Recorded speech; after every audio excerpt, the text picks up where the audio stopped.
Ladies and gentlemen, we have 10 minutes for the second day elimination contests of the Tel Aviv Grand-Prix 2020. Esta דקות לתחילת יומו השני של טורניר גרנד-פרי תל אביב 2020.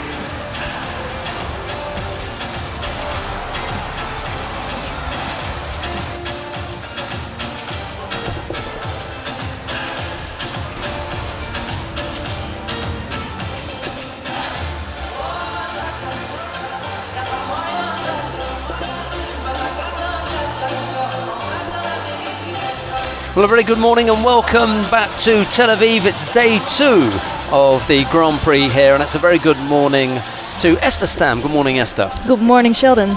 4 more weight categories to look at today. We can get right into the action. We're not going to go over yesterday unless you wanted to. We can, but I have enough to say about yesterday. I think it was a really good day. It was about Korea, Japan and Slovenia. Okay, right. That's as much as we're going to talk about yesterday, because there's plenty to talk about today. 4 weight categories, 2 women's, 2 men's. It's the under 63 and the under 70 kilo categories for women, and it's the under 73 and under 81 kilo categories for men. We're going to take a look at the top 4 seeds in each weight category, and then Esther's going to come in with her picks for today from either one of the top 4 or maybe someone from outside of that group. So let's start with the under 63 kilo category, the top 4 in that weight category. The number 4 seed is Katharina Hecher of Australia. The number 3 seed is Catherine Beauchemin-Pinard of Canada. The number 2 seed is Andrea Leszki of Slovenia, and they had some success yesterday when they took a gold medal, but the number 1 seed there today is Martina Traidos of Germany. Yeah, it's we tell a lot the same story about the 63, right? There's some women who just control the top, and they're not here, so it leaves a big chance for the other women to do good. And it's Martina Traidos who can just strengthen her position in this category. And I just picked some outsiders like Cho Moki of Korea. I'm interested to see how she's doing, and Osbas Sophie of Hungary, because she's done so amazing in the juniors. And let's see what she can do in a senior level. And I think that it's a little bit an even field, balanced field, so I couldn't tell you who's the clear favorite. I think Traidos should take it if she wants to have a really shot at the big medals also. Yeah, you mentioned the big 4. Yeah. 3 of them are not here. That's Clarisse Agbegninu, Toshiro Miku and Tina Tursteniak. Yeah. So while the cat's away, the mouse will play. However, one of the big 4 is here. That's Martina Traidos. Exactly. She gets into that group for me. Yeah, and she's a bronze world medalist of last year. And if you think about later, you have some other Japanese, 2 really strong Japanese. I think they even might be number 4 and 5 of the world ranking, but they're also not here. So Nabeko Ranami, I guess, comes into there. Yeah, there's a few of them. Right, okay.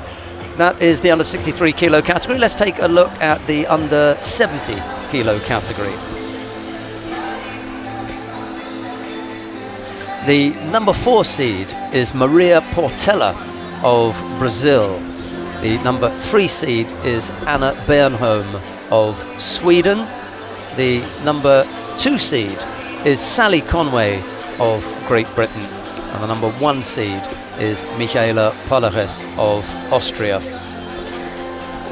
Besides the top 4 seeds, it's always good to take a look at Elisabeth Tseltsidou. I mention her more often. She didn't have a good run lately, so I'm hoping to see her back in better shape, and as we saw her earlier last year.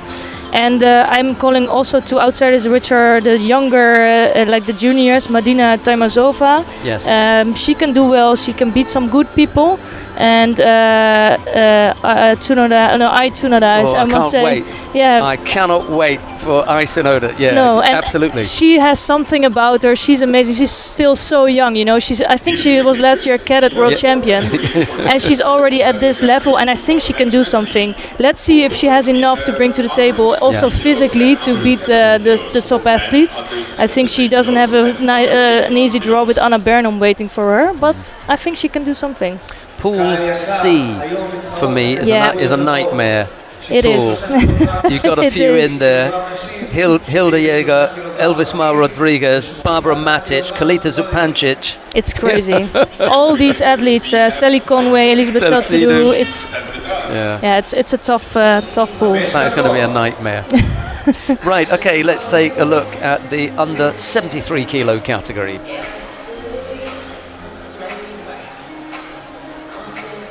Right, the number 4 seed is Kikmatilog Turayev of Uzbekistan. Number 3 seed is former world champion An Changrim of the Republic of Korea. The number 2 seed is Bilal Çalhanoğlu of Turkey. And the number 1 seed is Tommy Masius of Sweden. Yeah, there is a lot of quality in this category, I think, today. I'm really excited to see Ang Changrim back on the tatami and see how he's come back from an injury. I think he decided not to compete in the Masters, and this is his return. And I think the whole world wants to see what is his shape and if he will be good. If yesterday tells us something, is that the Koreans are in shape. So I'm looking forward to see him, but also Bilal Çalhanoğlu. He's very strange athlete. He has something to offer also. It would be nice to see him with Ang Changrim, to see these two complete different styles against each other. But let's see. Yeah, and I saw a Japanese in there, Shimizu Kento.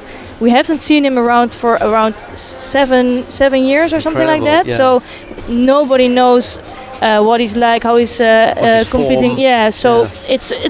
it's gonna be good to watch that. Yeah. Guillaume Chain, maybe for France, up in Pool A, just beginning to show some signs of coming into good form. The Brazilians haven't had a good time of it recently. No. David Lima in Pool B, not sure what's going to happen there. Go on, you were going to say. No, I think Pool A is quite open because Tommy Masius is number 1 seed, but he's on and off. So you just don't know what you're gonna get with him, and I think there's some others in there that have the same. They're not so constant. So I'm looking forward to see who's gonna win that pool. Yeah.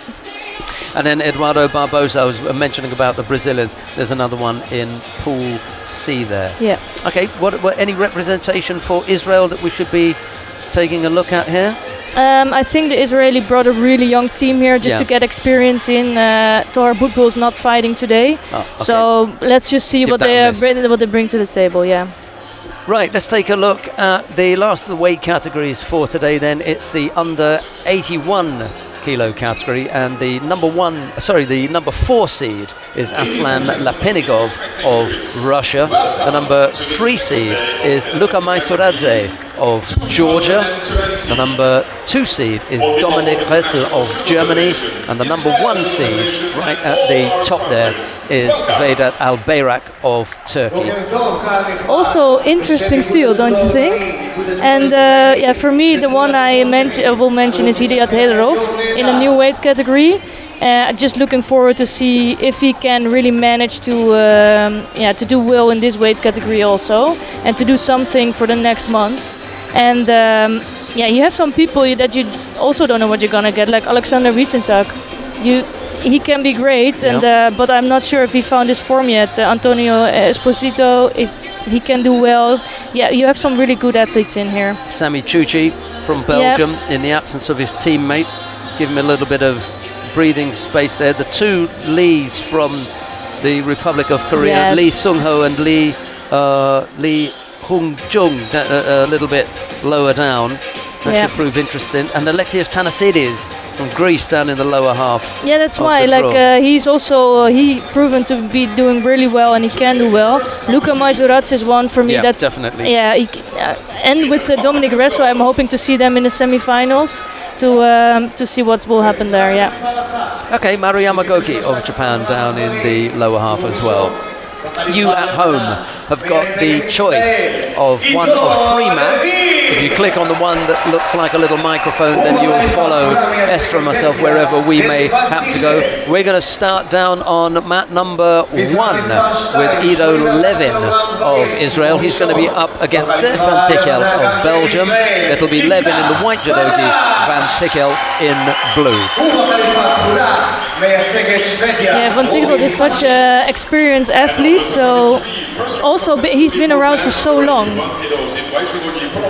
and I think he will do well.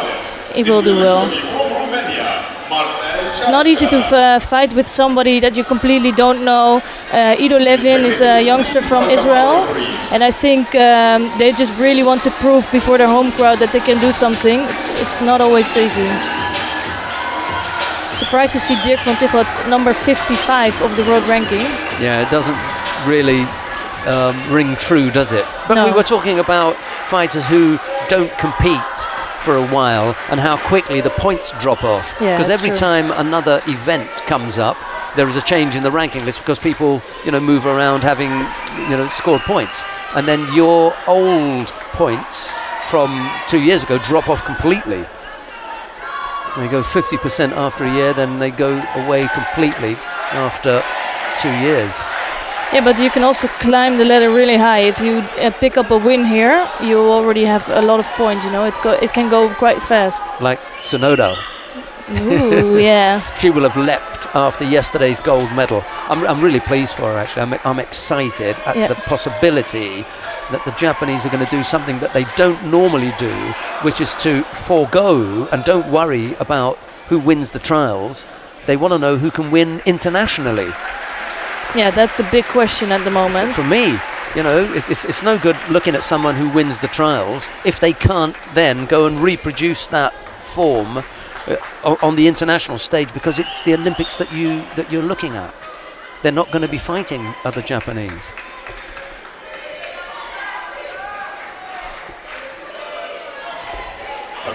Second first round contest for men under 81. Yeah, I haven't seen Dirk van Tichel fighting for a while. I'm looking for curious to see what is his shape. Alexander Wicharczyk. You spoke about Alexander Wicharczyk, and he's about to take to mat 2. No, Levin has just caught Dirk van Tichel. Yeah. Oh, sorry, that was neat. Oh dear. Shake of the head Yeah, from he's the Belgian. As he said, I don't believe that happened. Can you believe that? Yeah. Sorry. it's happening. 2.5 minutes left. Yeah, plenty of time. No Yeah. need to panic here. No, he should take it easy, and I think he will try to take a shot at Newaza.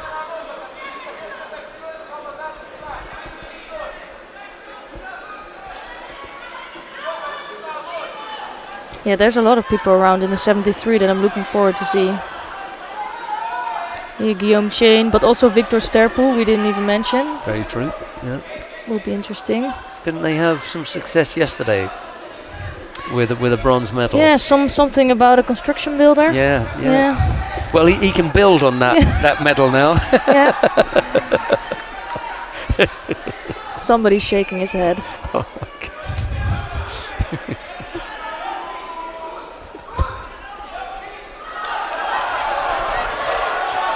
Couldn't resist it. No, I thought after yesterday you would never do that again, but Yeah. here it is. I'm easy to read. Nothing complex about me, I'm afraid. Minute and a half left to go. Van Tichel with a bit of work to do here. He has a look across at the clock and then tries to get to grips with Levin, who must have failed judogi control because he's got one of ours on. I went down to judogi control yesterday with the Hungarian boy. Oh, really? Boros Benza, yeah. Had a little chat with him. Nice youngster. Yeah, that was nice. Couldn't hang on to the arm, however. Ooh, that looks dangerous for the Israeli. Doesn't seem like Van Tichel has enough strength to pull it off.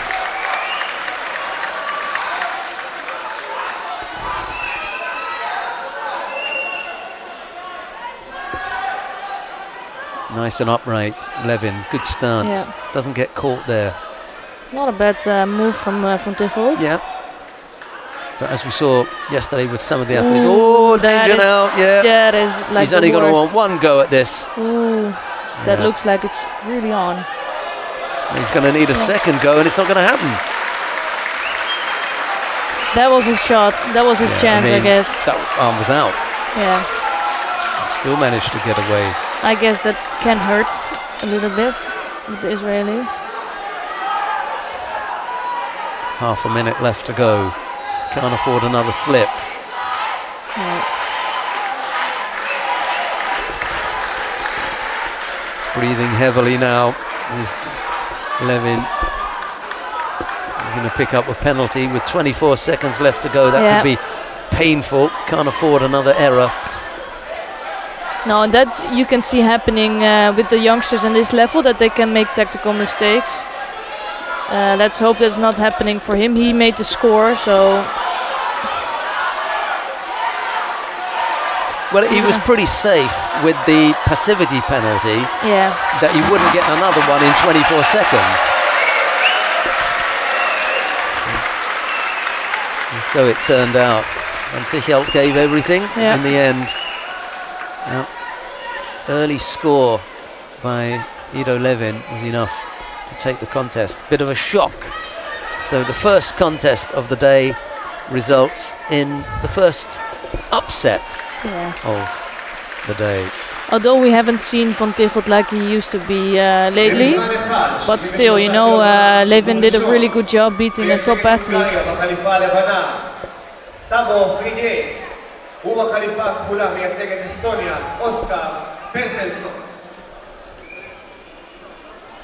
Csaba Frigyes of Hungary now up against Oskar Peterson of Estonia. Csaba in the white judogi, Peterson in blue. Yeah, let's see if we can see some surprises today as well. Yesterday we saw the Moldovan in the 60 kilogram category. And we have the Turkish girl Beder. She stepped up. It was nice to see as well. I think these tournaments are always nice to see some new talents, and hoping that they're gonna pick up a medal.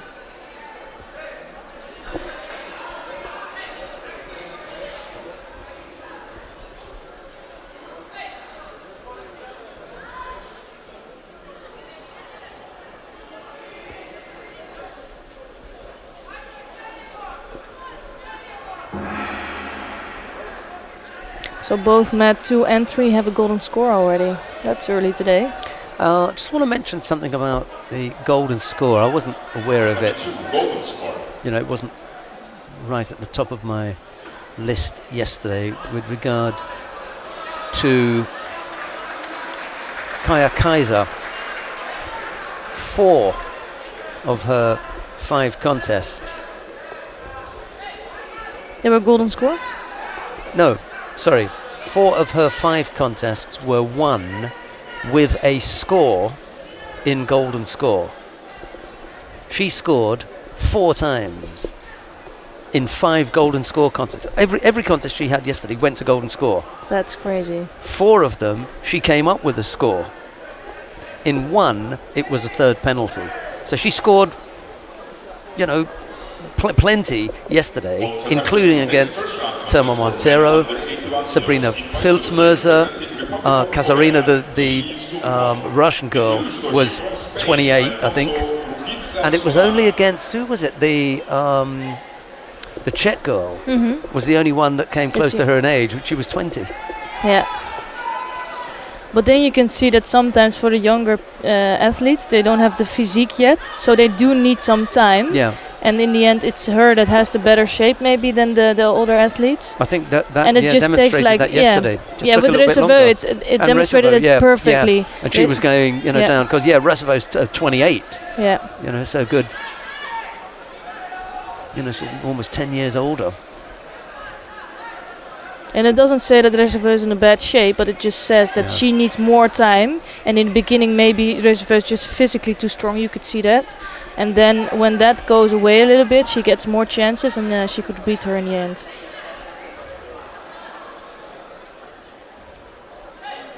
Yeah, we're gonna see more of her for sure. Yeah, that was good win.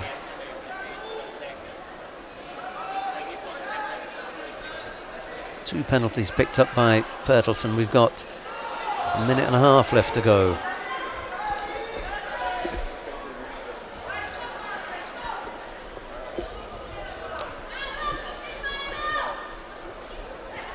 I think the Koreans do a really good job here by bringing a good team, just testing out how they're feeling, and probably for the next tournaments. I'm not sure if they're gonna all do Paris. Might do. who was it that was telling us that there was it was the Brazilians, wasn't it? Yeah, telling yeah. us they've got like a second team as Yeah. well going around somewhere. Yeah, the Brazilians, they went to Mittersill, the training camp, and they stayed for this tournament, and then most of them will go home, and another team will come for Paris.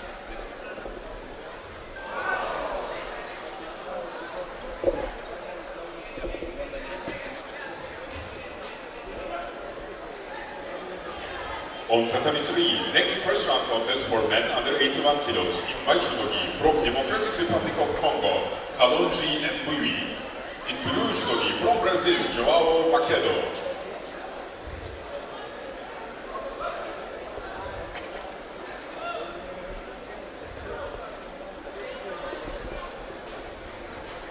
Yeah, third penalty picked up by Oscar Peterson, not the tidiest of contests, I'm afraid.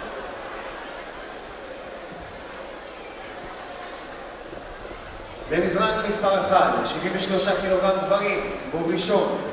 We can look around and see what's going on. Lee Sung-ho has won his contest on mat number 2. I don't see much reason for changing. We can hang on here. I'll let you go with this one then. That is so unfair. Go for it. Yeah, I'm gonna do my best. It's Kęstutis Vikauskas of Lithuania in the white judogi, and he is facing Nikola Kardacevic of Montenegro There you go, see? in blue. My trust in you has been rewarded. Well, my faith. I'm sweating. My faith in you has been rewarded. Probably if you ask, you will say it in a little bit different way, but we'll try our best. Vikauskas, that's good. Vikauskas. What? Sorry? Vikauskas. I've been there a couple of times, Lithuania. Oh, really? Yeah, and when you've got a lot of them in the weight category, it really is tricky. Did you ever do commentating or imagine commentating in the national championships in Lithuania? That's going to be a real struggle, isn't it? Mm-hmm. Where else would be really difficult? National championships. For me, China. Oh, for no, sure. absolutely love it to bits. Yeah, that's my favourite. Love China. Just for the pronunciation part, you know? Oh, and Happy New Year. Happy Chinese New Year. It's Chinese New Year today. Oh, that was It's nice. today? It's today, yeah. Oh, nice. Judogi representing Belarus, Yusuf Bekmusayev. Nice score by Kardacevic of Montenegro here. On Tatami 3, next first round contest for men under 81 kilos in white judogi from Canada, Etienne Briand. In blue judogi from Serbia, Jovan Niskanovic.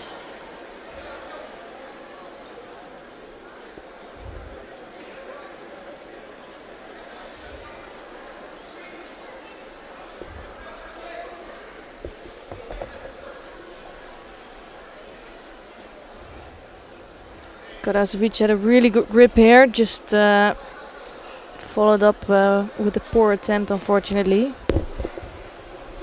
Sorry about that. I just went to check with Mr. Huang Goqiang that it's Chinese New Year today, and it is. And so, Xinyang Kuai to everybody out there who speaks Chinese. That's great. Mandarin.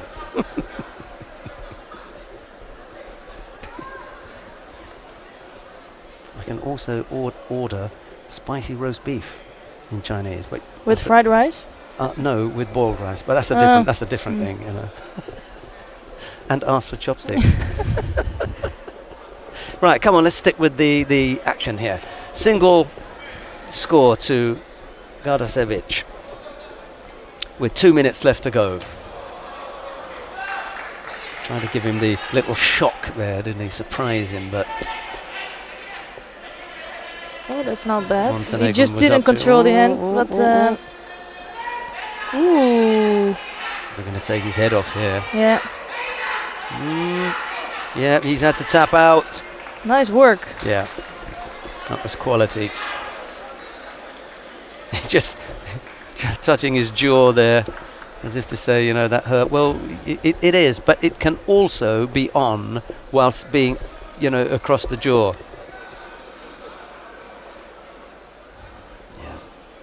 And it's not one of those ones that was done, you know, underneath. He was face up, so the referee could see it. And I'm sure if you see the replay, right, I'm going to have to look for that because he's not happy, is he? Yeah, no, it right. So let's see where it is. Here, nothing's wrong. Yeah. Representing France in white Yeah, that's judogi, okay. Guillaume Look. Chen. Representing Russia in blue judogi, Yeah, David that's okay. Damasov.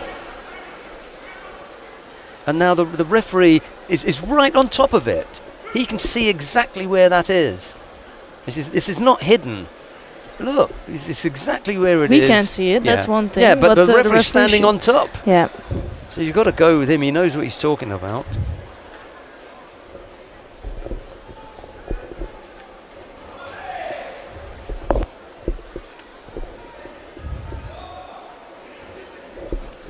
So here we see Guillaume Chen of France in white judogi, and he's facing David Gamazov of Russia in blue.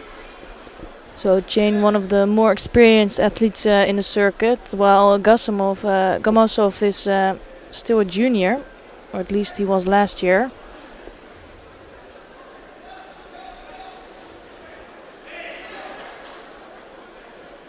And here you see a little physical difference. Chen trying to work on the ground.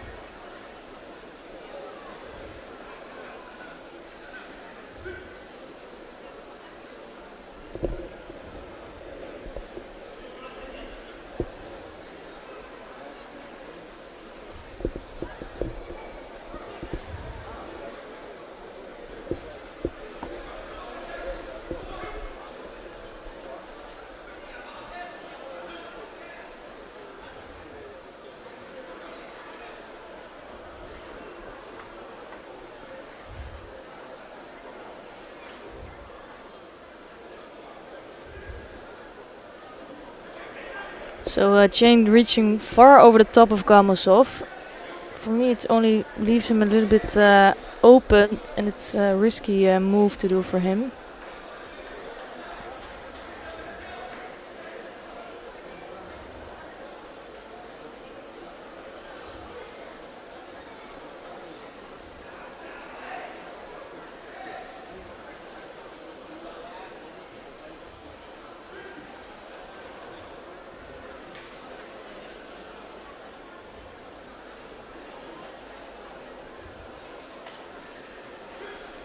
So the Judo taking off the board of Gamazov.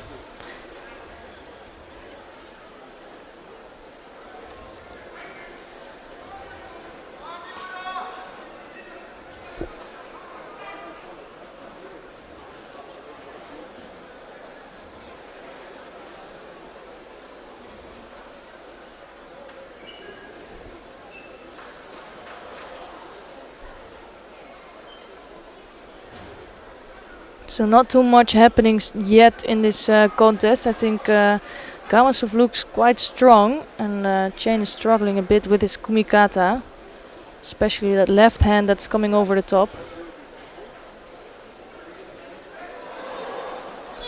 Yeah, he's scoring a Rosari here.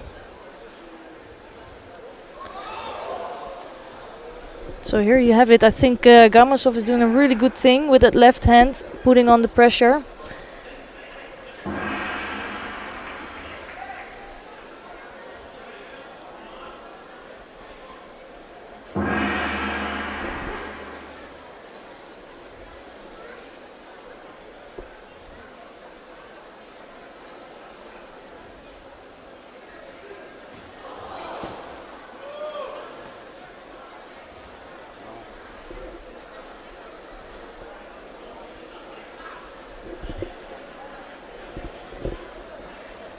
למזרן מספר 2, גברים 81 קילוגרם, סיבוב ראשון.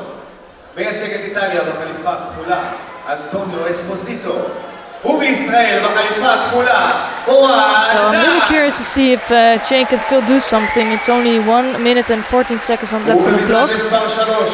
And then we might see another top athlete go out. בישראל, בן טננבאום. הוא בחליפה הכחולה מייצג את אורוגוואי, אלאין אפרמיאן.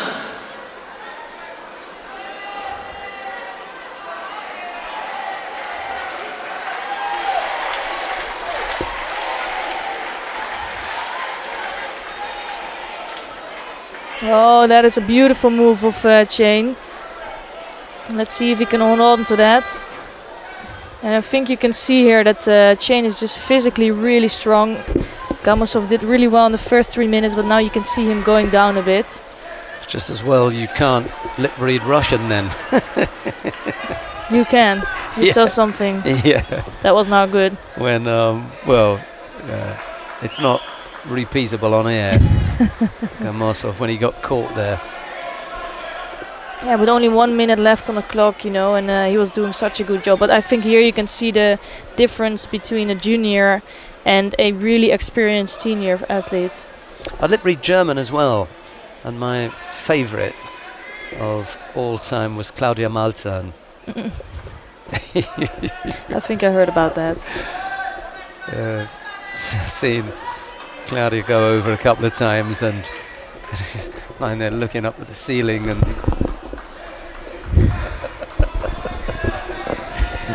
she was one of the nicest athletes I ever met. A really lovely fighter. Sister's a little bit different. She's a bit toughy, you know, hard as nails, but she's got that soft side because I think she's an aunt now. I think Claudia's got a little. Really? Yeah. So maybe that's nice to hear. Louis has softened a little bit, you know. She shouldn't, because I think she's doing really well in the competitions. It's a real close one, isn't it, that one? Yeah. Yeah, that is also one. We spoke about it yesterday. That some countries, the competition in certain weight categories are so high. Yeah, he's gonna hold on to that probably. He only needs 10 seconds. Ooh. Gone again. That was on the edge. Yeah, for me, that was Tokita. Well, let's see what the head referee will do. He certainly thought it was. Yeah. Gamosov wasn't moving any longer because he thought it was Tokita. Yeah. He was on his stomach, you know. And more importantly, there was no control from Guillaume Chain anymore. Yeah. But we were talking before about Wagner and Malzahn. That's right. Yeah. 78 kilogram category.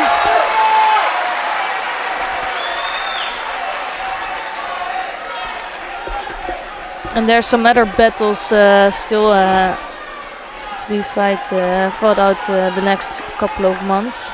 Quite a few. Yeah. Early days yet. We've only been going for about 20 minutes, so if you've just joined us, a very good morning to you, wherever you may be happening to be listening from. So good morning. He was going to go again, wasn't he, Gamosov?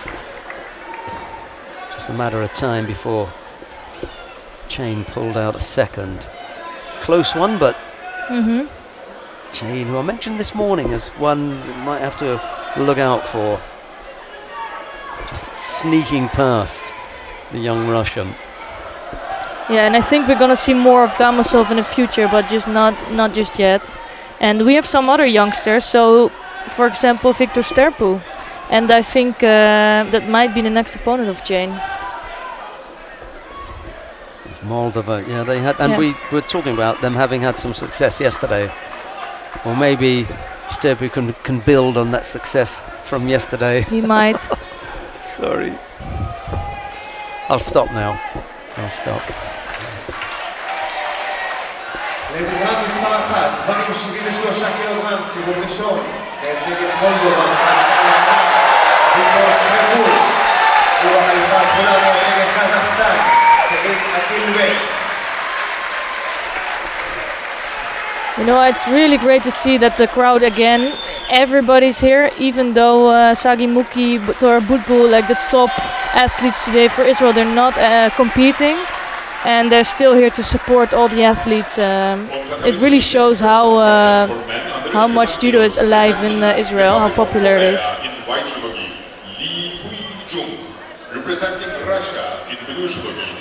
And if somebody could step up in these categories, that would be amazing. I think it might be too early for them, but you never know.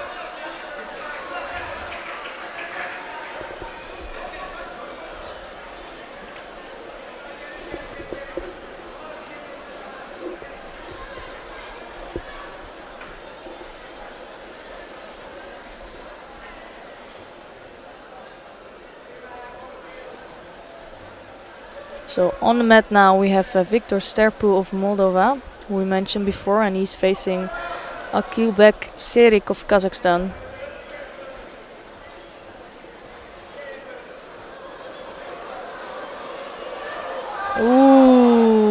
Ooh, that was a mistake by Sterpu. He was trying to pull him backwards, but his leg was all trapped.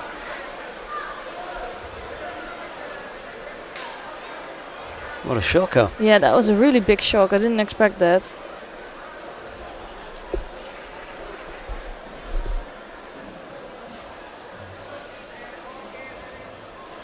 He was trying to lift him backward, but he should know, look, On Tatami 1, we have now first round contest for men under his leg was 73 completely kilos. trapped. In white judogi from Albania, Yeah, if you look at the top half in blue judogi from of Turkey, Halim Çimen. the action here, this is the drive. We've just misses it.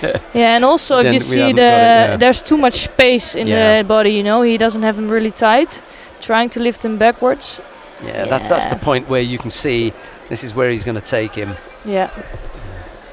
Unfortunate for Sterpu. Right, coming up next, Marco Maddaloni is up against Halil Çimen. Maddaloni in the white judogi, Çimen in blue.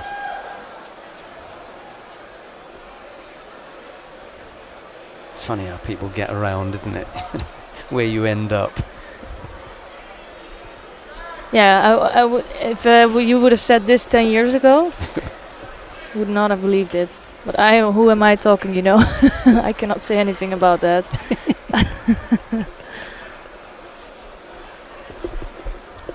But for me, it would be really nice to go to mat number 2, Okay, because we're gonna good see with that. one that I mentioned this morning, Hiryat Heidarov.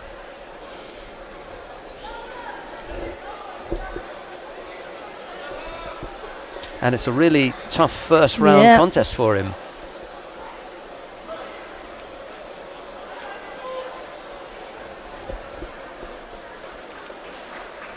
Well, that's the thing also, if you're unseated, you just don't know where you're gonna end up. Men under 81 kilos in white judogi from Azerbaijan, Hidayet Haydarov. In blue judogi from Uzbekistan, Kamaluddin Rasulov. Yeah, so Hiryat Heidarov we're seeing in white judogi, and he is facing Kamaluddin Rasulov of Uzbekistan in blue.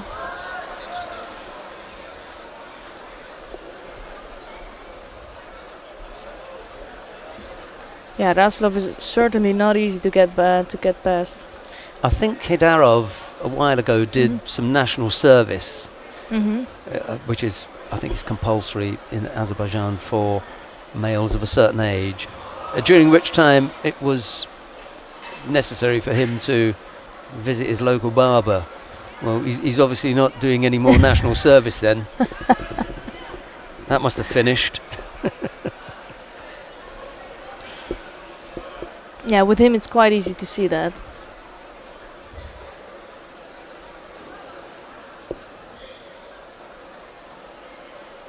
So both athletes picked up a Judo.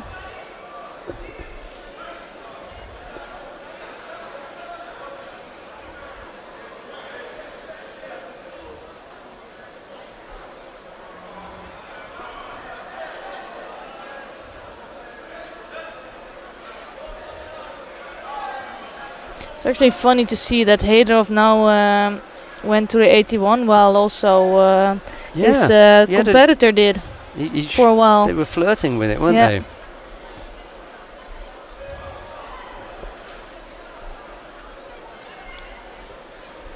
Penalty each.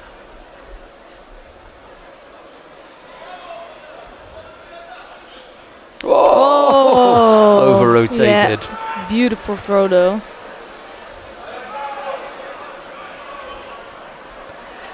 But Heidarov, even also at 73, he always looks like he's struggling in the first few, in every round basically. And it sometimes looks a bit untidy, or he's really searching for something. And then in the end he manages to come up with a score.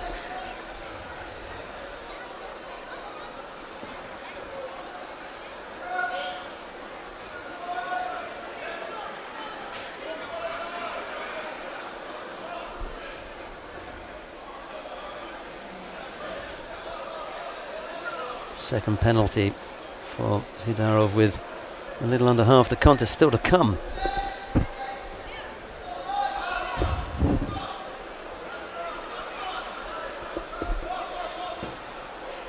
Well, that's not the first time that I saw him on 2 Judos.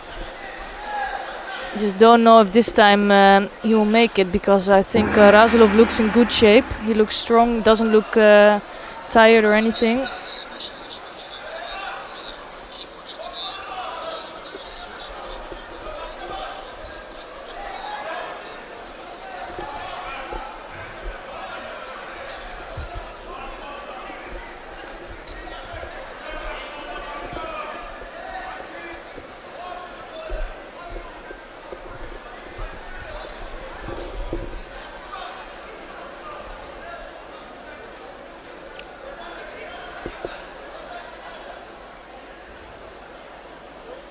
Another Seonage. The thing is that Heidarov needs to attack. You know, Razulov is coming all the time. And he's putting in some smart tactics. In blue judogi from Estonia, Christian Tolste.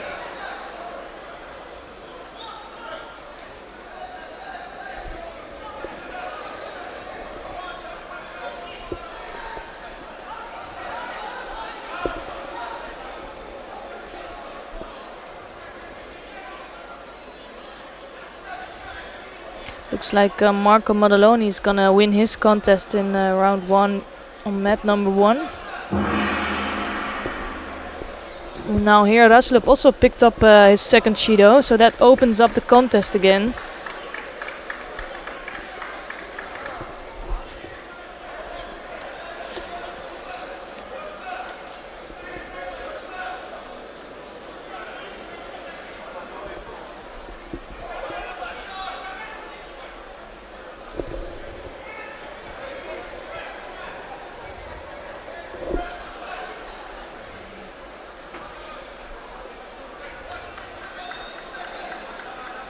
למשחק מספר 1, גברים 73 קילוגרם, סיבוב ראשון. בחליפה הלבנה מייצגת צ'כיה, יעקוב יצמינק. ובחליפה הכחולה מייצגת ארמניה, פרדיננד קרפטיאן. So both athletes already picked up a Judo. They look quite passive and blocking each other out, so not sure what the referee will do with that, if that's will stay like that. Razulov really trying to get close to Heidarov.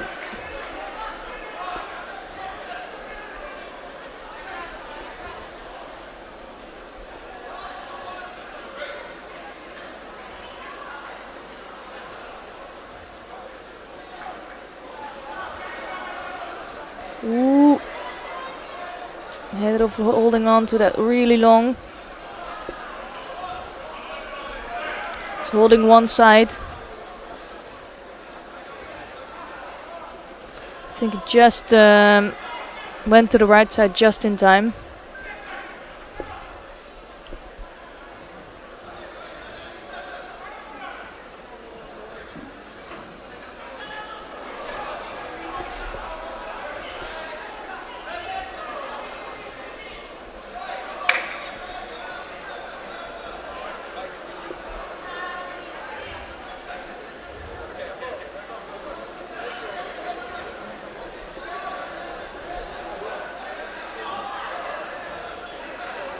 This time Razulov is controlling the sleeve of Heidarov. And with that he can come up with some good attacks. And there's not going to be a big difference in its contest, but it might be just enough to take the win here. Yeah, that's going to be it. Heidarov picking up his third Judo. That's unfortunate for him.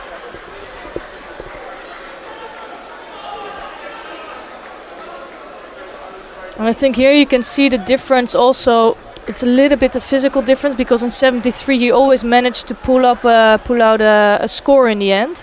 But here the fighters are a little bit taller, and it's really difficult for him. Didn't figure it out yet. So that was my pick out. men. Yeah, well, I mentioned, was it the Guillaume Chain that I thought about in the 73, and he just snuck through, didn't he? He did. And I think it's all really close match. There are some athletes that do really well. But you saw that yesterday, that it can go either way. Karpetyan, by the way, won his first contest also.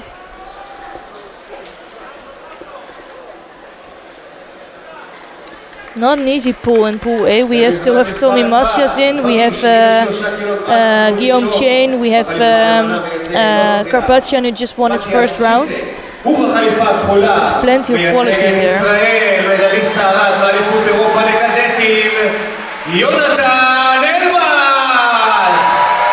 Did you just mention that Elbaz was a cadet, I think? Yeah, I was speaking to the Israeli team this morning, and they really brought a young team here.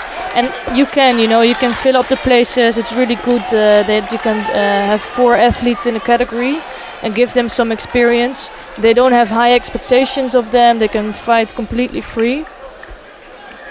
It's really nice. And Svarnoveki just scored an ippon here against Hugo Kumbo.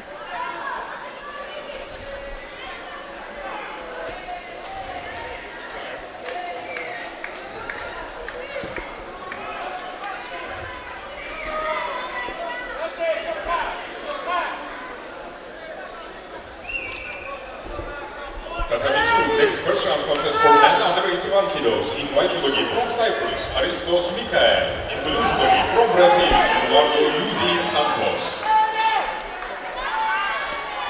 So we have one of the Brazilians you mentioned this morning.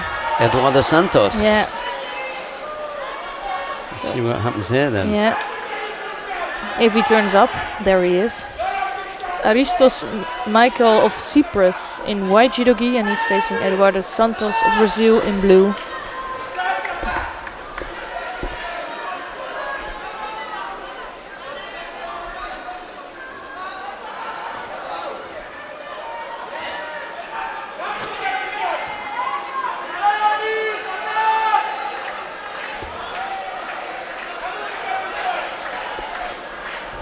Next contest on Tatami 3, first round for men under 81 kilos in white judogi from Kazakhstan, Ruslan Musayev.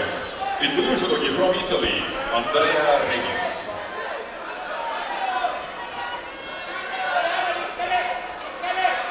Nice first score for Santos there.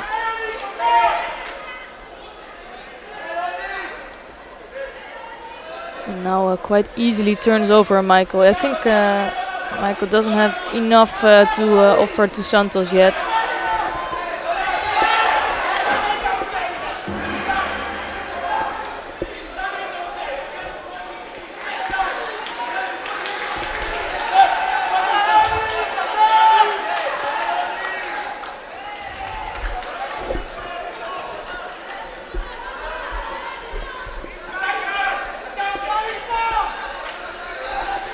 Well, that was a really easy win for Santos. I think it's a perfect first round always. If you can put up a good score.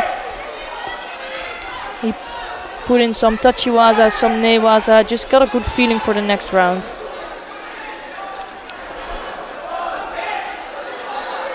What have we got coming up next then? Next first round contest for men under 81 kilos in white judogi from Puerto Rico, Adrian Gandia.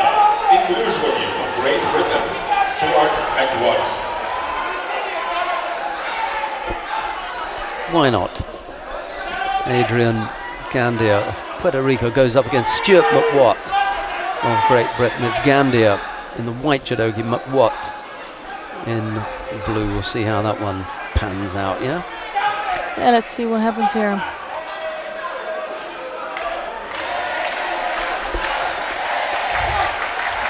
Yeah, and after this, the 70 kilo category is already starting. We have some good fights coming up there. Yeah, it's been all men so far. We've had the men. It's the women coming up next. Gabriella Willems of Belgium go up against Gemma Howell of Great Britain. Yarden Meyerson and Aoife Coughlin next. Yeah, for Great Britain it's also not so easy with Gemma Howell and Sally Conway that's right, competing for the top spot.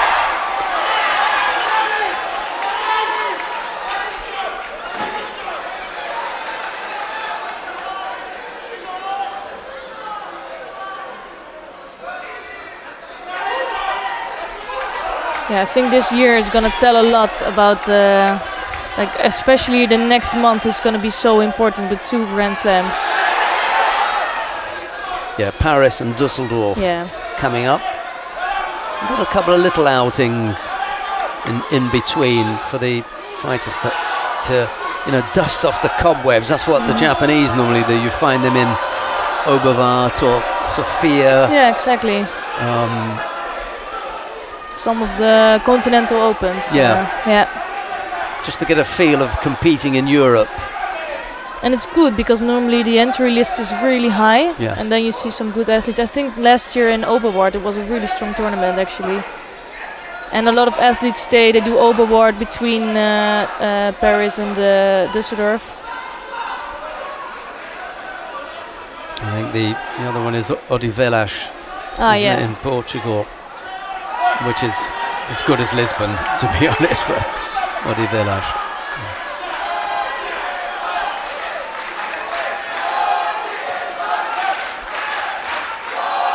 I like that little circuit that they've got.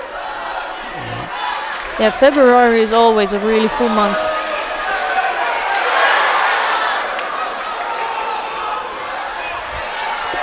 But you can really literally change everything if you do well in Paris and in Düsseldorf, because there's so many points on the table there. Yeah, it's huge. Yeah. So especially you have some of the athletes who recently changed, like Tsunoda or like some other athletes, and they don't have so much pointing yet.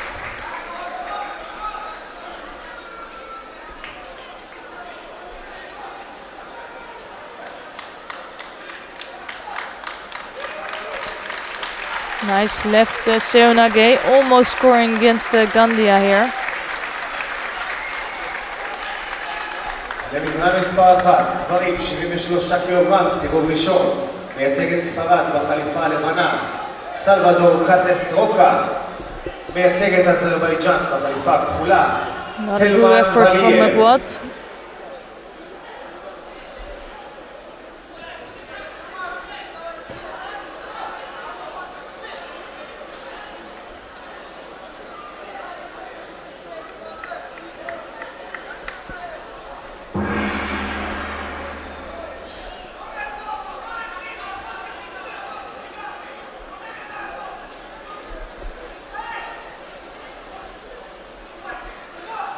Yeah, I think Medwat came up with the better attacks. So with a little bit more attacks than Gandia, but didn't result in a score yet. 1 minute and 16 seconds left on the clock.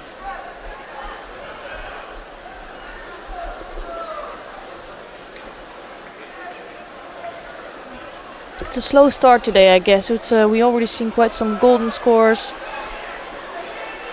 Ooh, that was a really good score actually. Yeah, Rosari scored by Gandia. Followed that up, didn't he? Yeah, he did. And caught the British player. Now working on the arm. Not sure if he has enough leverage there, but he's doing a good job here.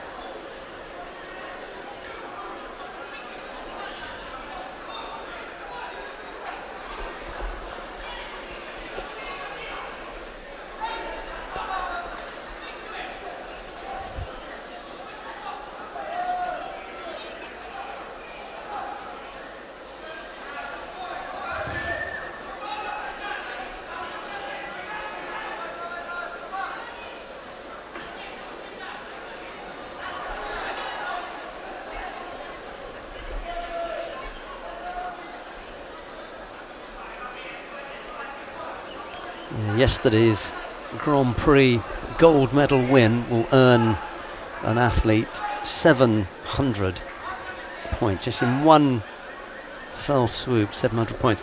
Whereas at a Grand Slam, you take the gold medal, then it's 1,000. Yeah, can you imagine winning 2 Grand Slams? That doesn't happen very often, but it shows how much points you can collect there. Masters 1800. Yeah, so for someone like, I go back to Tsunoda, I think she's a really good example. Let's say Well, you see, the thing is, you're not going to qualify for the Masters with 2,000 points, are you? No. You might, because the entry list was low. It's a lot. It's more this time. It's like 32, it's I 32. think. Yes, so you're going to make it easy.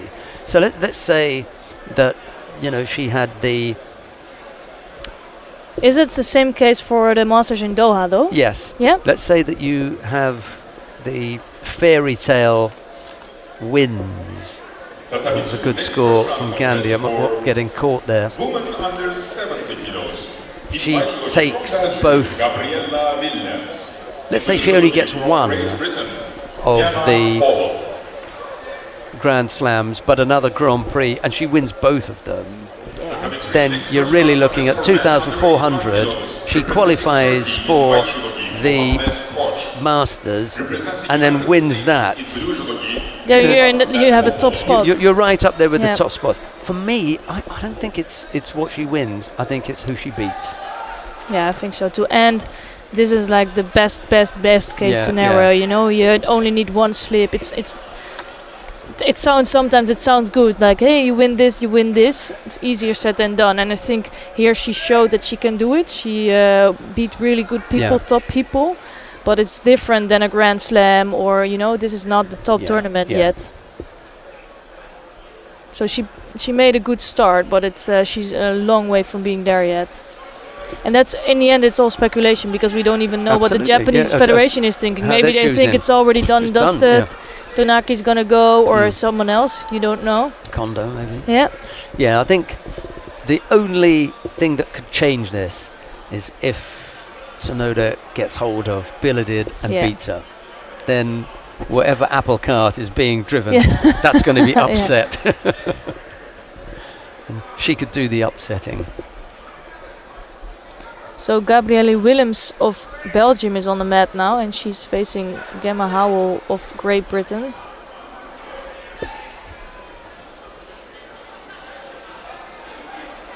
Willems in white judogi and Howell in blue.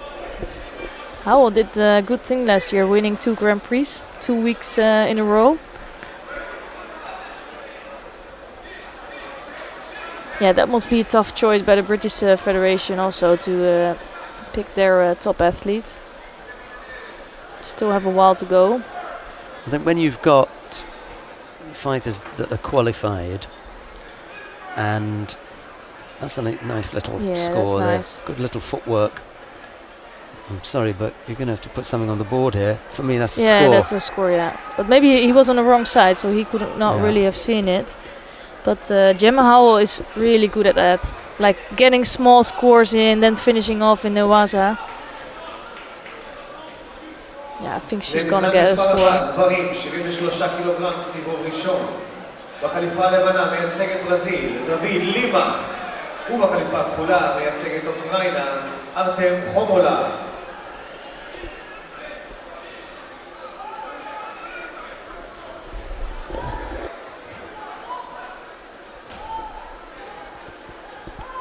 Well, the score is on the board now. And it's not really the fault of the referee, because he was on a completely other side. He couldn't see that score. So that's why it's good that the head referee, the referee director, intervenes and awards the score to Howell. Actually, in the venue, they show it also on a big screen, and you can clearly see that there's a score there.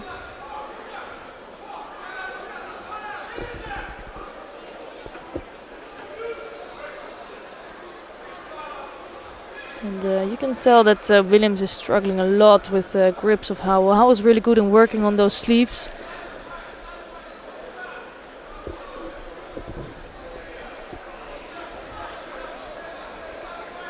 And she would just keep going. Howell is one that will keep going for minutes and until the right up until the end.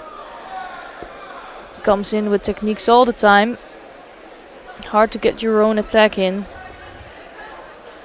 Here it's another effort from Gemma Howell, and it gives her time also to work in the waza. I think Williams knows the strength of Gemma Howell here.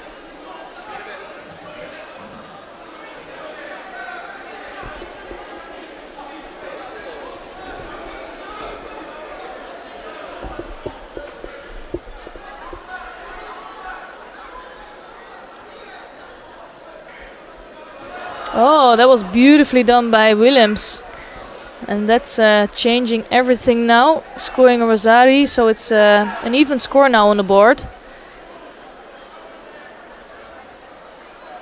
Nice little turn from Williams, just clever judo and good move from her. She's still on 2 shidos though, so it's not easy for her to take out a win here. Again, it was by a sort of Satsai move. We've seen it a lot this weekend.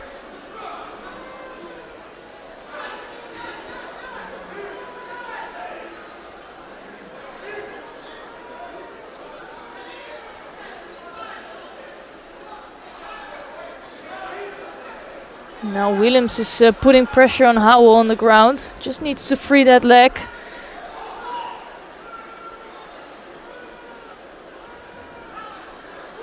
Yeah, and that's it. It looked like Howell had everything under control in the first 3 minutes. But after the score, Williams got some confidence in, and now she just scored her second Rosari against Howell. What a shock.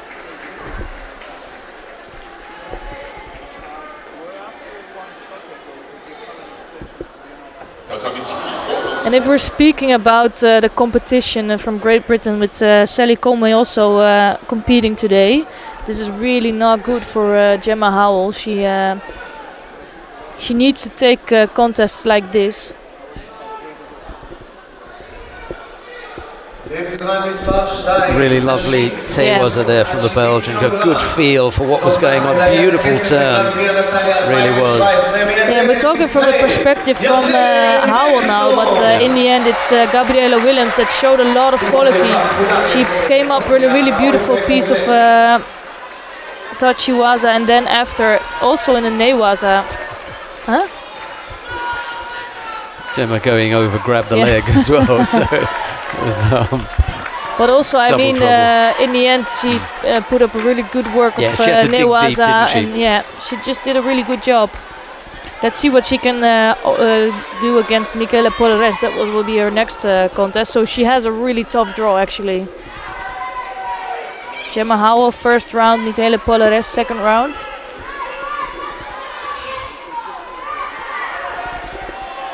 Number 1 seed next. Yeah. Your reward for having gotten rid of one of the toughest fighters in the weight category is number 1 seed. Well, if she comes through this block, then it just says a lot about her quality. Yeah.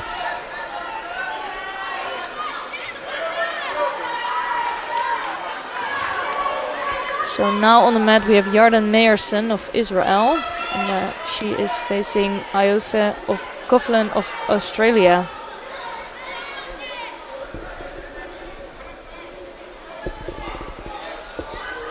Meyerson has been around also for quite a long time. She competed in the 78 kilogram category also. She switched back around 2 years ago, but didn't really find her way to the top yet.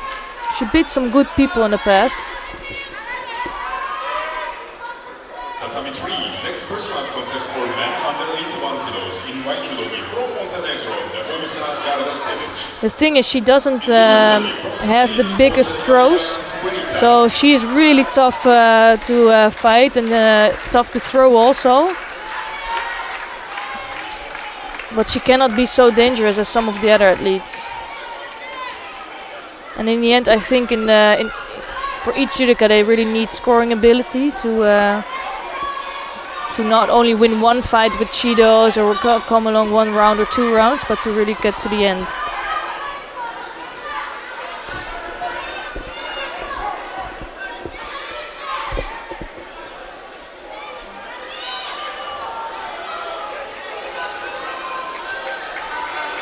So second Shido on the board already for Coughlin of Australia. It's not nice with only half the contest gone to have 2 Shidos on the board already.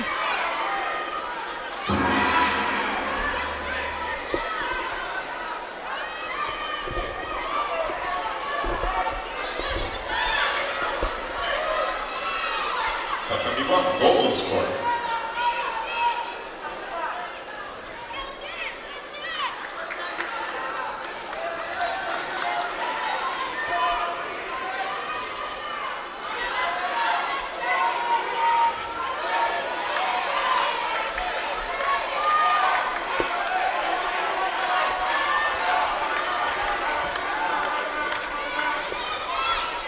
So still quite an open contest. No scores on the board yet.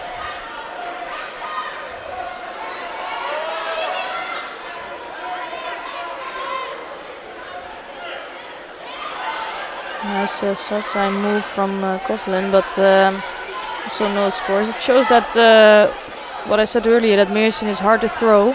She doesn't come up with her own technique, so I wouldn't be surprised if she picks up a Shido, and that happens right now. So that evens out the Shido part.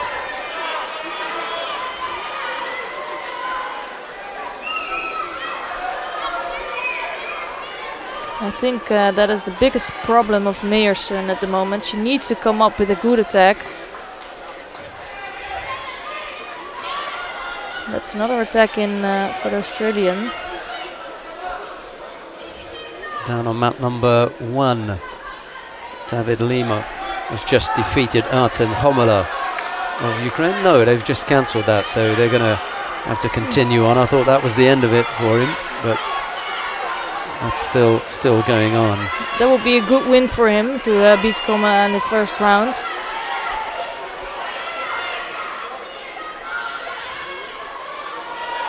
That's it. Rosari scored with only 3 seconds left on the board, so it's the perfect timing for Kovlin to come up with a score.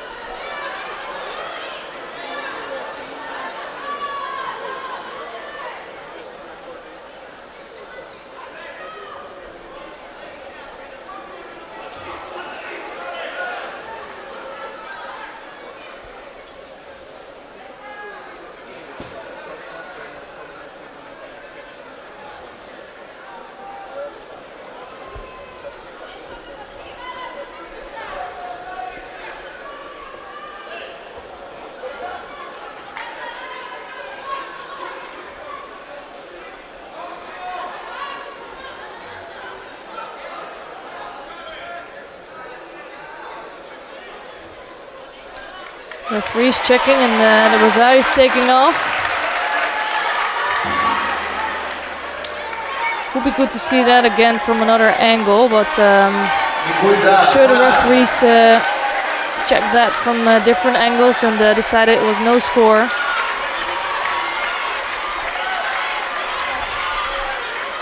So Meersen is still alive in this contest, although Kovlin is doing a lot better. And she puts another attack in. It's her that's making the bigger attacks.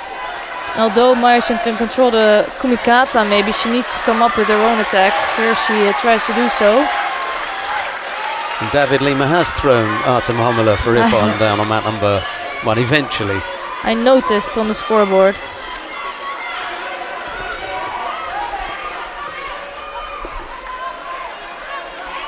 Such move from Meersen. למזרן מספר 1, גברים, 73 קילוגרם, סיבוב ראשון, מייצג את רומניה בחליפה הלבנה, אלכסנדרו רייקו, הוא בחליפה הכחולה מייצג... That's what Meersen needs to do to put her hips in, if she wants to have a shot. And now it's Kovlin who also looks quite passive. She came up with some good attacks. Nice piece of Ashiwaza from Meersen.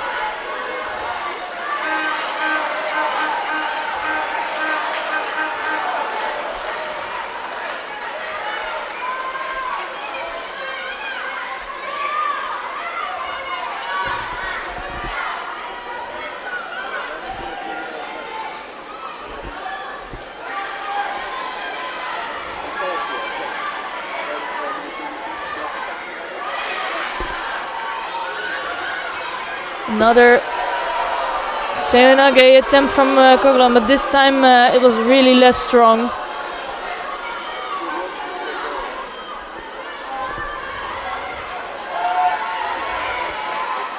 On Saturday 3, next first round contest for men under 81 kilos in white judogi from Croatia, Dominic Buruseta. In blue judogi from France. So already almost 2 minutes into golden score now, still no scores on the board. And that was a better move from Meersen. She's starting to look better in this golden score. And Kovlin is looking like she's slowly draining out of energy. Her attacks get less strong, and that's going to be it. Smile from Meyerson finishing up in the end, and I think you could see that Kovalen was out of energy. Her attacks were really good in the first half of this contest, but during the golden score they are starting to look less strong.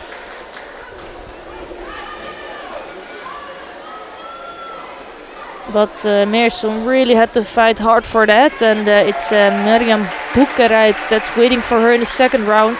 So also a really tough pull for her.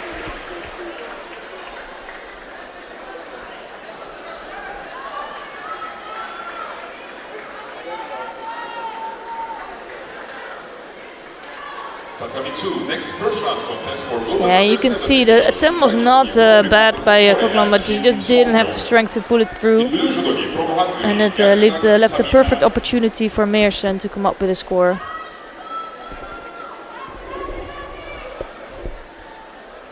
So on the mat now we have Kim Seong-yong of Korea, and she is facing Sabina Gerczak of Hungary.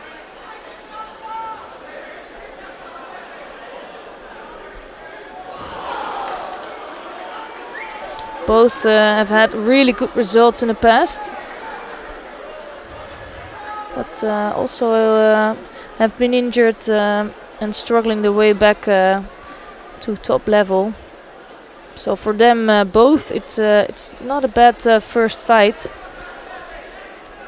to get back a good feeling and prepare for the next contest. And it's I think it's quite easily matched here. And it's Gerczak that comes up with a great hip technique here. Really beautifully done by Gerczak. And for me, I'm not used to seeing Kim go over like that. She always was very controlling with her grips on the sleeves. And it was not so easy to get close to her. And this time Gerczak did come up with a good technique.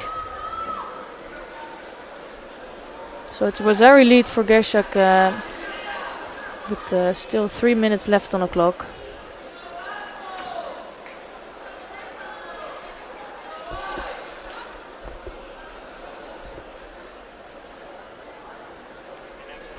Also here, first Seoinage attempt from Kim doesn't look really convinced.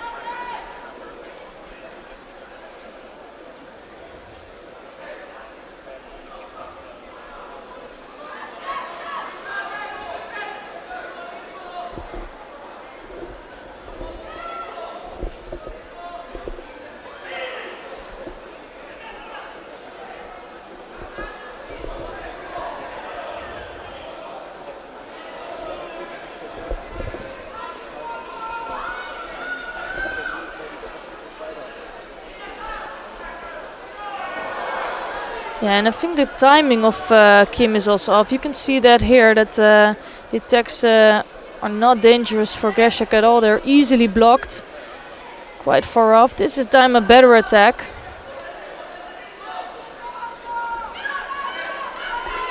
So for sure it's not over yet.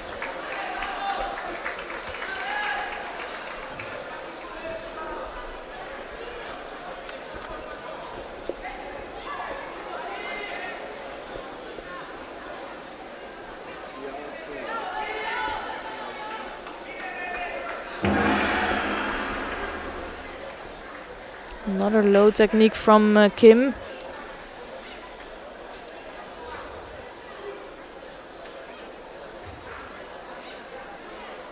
Tatami 3, next first round contest for men under 81 kilos in white judogi from Slovakia, Filip Stansen. In blue judogi from Hungary, Todd Benedict. למזרן אחד, 73 קילוגרם גברים, סיבוב ראשון. Again, Gerczak with that left arm, putting a lot of pressure on Kim, coming up with some nice ashiwaza.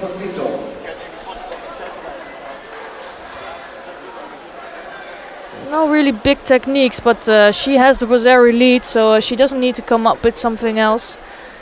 Just controlling with that left arm. Needs to watch out to not get caught in one of those low techniques of Kim. Like this one, it was a beautiful left technique. Koichi Makikomi. You can see that Gershak is thinking, how did I let that happen? She was leading quite comfortably, but now it's a Wazari score for each of them.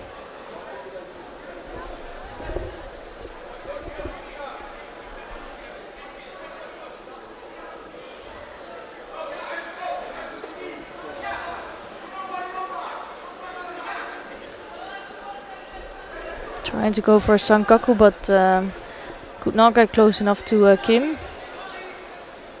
Well, Kim had a really rough start. She didn't look confident at all, but she's slowly starting to feel better in this contest. While Gershak looks like she's draining out of energy, so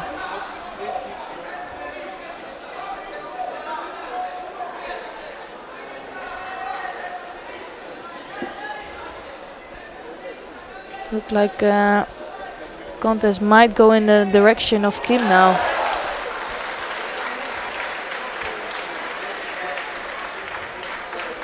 Another better technique, better effort from Kim. It looks like she's starting to feel better during this contest.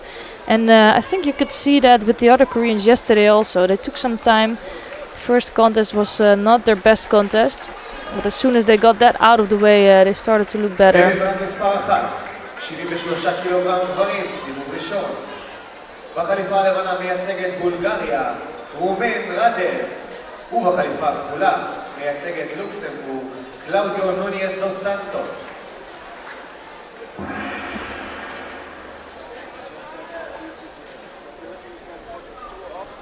So golden score it will be between Kim and Gershak in this first round of the 70 kilogram category.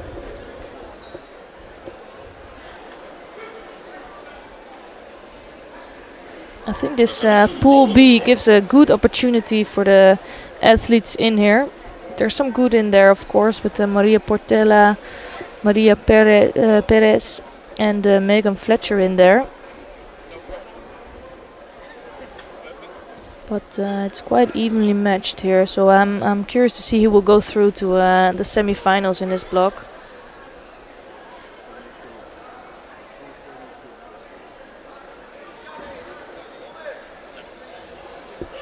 That was beautifully done. Nice Morote Seonage. Actually, that was really the best effort that Kim gave during this contest. And I think for her it's the perfect first contest. She was struggling in the beginning, but got the time to get a good feeling. So she was on the mat now for 4.5 minutes, and she will face Daria Pogorzelek in the next round, who didn't have any minutes on the mat yet. So that might be in her favor. Representing Russia, Ekaterina Volkova. In blue judogi, representing Mexico, Priska Aviti Alcaraz. Yeah, in the end you could see no defense anymore from Gershak. Completely going over.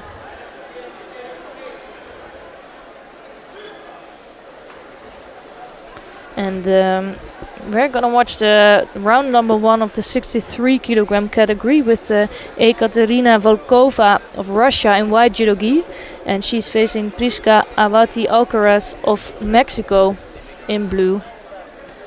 Avati Alcaraz managed to get some to make some people upset in the last few tournaments.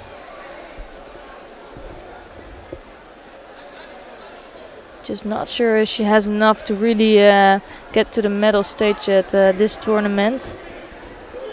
But it might be a good opportunity for her. She just first will have to get past Volkova, and that's not the least athlete here.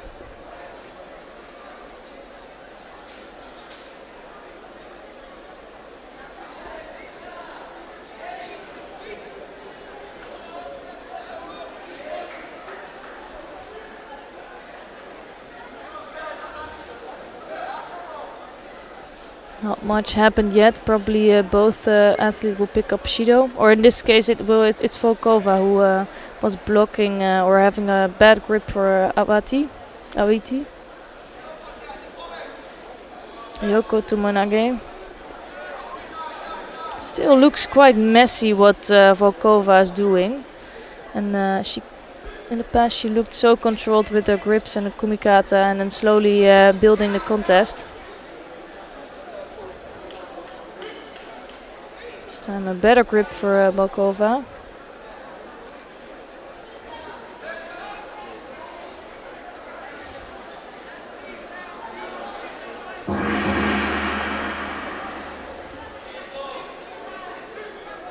And Aviti now getting a Shido for overly defensive posture.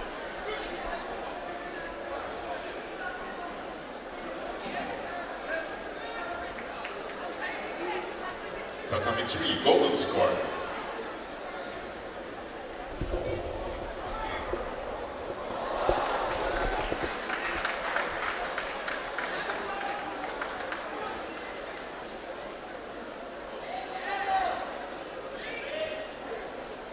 Another Yoko Tumunega, this time a better effort by Volkova, straight away working on the arm. And we could see that with a lot of Russians that in the past they would just straight away go for the Juchi Tatame in Newaza, while not really putting an effort in the Tachiwaza, and that's not allowed anymore. למזרן מספר 1, 73 קילוגרם גברים, סיבוב ראשון. בחליפה הלבנה מייצגת האיטי, פיליפה אדל מטלוס. ובחליפה הכחולה מייצגת שווייץ, נילס שטוט. That looks strong. Just she doesn't have the right position to go to a Saikami here.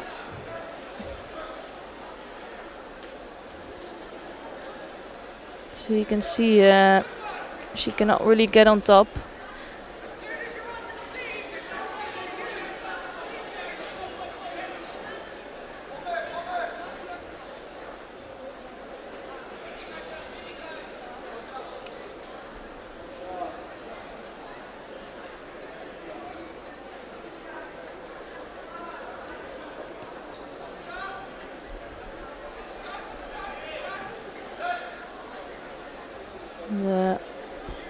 Volkova holding on to that one side too long.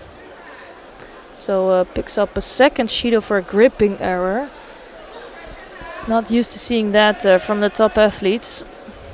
Not really necessary. Here she comes in with the left Seunage, but again no control in the kumikata. Just looks a bit too fast, not really prepared well.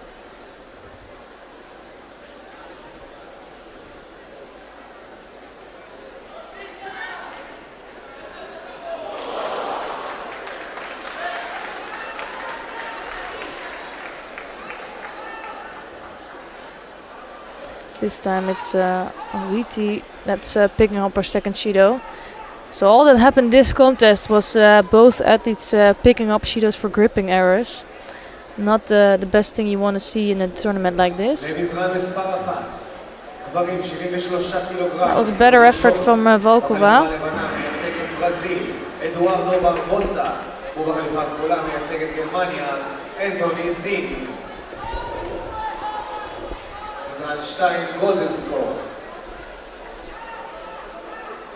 It's another golden score on this tatami.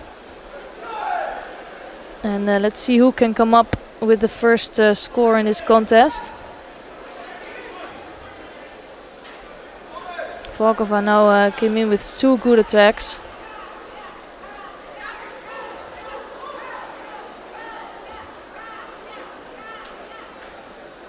Yeah, that's gonna be it. Third strong attack by Volkova. And now finishing up with the Wazari score.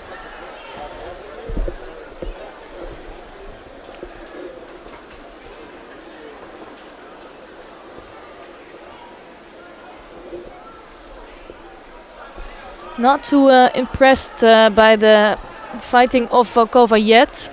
I think she really made two unnecessary errors during this contest, which brought her to trouble. She could finish it off quite well, but I hope she's going to talk about that with her coach and make sure that doesn't happen again.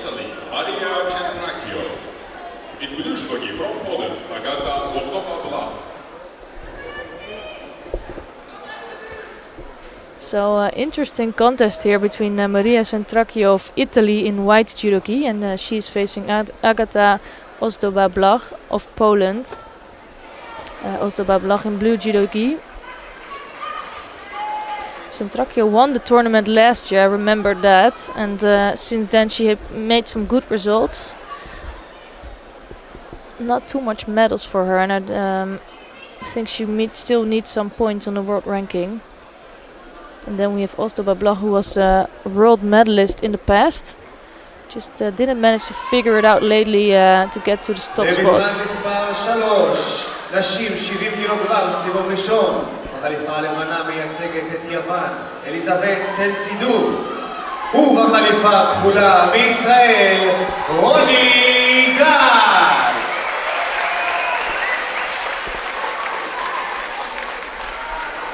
So another one we mentioned this morning, Elisabeth Tel-Sidou on mat number 3. She's facing Ronnie Gal of Israel.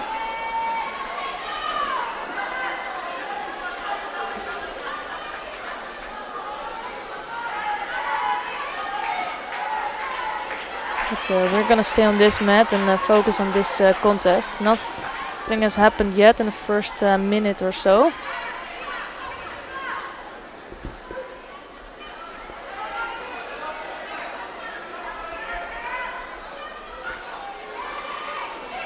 So both you can see are struggling with the kumikata.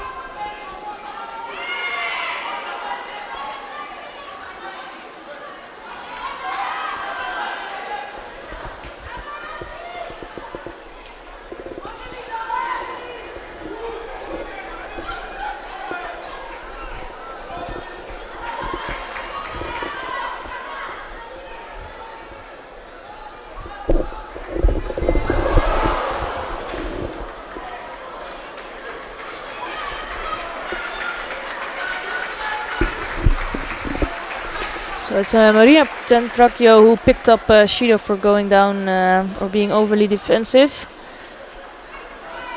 And you can see that Ozdoba with her kumikata is putting on the pressure. Doing a good job here, I think, in the first 2 minutes. And I'm hoping to see her back in shape like she was in 2017, 2018. She really had a good period there. And I think if she can find that shape again, she will be one of the top contenders in the 63 kilogram category.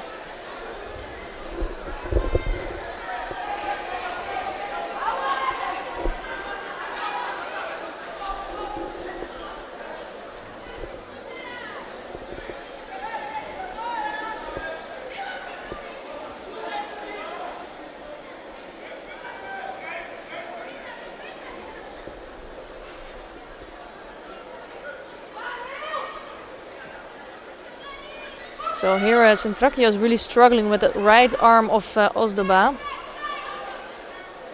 Ozdoba is controlling that side. I think if she wants to control the contest, she needs to keep that right arm on the lapel or on the top of Centracchio.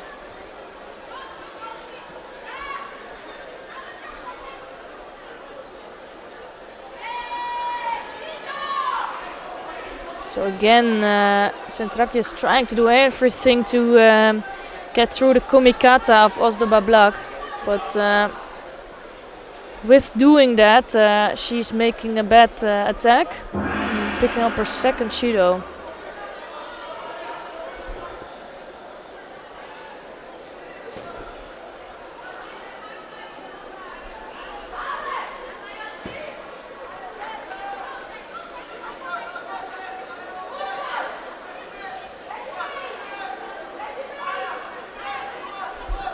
Israel 1, the golden score. So 22 seconds left on the clock.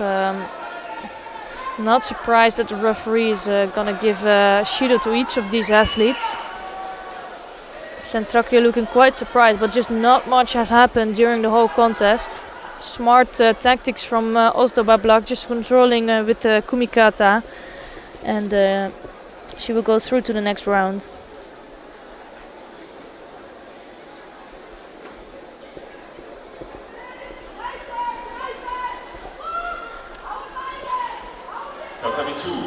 contest is second round for men under 81 kilos in white judo gi representing Turkey, Vedat Albayrak.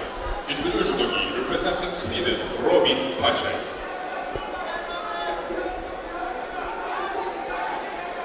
So we're going to take a look at the number 1 seed of today, Vedat Albayrak of Turkey. He is in white judo gi and he's facing Robin Pacek of Sweden in blue.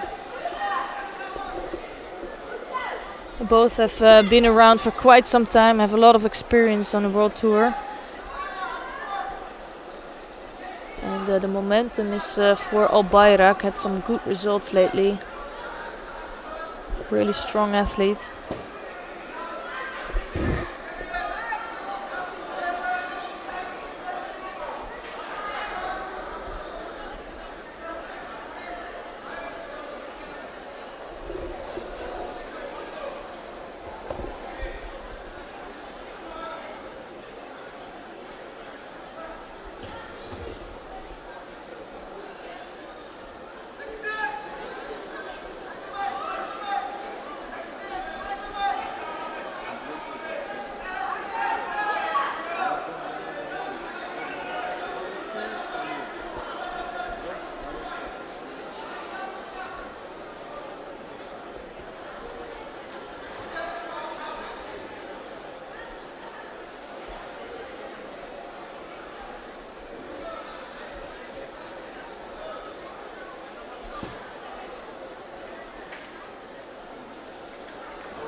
So there's a lot of contests this morning that looked a little bit slow, no big attacks yet. We've seen already some golden scores already. We've seen them now the whole morning, and I think as soon as we will advance to the next round, you will see some bigger attacks. And there's also some really close matches like this one, Albayrak and Pacek.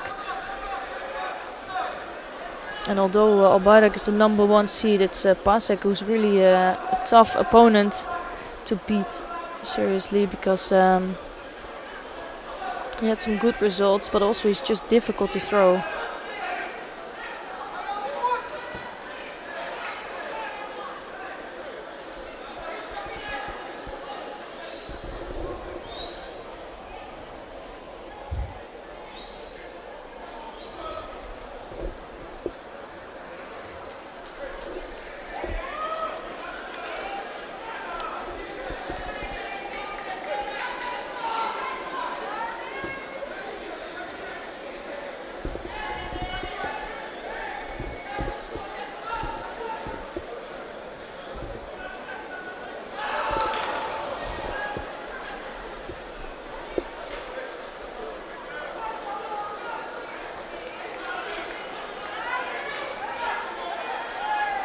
So poor effort from Robin Pacek, really well blocked by Albayrak.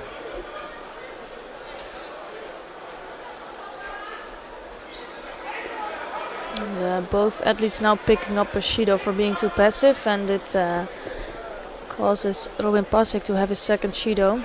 So there's a small advantage for Albayrak. Tatami 3, next first round contest for women under 70 kilos in white judo gi from Georgia, Mariam Chanturia, in blue judo gi from Denmark, Emily Su.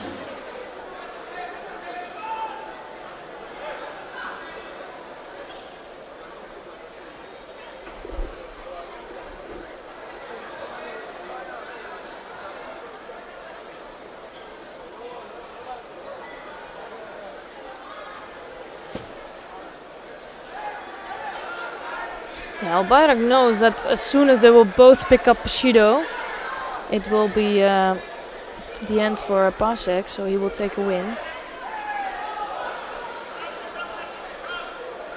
It's him that's putting in the bigger attacks. This time it's Pacek doing well. Wow, that was a beautiful effort by Pacek. Might be that the referees will look at that action again, see what actually happened. You can see here the first effort came from Pacek, and then he was trying to lift him backwards. I don't think there was enough control from either of these athletes to come up with a score in the end, but really nice thinking of Pasek first to come up with an Ouchigari and then trying to lift Al Bayrak.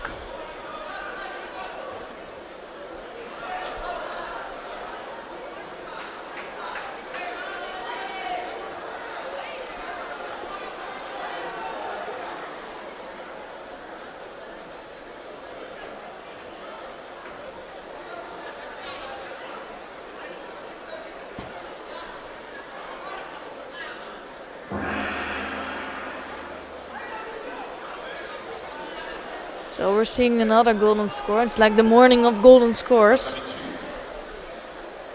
Golden score.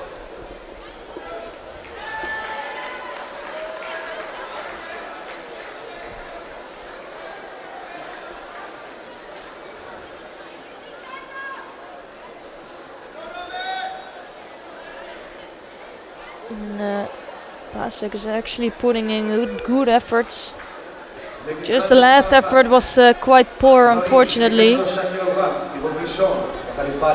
And for me, that's quite rough because he was really putting in an effort.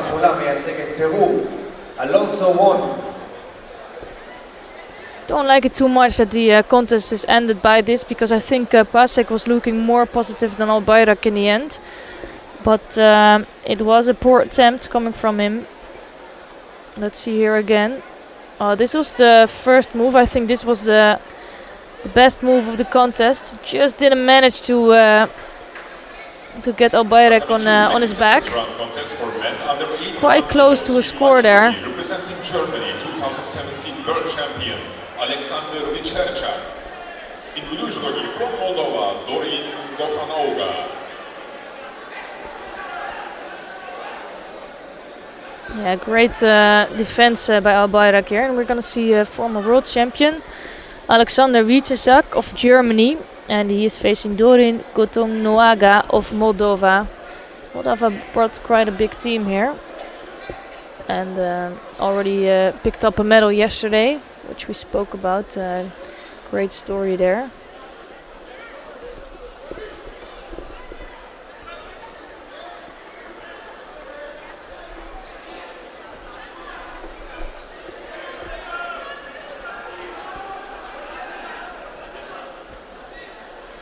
Vicherchak picking up his first Judo early up in this contest.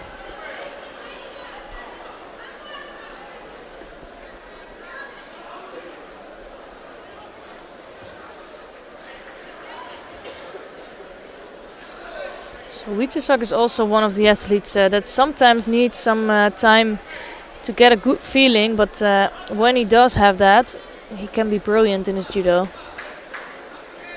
And he will need that not only in this contest but also against Al Bayrak in the next round.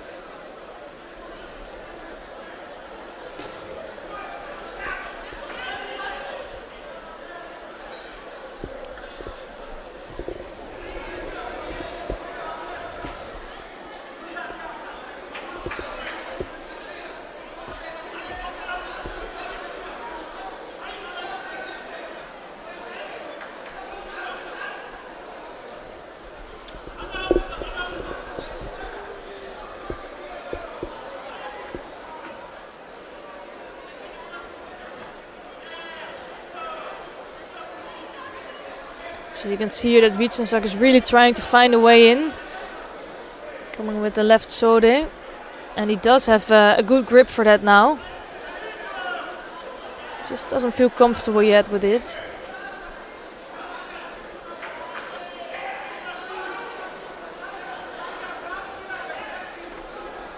That's a better move of him. It was a risky move though, I think.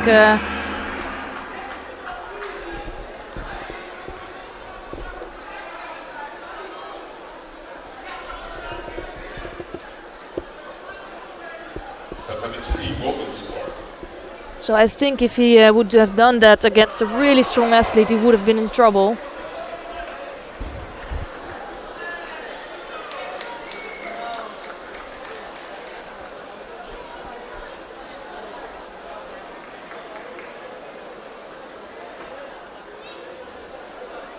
This time Yoko Tomonage by Tonowaga, but that was really easily blocked by Wichesak. Not the strongest attack coming from the youngster.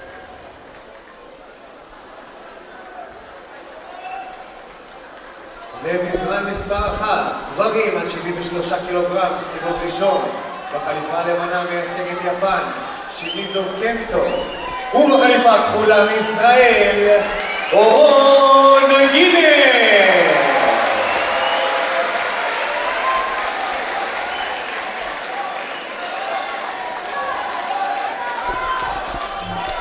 So in the meantime, on mat number 1, it's one we mentioned this morning, Shimizu Kento, who's been off the international circuit for around 7 years or so. So I would be really curious to see what he's doing. I'll take a little look at that tatami as well.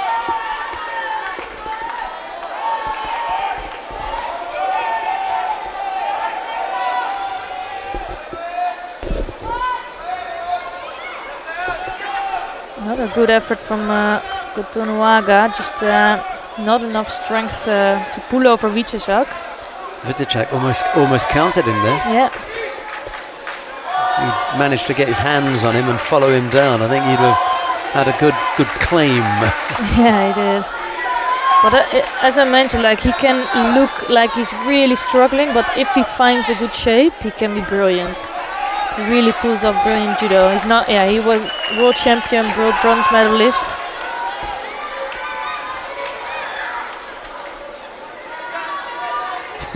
But this timing is just off. Doesn't find a good timing yet for his techniques. You could see what was in his mind, but his body couldn't reproduce it. No.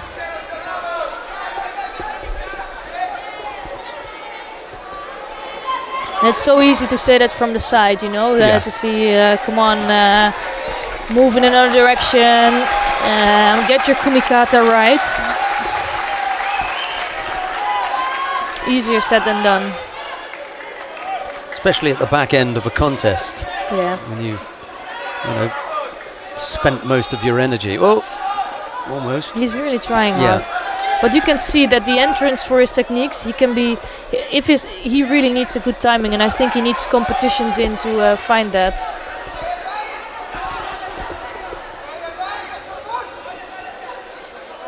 Another Moroto Seyanage coming from him. Shame he couldn't follow it up with a little bit of footwork. If no. But that's maybe just a feeling that's a bit off. I think if we look at the statistics of this mat, I think almost all fights were golden score. Except for maybe 1 or 2. Yep. Oh, nice. Nice turn in the end.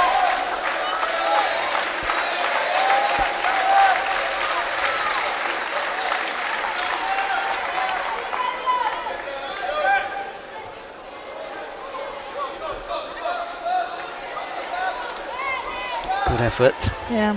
Oh, here we go. No, He's really going for it, isn't he? Yeah, he's going for it, but you can see that the physique is just not completely there.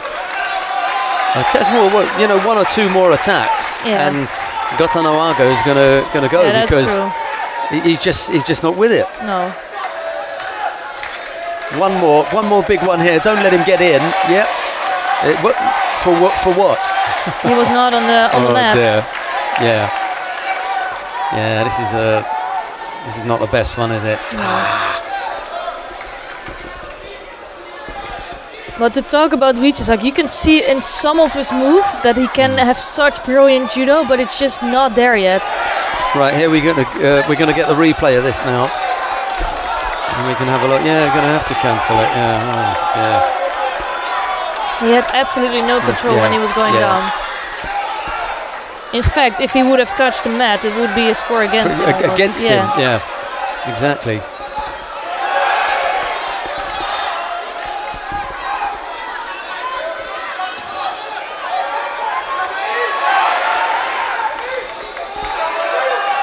Wichesak picked up a penalty for a force attack there. Oh!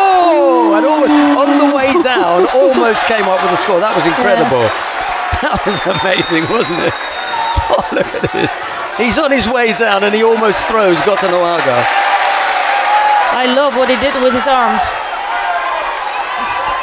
And it's starting to be a really good contest just because it can really go either way. It's too bad that he come up with that. Yeah, where he was blocked there, wasn't he?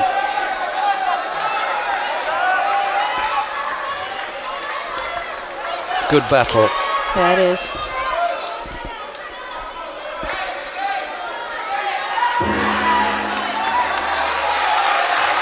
Yeah, this is actually clever from Vitacek now because he's forced Gotanoaga to come up with the same kind of tempo. Yeah. Gotanoaga realizes that if I don't come up with the same kind of tempo, I'm going to fall behind. He's the one at risk now of coming up with the false attack. It's a good thing that Gotanoaga is trying to block that because he's been in risk of getting a third Judo, of getting a false attempt. I wouldn't be surprised if that would happen during the contest. Yeah, there's a big cheer for Oron Guinaire on mat number 1. He just beat the Japanese, although they're going to look at it. Oh, they're going to take it off. So there's a really nice contest going on mat number 1. But we're going to stay on this mat. Also a good contest. Yep.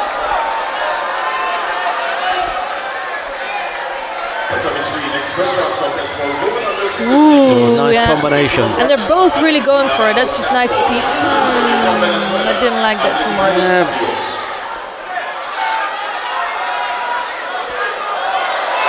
Nothing on the ground. No. You have to have something there. Just grab your, get some kind of strength.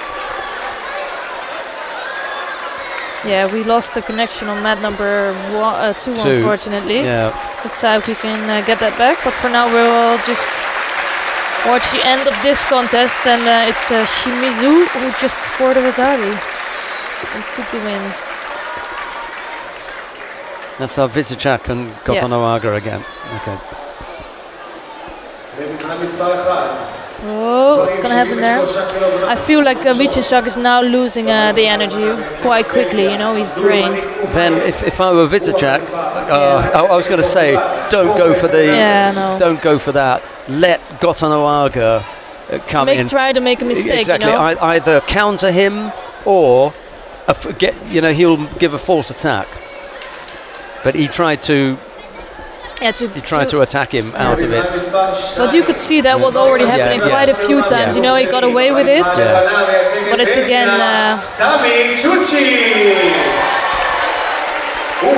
So he didn't find the good shape yet.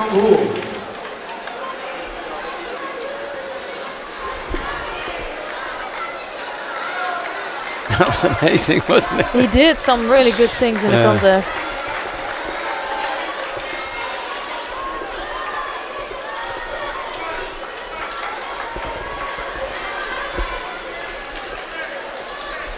So on the mat now, Sami Chuchi against Lee Sung-go of Korea. Sami Chuchi of Belgium in white judo gi and Lee in blue.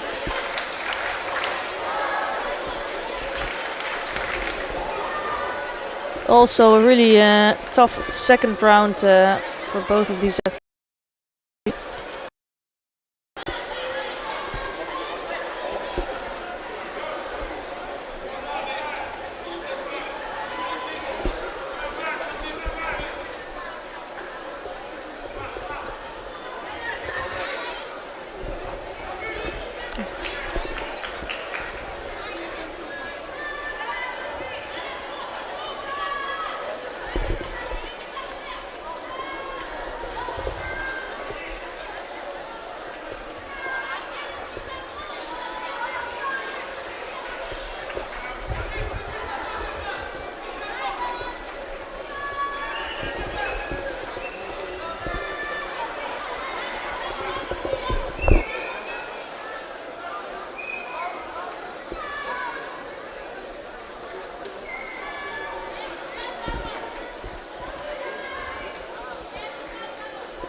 So strong left-handed grip by Chuchi, but you can see that he cannot really get the arm of Lee. Lee is doing that really smart, keeping out of the grip of Chuchi, and that's the difficult thing with the Koreans. You really have to try to control them, but they're so quick with their kumikata and they won't let you control both of their arms.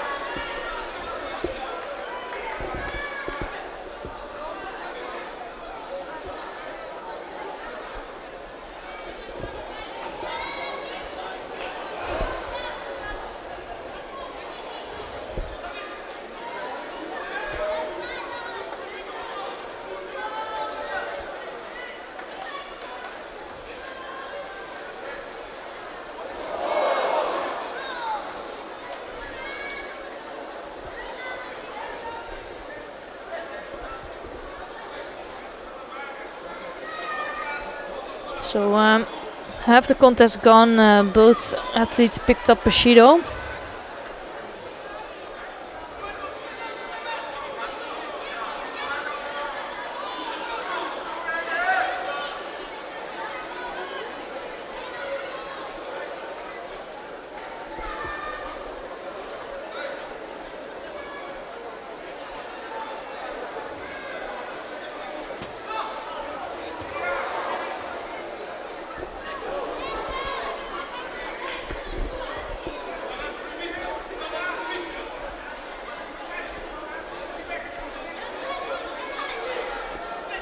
So 2 Judos each for each athlete, and they're really struggling to come up with the technique.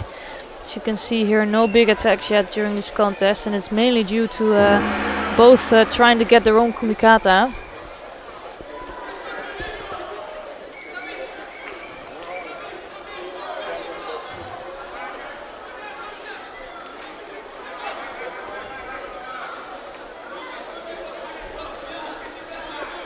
מזרן 3, גברים עד 81 קילוגרם, סיבוב שני. בחליפה הלבנה מייצגת גרמניה, דומיניק ראסל. ובחליפה הכחולה מייצגת ארגנטינה, תומאס מוראלס. So number 2 seed Dominic Ressel is also entering the mat for the first time here, and he's facing Tomás Morales of Argentina. That's going on in mat number 3, and here still no scores on the board. Just some small attempts from both athletes.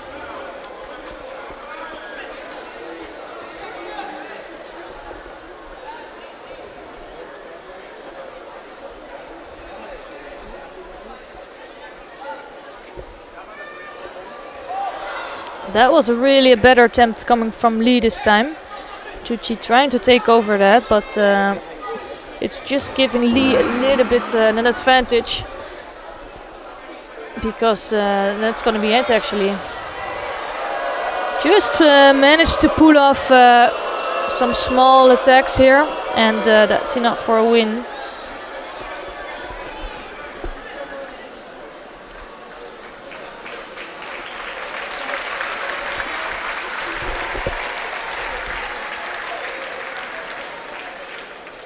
למזרן מספר 2, גברים עד 81 קילוגרם, סיבוב שני. בחליפה הלבנה מייצגת קירגיסטן, ולדימיר זולויב. ובחליפה הכחולה מייצגת בלרוס, יוסוף בקמורזייב.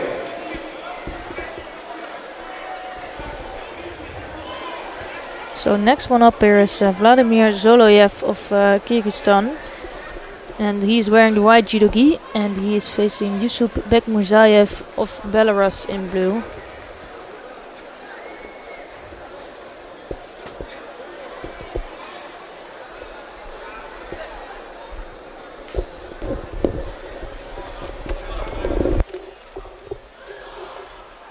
Nice strong attack from Zoloyev to get things underway. Sees the opportunity to go in with that left Ochigari, but Bekmurzayev manages to turn onto his front, and he avoids giving up the score. Half a minute gone. Already Zoloyev looking dangerous and threatening. And it's now Bekmurzayev's turn to work on the legs.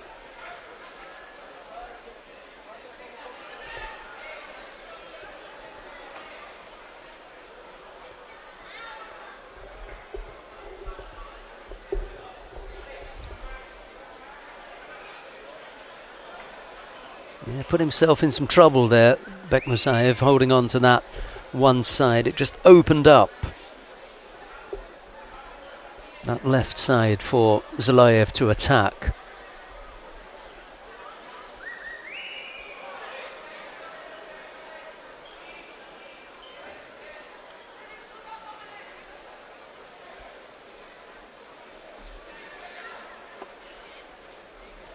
Over on one side again. He just seems to be sitting there when he gets his hands across.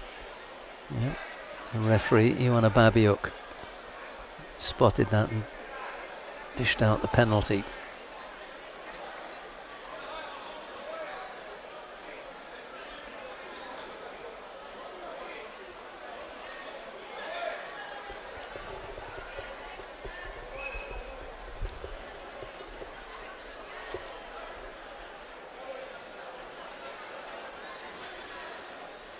And every time he goes over there, he gets himself in trouble. Zaloyev is not bothered by having to deal with that one-side grip.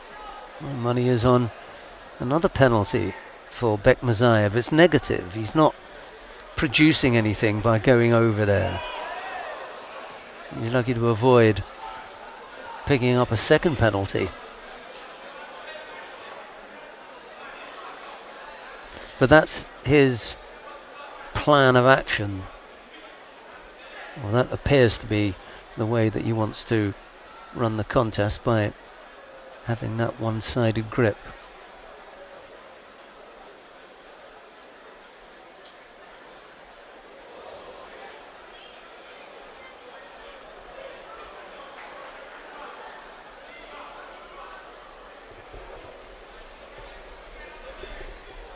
I don't see that it's opening up any opportunities for him. If that's the plan, then I don't think it's working.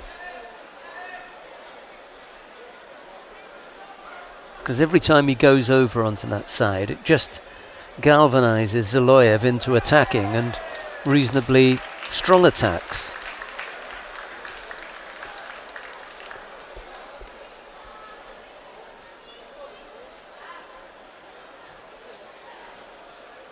Yeah, he's avoiding to take a grip here.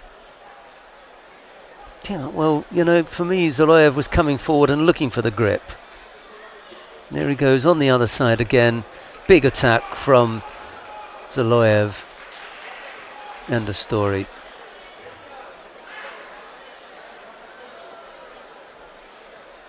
Yeah, absolutely.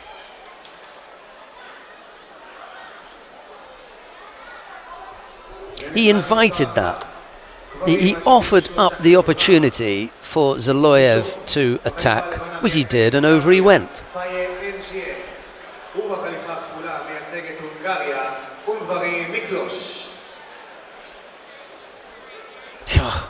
Can't believe it.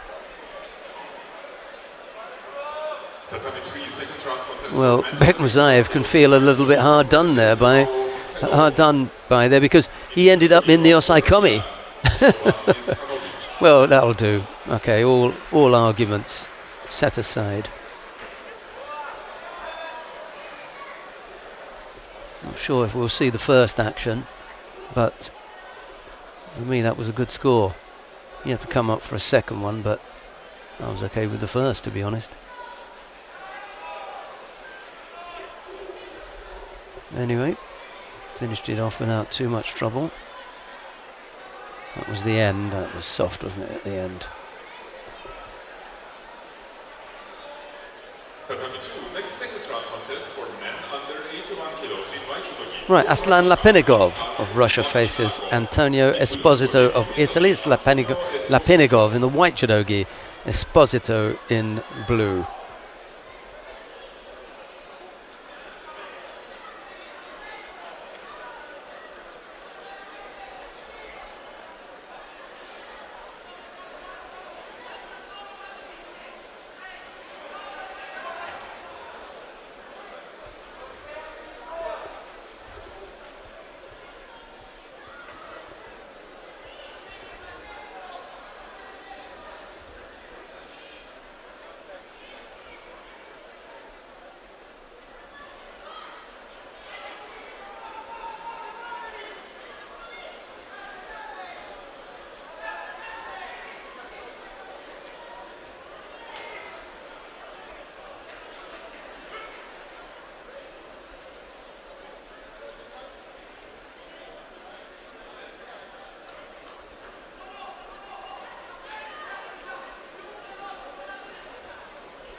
Lapinagov picked up the penalty for passivity.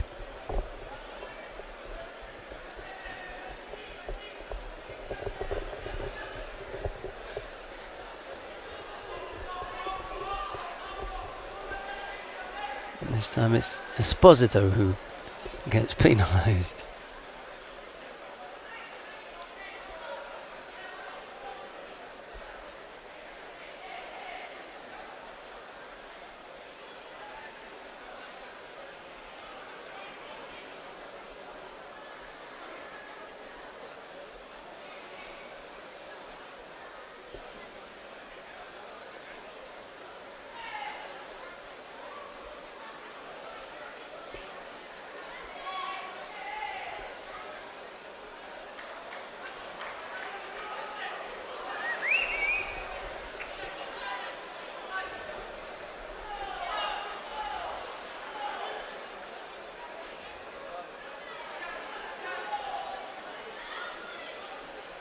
Esposito not happy with the penalty he picked up for the gripping infringement, indicating that he thought that Lapinagov was also guilty of the same.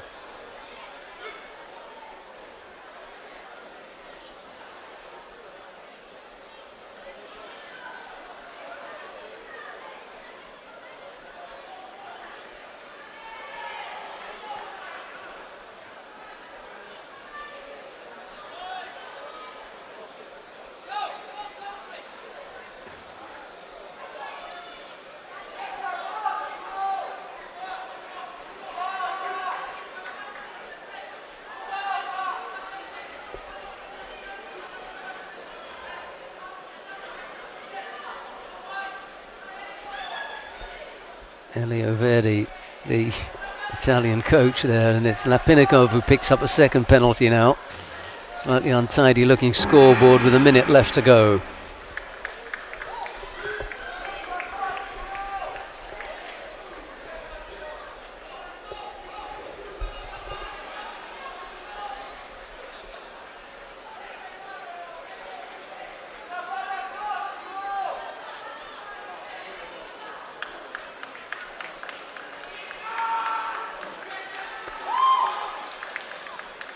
למזרן מספר 1, גברים 73 קילוגרם, סיבוב ראשון. בחליפה הלבנה מייצגת פולין, ויקטור מרוצינסקי. ובחליפה הכחולה מייצגת פיליפינים, קייסי נקאנו.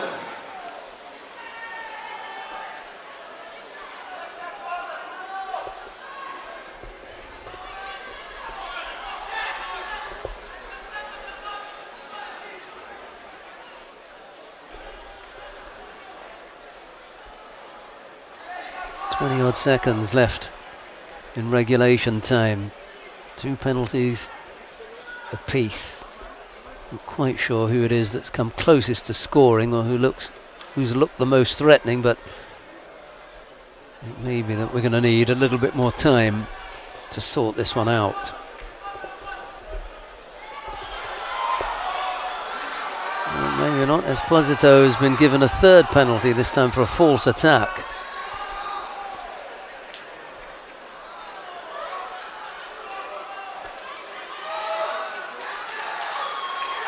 Lapinagov gives a bow and then a handshake and he's off, he's not hanging around. Esposito still remonstrating with the match official. Well, that was the end of that.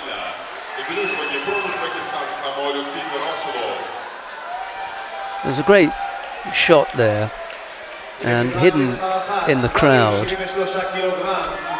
is Gilly Cohen and Shira Rishoni sitting up there watching together. Ungvari Attila of Hungary is up against Kamoluddin Rasulov of Uzbekistan. It's Ungvari in the white judogi, Rasulov in blue.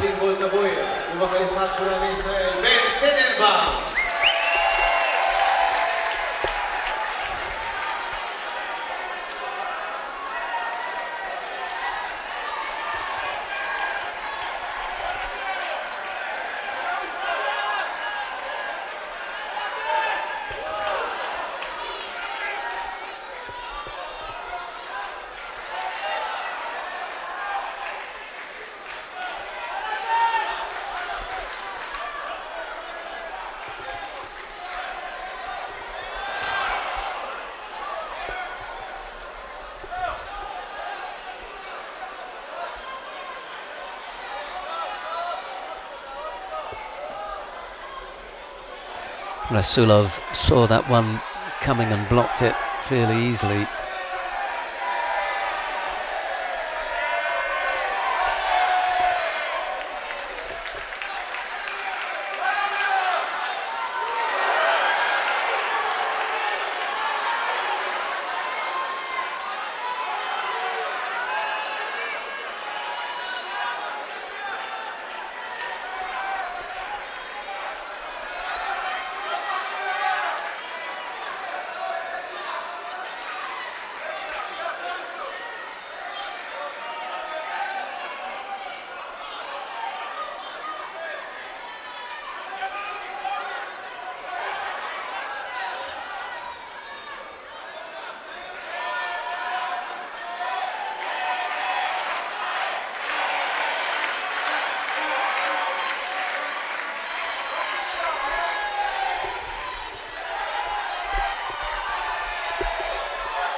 And now Rasulov picks up a penalty for a false attack.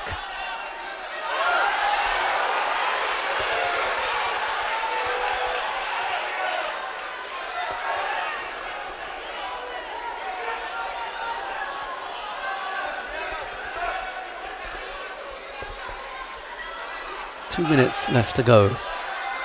No score as yet.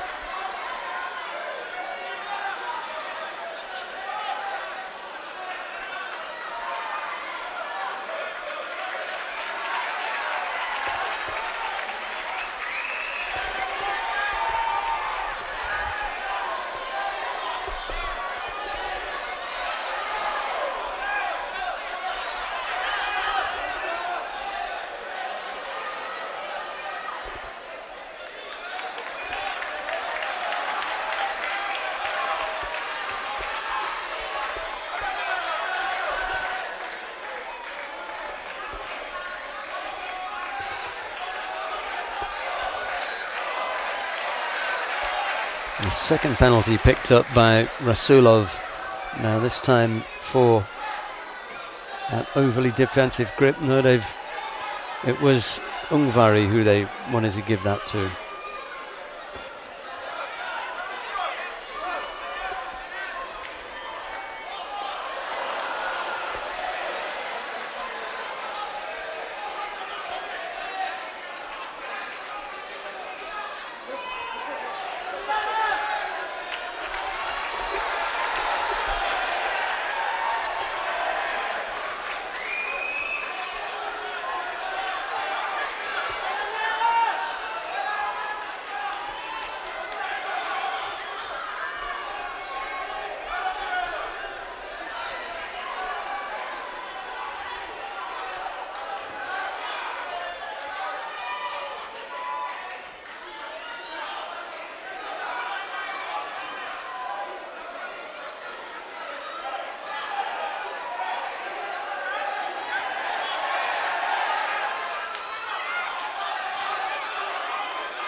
Into the last half a minute then. One of these fighters would like to, well, either of them would like to finish it up. Neither of them wants to go into golden score.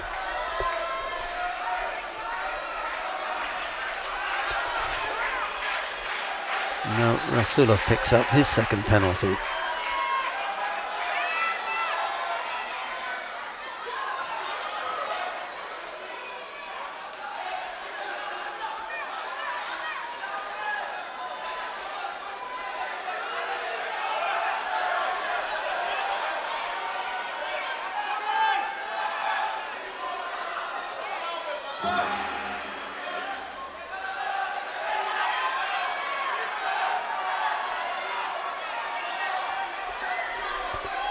Well, I suppose the last minute has been that little bit more interesting. Perhaps things will pick up here now in golden score.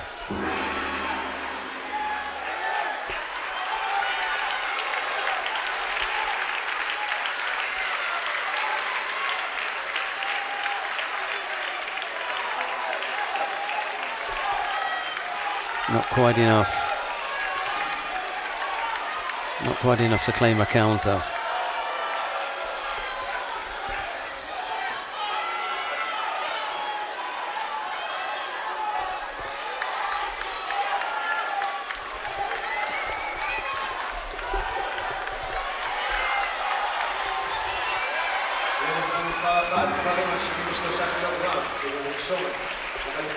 Satemi was her effort, but from Ungvari, but Rasulov moved quickly to block that. And we've had 40 odd seconds of the golden score period. Both fighters have picked up 2 penalties apiece.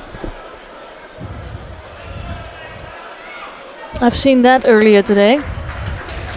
I think it's saying something about the level, that it's really evenly matched.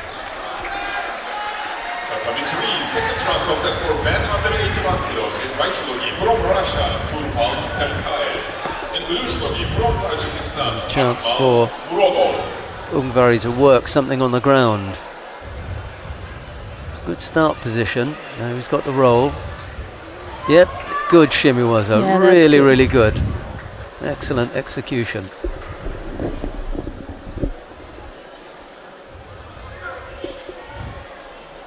Yeah, that was more of the classic execution of the shimiwaza, well, the roll and the shimiwaza, than we saw with Aoki Dai yesterday. He was a little bit Different. unique. Unique. He was unique. That could have been taken from the textbook, couldn't it? Good job. Just bumped into Moshe Ponti of Your mate. yeah, president of the Israeli Judo Federation. Coming up next, Henry Egotidze of Portugal. He's up against Damian Shvanovitsky of Poland. It's Egotidze in the white judogi, Shvanovitsky in blue. למזרן אחד, גברים 73 קילוגרם, סיבוב ראשון. בחליפה הלבנה מייצגת בולגריה, מרק חריסטוב. ובחליפה הכחולה מייצגת רוסיה, יבגני פרוקופצ'וק.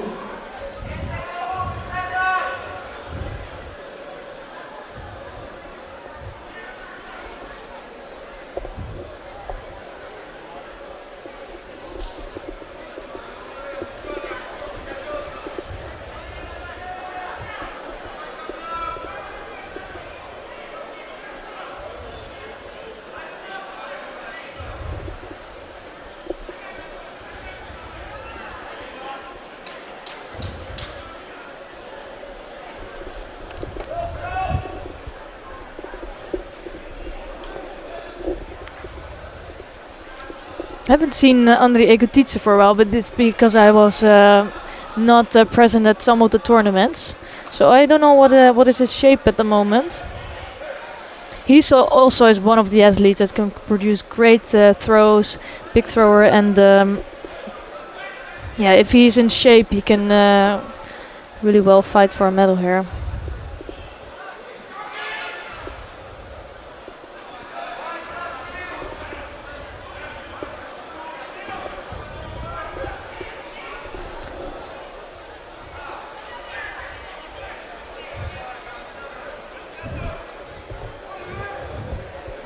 Yeah, and I think soon on mat number 2 we're gonna see number 1 seed Michele Poleres of Austria, and I'm really looking forward to see Gabriella Willems again, who did really well against Gemma Howell in the last round, and she might have a really good day, but that's she still has to prove against the number 1 seed. Luka Maisaradze of Georgia is up against Ruslan Usayev of Kazakhstan on mat 3 in a couple of fights' time. Yeah, we might take a look there as well. I think Maisaradze is a really exciting athlete to watch. Cannot consider him one of the talents anymore. He's already there. He's there. Yeah.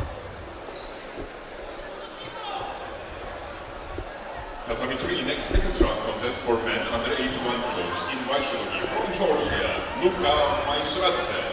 Yeah, I think today is taking a little bit long to get started. A lot of athletes are evenly matched. You see a lot of smaller, not the big attacks yet. I think yesterday it started off, with more attractive judo, as we can say.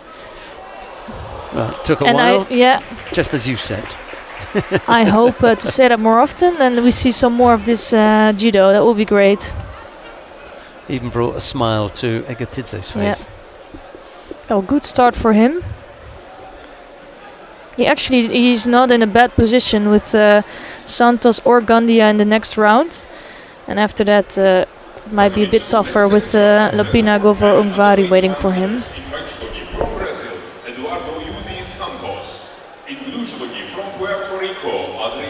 So we might take a look at mat number 3 before switching back to mat number 2 to see Luka Mazuradze on the mat. Yeah, beautiful Urunage here from Egotidze. So let's see what's happening here between Luka Mazuradze and Rushan Musayev of Kazakhstan.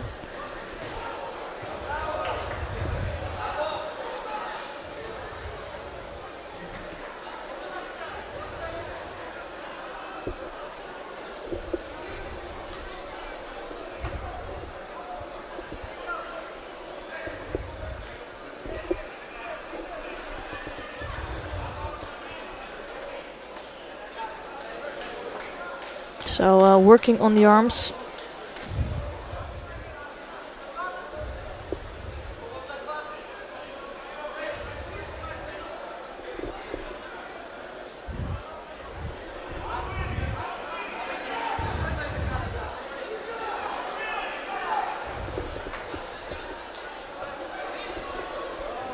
First contest for Mazuradze, so will take him some time to get rid of his nerves, get the good feeling, while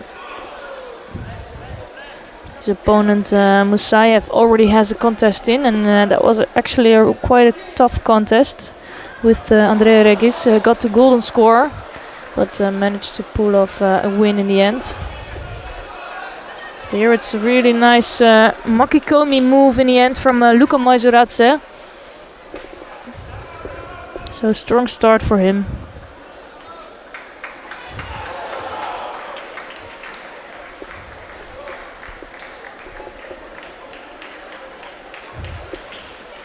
And with that we can move back to mat number 2 to see the under 70 kilogram category, because it was just Eduardo Santos who beat his opponent Adrian Gandia with the Nippon. So he will be the next opponent of Egotidze.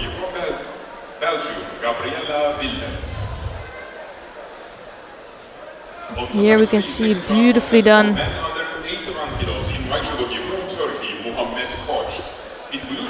And on the mat now we have Michaela Polares, number 1 seed from Austria, and she's facing Gabriela Willems of Belgium in blue.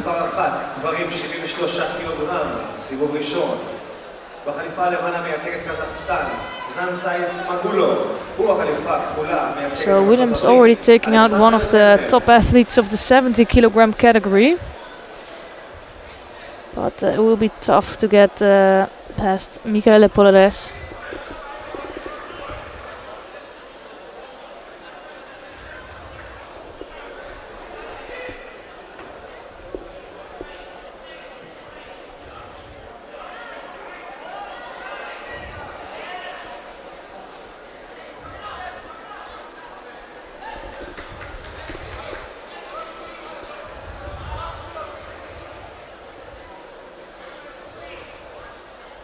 Willems with the right hand keeping Polares at distance.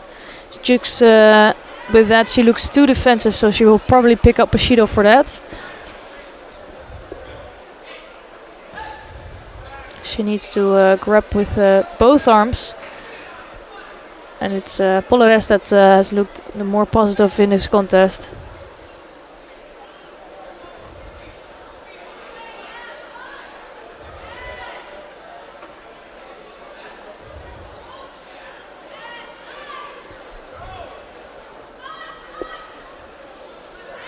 And Polares on it with that left side looking for a score.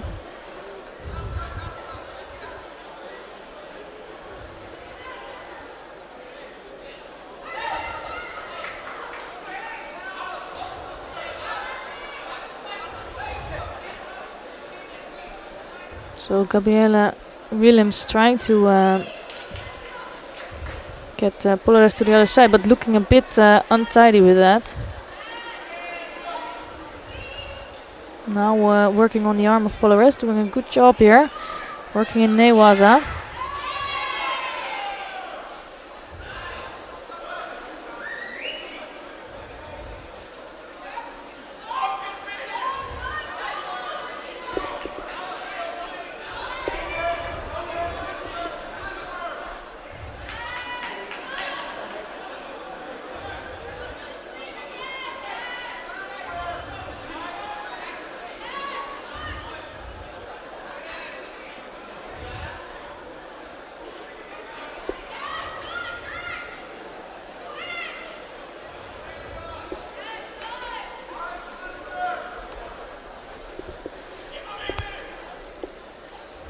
So still the one Judo left on the is on the board for Willems. Trying to get away past that left side of Polares, but not succeeding yet. She does have a better grip than in the first half of this contest. And that is a little physical difference between Polares and Willems. You could see Willems try to come in with a technique, but Polares quite easily pushing over Willems.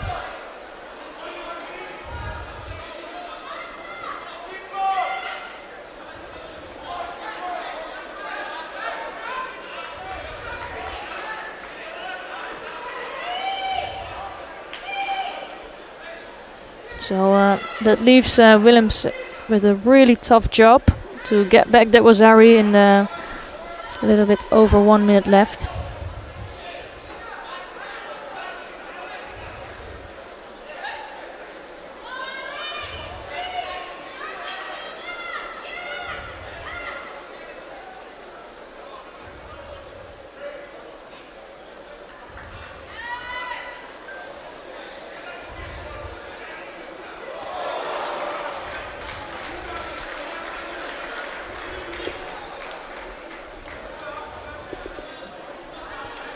Referee asking Willems to tidy up her gi.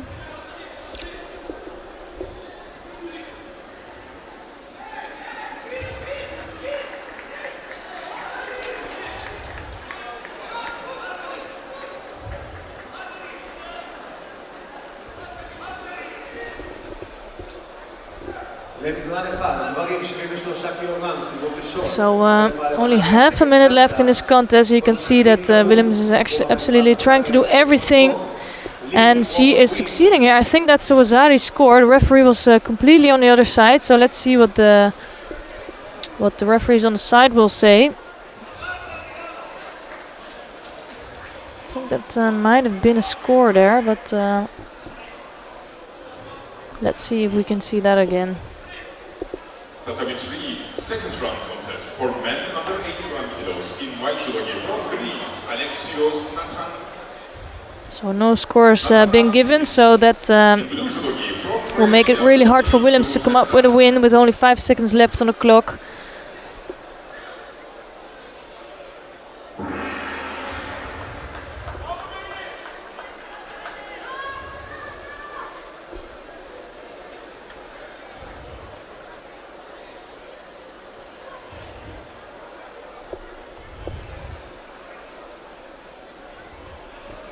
So I'm impressed with the judo of Gabriela Willems. She showed that she really has something about her, but just not enough for a win yet. Next second round contest for women under 70 kilos in white judo representing Chinese Taipei, Shan Liu. Here you can see the score, clear score.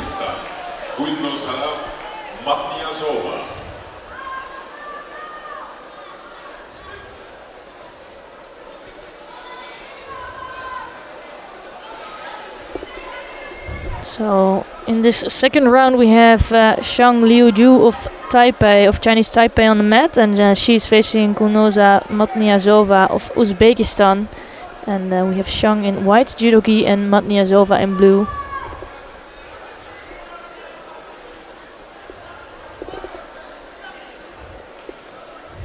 Matniazova really dangerous with a left uchimata, and I think she's already searching for an entrance for that.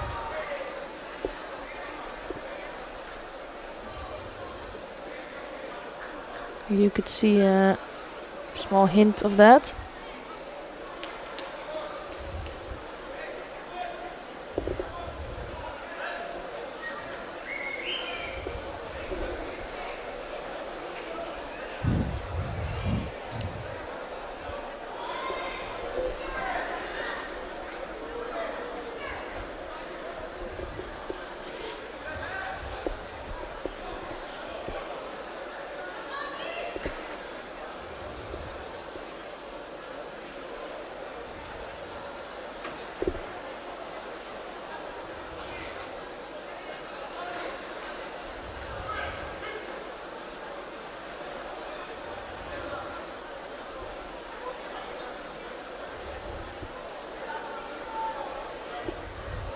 So both having a opposite grip, so it's Shang who's really right-handed and Matniazova left-handed, and with that they have trouble to really get close to the opponent.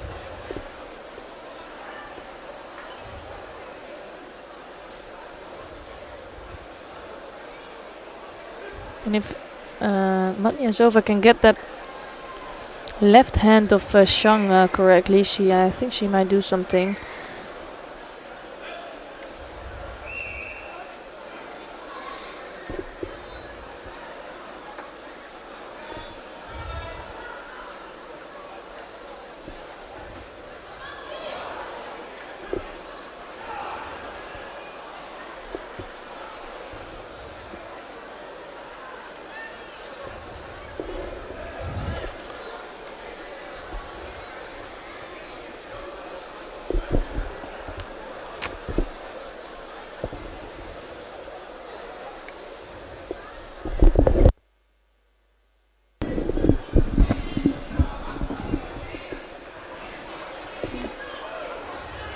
So also these two athletes really take their time to come up with the proper technique.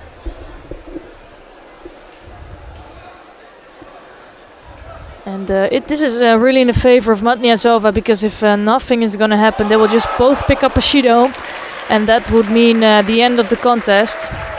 It's not the most attractive way you want to win, but it gets the job done for Matniazova, and she will go through to the next round. I'm not so impressed with her judo yet.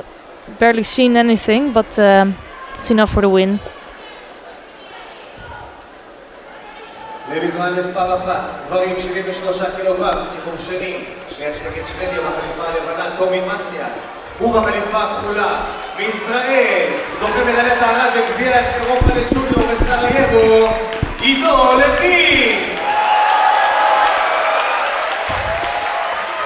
ובמזרן 2, נשים 70 קילוגרם. So now coming on to the mat, Miriam Bukareit of Germany in white judogi, and she's facing Yarden Meyerson of Israel in blue. Big cheer from the crowd from Meyerson, and also for Ido Levin, who is on mat number 1. Quite a tough job for both of them.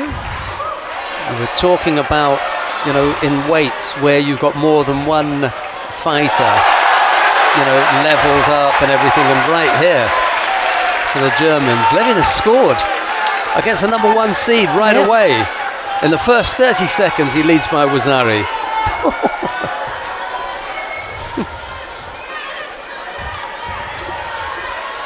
But it's already what we spoke about this morning, that Tommy Masias is really on and off. Yeah. And he's not constant enough, so he can really beat about anybody. And I've seen him so many times being number 1 and going out. So still needs to figure out something here, and nothing is over yet. Although he's a Wazari behind, he can still come back from that. But here we focus on Bukarait of Germany against Meersen. Bukarait can cause some upsets in the 70 kilogram category. She can do really well.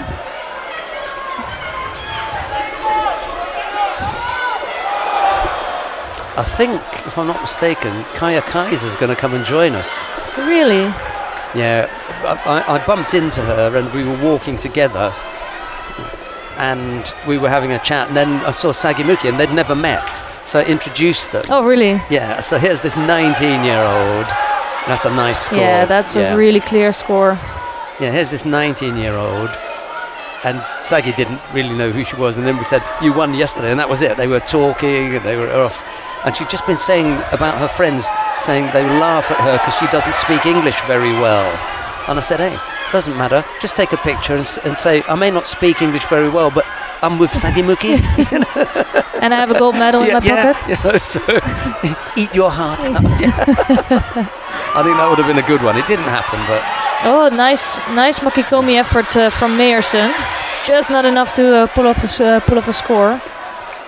Yeah, the head-to-head I'm thinking about is with Giovanni Scocchimaro. Yeah. Giovanna, sorry. Yeah, she's competing today as well, so she's in the bottom of the... I'm looking forward to that. Yes. I should have gone to... You know, we pick a fighter every day that we go to. If I'd looked at it... You would have said I'd have gone to Scocchimaro, yeah. No disrespect to Miriam at all, but I would have gone there. Yeah, I don't know if Bukarait has enough to bring at the moment to really get to the final. Good effort here. Yeah. Whoa, here we go. Oh, it just went the wrong way. Still on the arm. Not enough of it. I think she could have turned there if she would have put more effort on the leg part. But Meersen is a clever athlete, so she can pull off and come up with something almost a bit tricky. So it's Bukarait that's obviously leading big with the Wazari, and Meersen also 2 Shidos on the board. I don't think it is completely over yet. Some good fights going on now, by the way. It's Tommy Masjes just beat Ido Levin. Yeah, too much quality in the end. Time to dig deep. Yeah. And on mat number 3, it's Sally Conway against Elizabeth Teltsidou. Teltsidou leads by Wazari, by the way, with a little under half the contest still to come.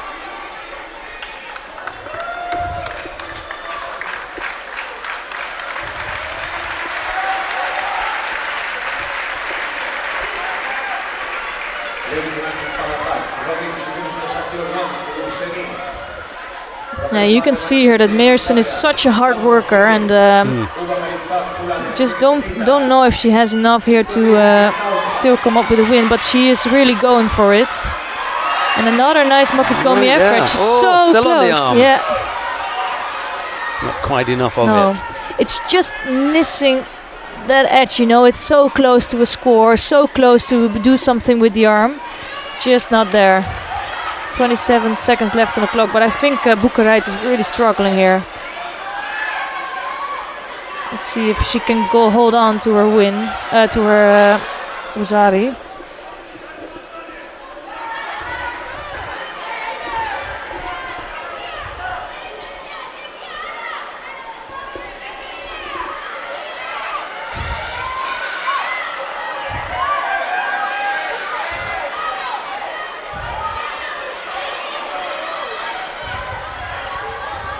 And this is what Bukarait has to do. She knows she has only 10 seconds left. She can just stay upright. She has a really good posture.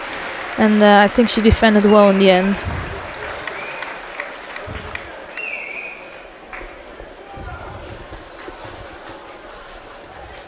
So Sally Conway is in trouble in mat number 3. Up until now, because she just it's Teltsidou who just picked up her 3rd Shido. Oh, dear. Here you see the score of Bukarait. Next second round contest for women under 70 kilos in white judogi from Spain, Sara Rodriguez. In blue judogi from Russia, Madina Taimasova. Well, here's someone you mentioned earlier on, Yeah, Medina. Medina Taimazova. On tatami 3, second One round of my contest for favourites, you know, the up and coming from Russia. young fighter. She's lovely. We had a chat with her briefly last night at dinner. Where was she from again? Oh, hang on, no, Or? Vladikavkaz. Ah, yeah. Yeah, Vladikavkaz. Now I know why I don't remember. Yeah. We had the two were from Moscow. There was one from St. Petersburg, and then Taimazova was from Vladikavkaz. Yeah, and she's up against Sara Rodriguez, also a tough athlete. She had a big injury last year, so I think she just needs some time to get back to this level. She might have something to bring in the future.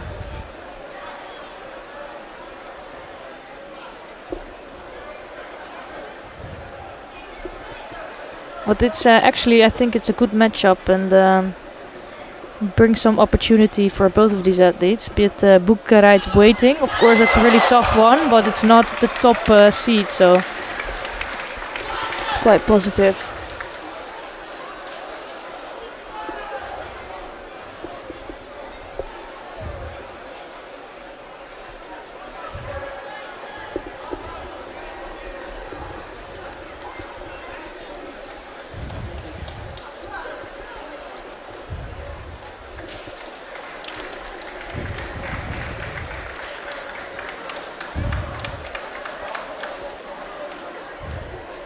מזרן אחד, גברים עד 73 קילוגרם, סיבוב שני.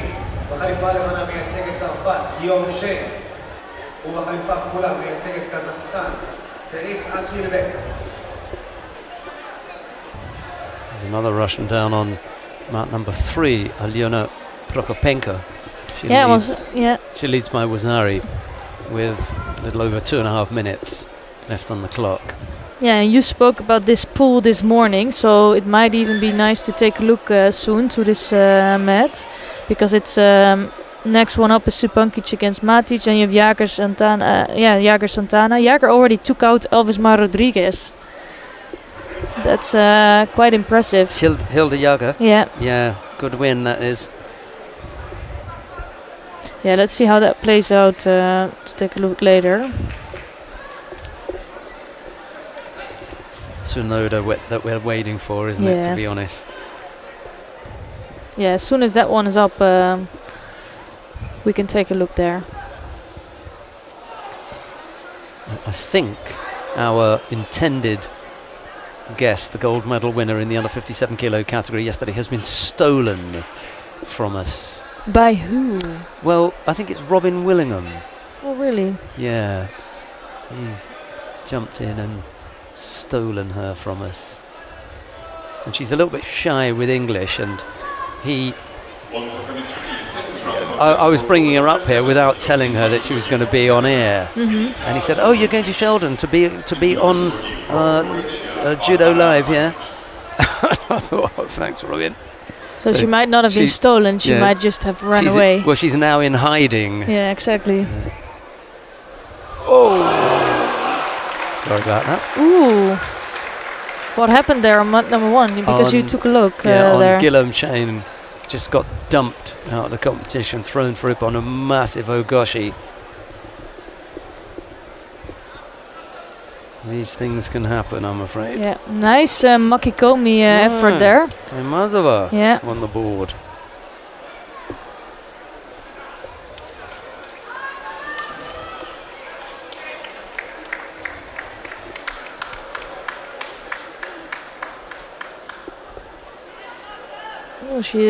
Rodriguez is asked by the referee to tidy up her gi. You see that less and less.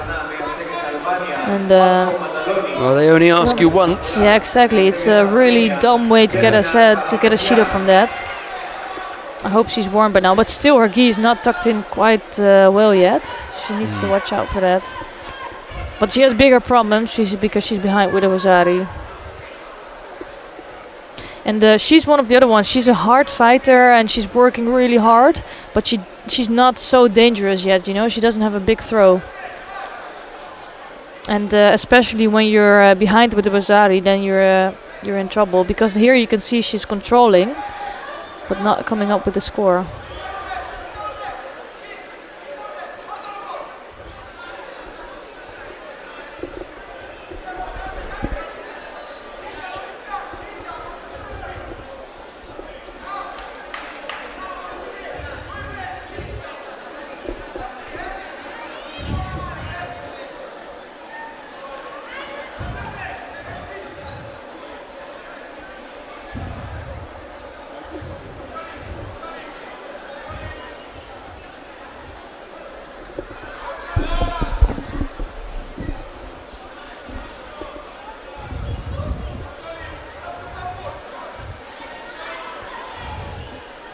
So Tamasova is really doing a good job in controlling the sleeves of Rodriguez.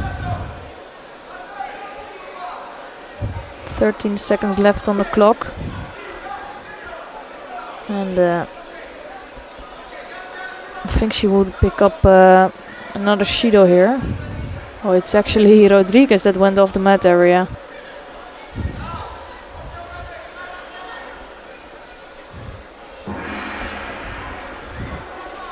No score between Zupancic and Matic down on mat number 3. And you've got Madaloni and Karapetian down on mat number 1.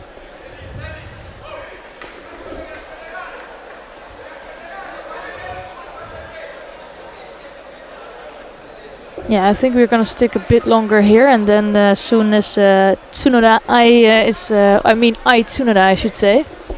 That's right. Yeah. You might get a little bit confused by that name.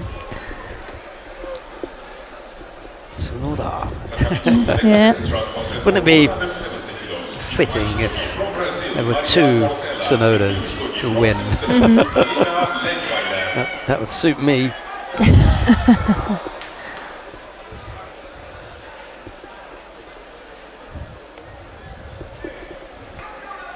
So on the mat now we have Maria Portela from Brazil, and she's up against Alina Lengweiler of Swiss. Portela in white judogi and Lengweiler in blue. Portela is also one of the ones that's always around, and really hard athletes to come past and to beat.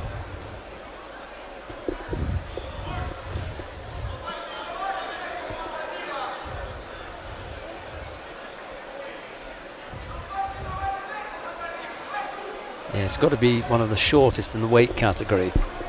Well, yeah, for sure. Soon to be joined by Tsunoda. Yeah, yeah, that's true. She's not the tallest.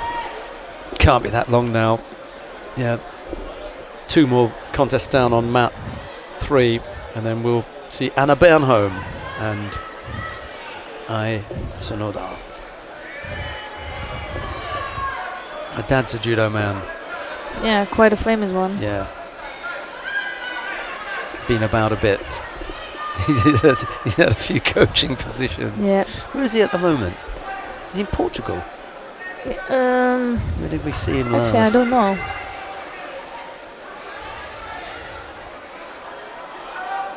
Yeah, he's been around in a few countries. He was in the UK for a while. They really liked him. Hard man.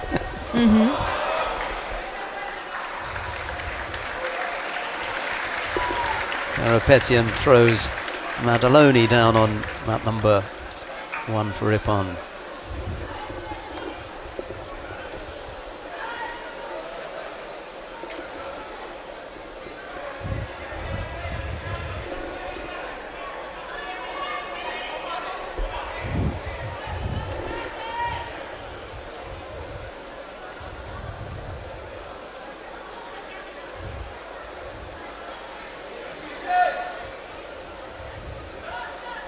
במזרן אחד, גברים עד 73 קילוגרם, סיבוב שני.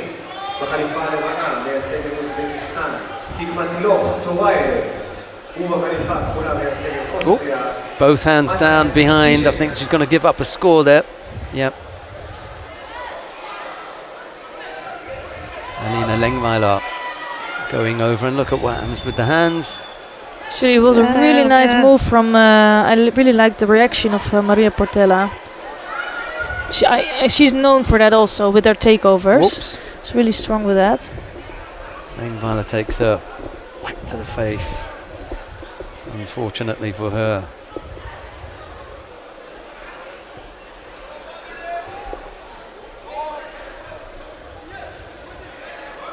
I think it's always quite impressive if you're as short as Portela that she can keep her opponents at distance.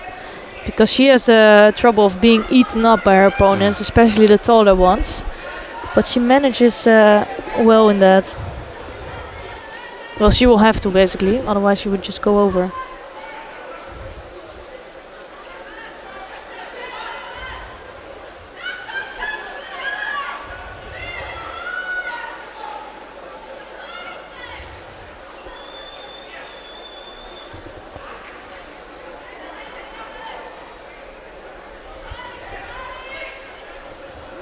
Well, Engweiler has 1 minute to come back from that and almost going over again here.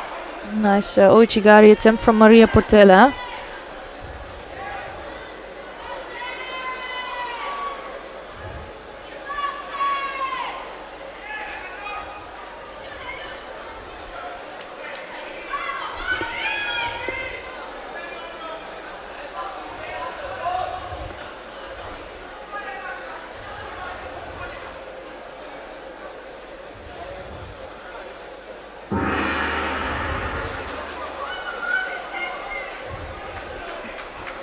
Not surprised to see a golden score on mat number 3 between Kelita Zupankic and Barbara Matic.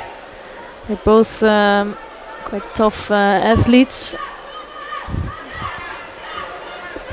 And I really think that's an even matchup.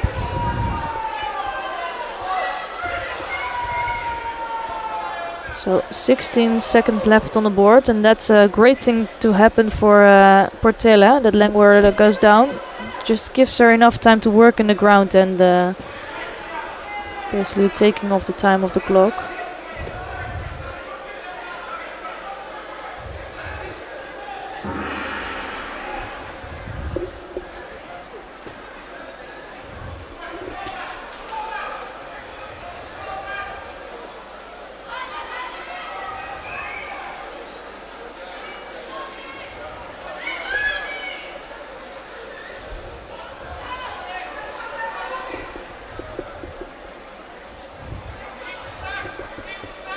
So let's see that score again. Really quick reaction from Maria Portela.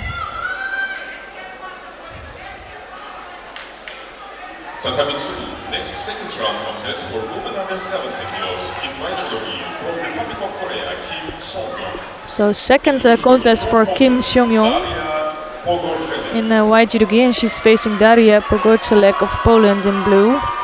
And Kim didn't look good in the first 2 minutes of the last contest. She was really struggling, the attacks were quite off. But then the longer the contest took on, the better she got. And let's see what she has to bring in this contest.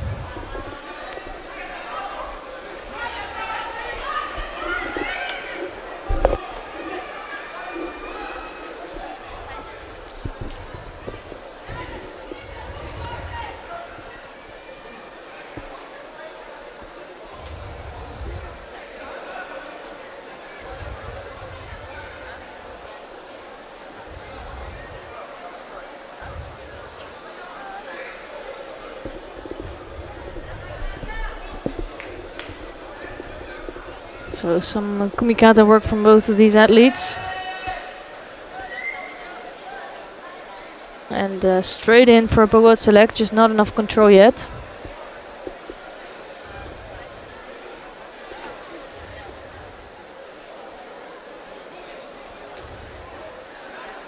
Nice Sode attempt from Kim.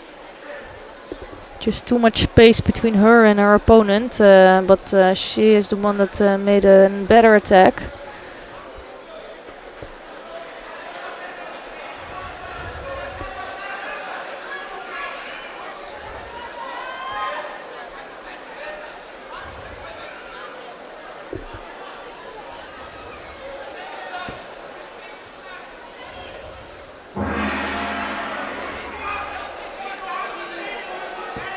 Again, Pogorzelek, as soon as he grabs, he's straight in for his Sode, but Now this time Kim is trying to control the sleeves. I think they both have the same style a little bit. Now Kim is working with a good kumikata on.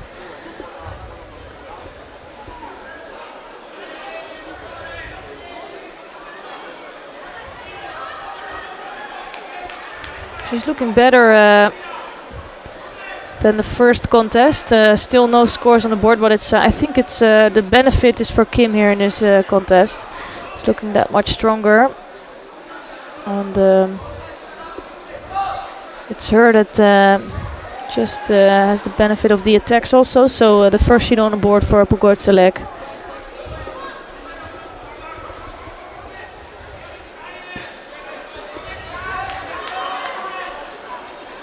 And another effort by Kim. This time a better effort. It's a Wazari score.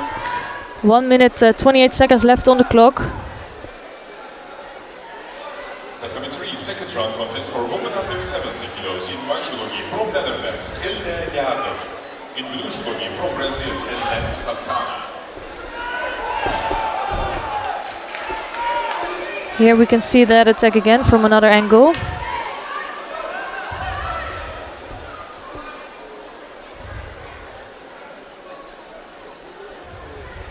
And let's see what Kim will do now. And I think she has to not start defending on her Wazari. She just needs to keep going like she did in the last 3 minutes.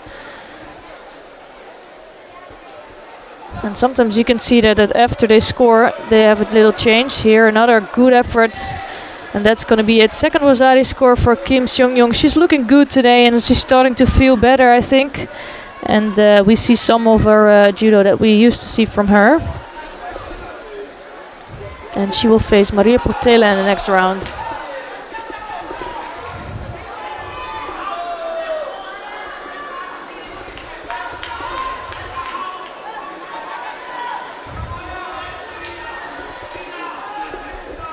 במשרד מספר 2, נשים עד 70 קילוגרם, סיבוב שני. So here we can see another attack. Maria Perez, ובחליפה הכחולה. Nice control on the sleeves of Pogorzelek. Nowhere to go for her. So we see another Israeli on the mat with a really hard task. It's Maya Goshen we're seeing here in blue judogi. But she is facing Maria Perez, former silver medalist of the world. She's wearing the white judogi from Puerto Rico. We're going to stay on this mat up until the next fight on mat number 3. With Tsunada almost entering. But up until then we're just we will watch this contest. Maya Goshen, one of the talents of Israel.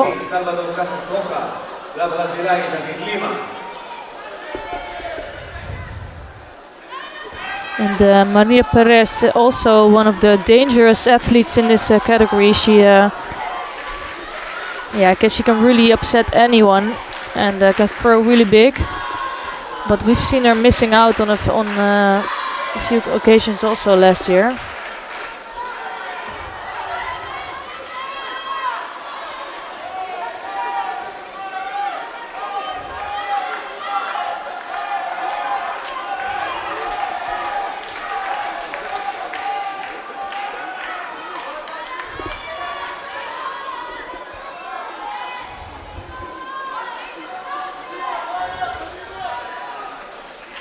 First Judo for a gripping error of Maria Perez.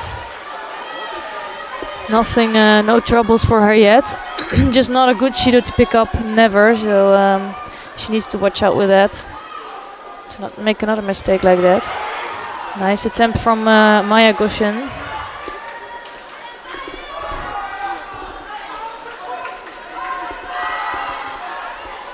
And for athletes like Perez, it's really hard to fight the youngsters from Israel. They're so focused and so eager to come and to do well for the home crowd. And also, they really have nothing to lose.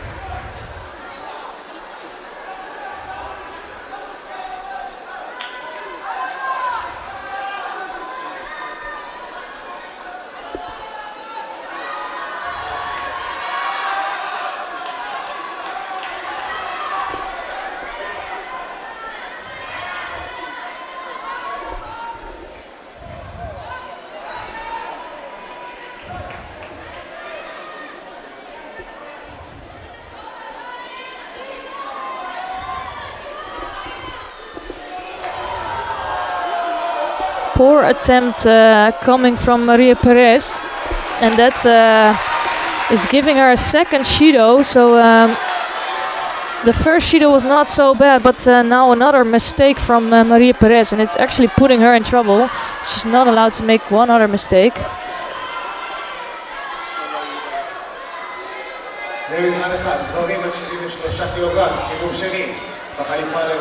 And Maya Goshen might steal a win here. Let's see if that happens.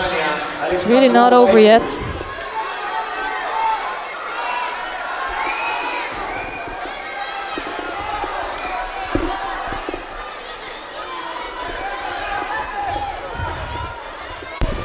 Right, we did say that we were going to get lucky and speak to Kaya Kaiser. So here she is. She's going to take over from Esther Stam. She'll sit in for a couple of minutes, and we'll continue with the commentary, of course. But we'll also get to say hello to Kaya Kaiser. Don't be so shy. Good afternoon. Hi. Great. Okay, so take your time. We're going to continue with Maria Perez of Puerto Rico. She's 2 Shidos behind Maya Goshen of Israel. We've got 40 odd seconds left to go, so it's a slightly different seat here. And I'm going to tell one of my colleagues, Lance Wicks, don't put the camera on because it will just kill. It will kill Kaya. She's not interested in the camera at all. Right. So yesterday, top draw performance. We were talking about the 5 contests, gold medal win, and I know that you won what was the equivalent of another Grand-Prix before, but yesterday you put that down as number 1, didn't you? You felt that was your first, yeah? Yeah. You can say more than yeah, you know. But it was a special day. It was a long day, and we were talking about some of the people that you had to compete against. Who was it? Has Goshen come up with a score? Let's have a look at that then. She looks as though she's happy with it. We'll come back to Kaya Kaiser in a second because I think this could be the end of it. Lance Wicks is our replay expert. He'll give us a look at that. Maria Perez is not that happy about it.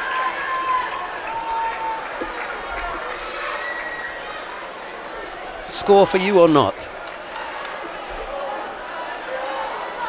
Yes, just definitely. about. There's that point where she's going over onto a side and onto a front. We know she's going to end up on her front. Yeah. But there's the part where you'd be claiming that because that's your technique. She goes down on a side and then onto a front. And I think that's okay for a score. Lance, we're going to go down quickly to mat number 3. Anna Bernholm of Sweden is up against Tsunoda of Spain. It's Bernholm in the white judogi, Tsunoda in blue. And I'm going to ask Kaya if she's ever come across Tsunoda before. You must have seen her. Who? Tsunoda. Yeah, I know her. I don't think you're that far in age.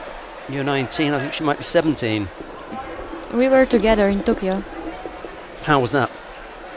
Nice. Strong, eh? Yeah. Well, I mean, you weren't physically on with her, were you? I didn't fight with her. No, I was going to say, you want to leave those big ones alone. Well, she is just making her way in the senior circuit. But she's so young.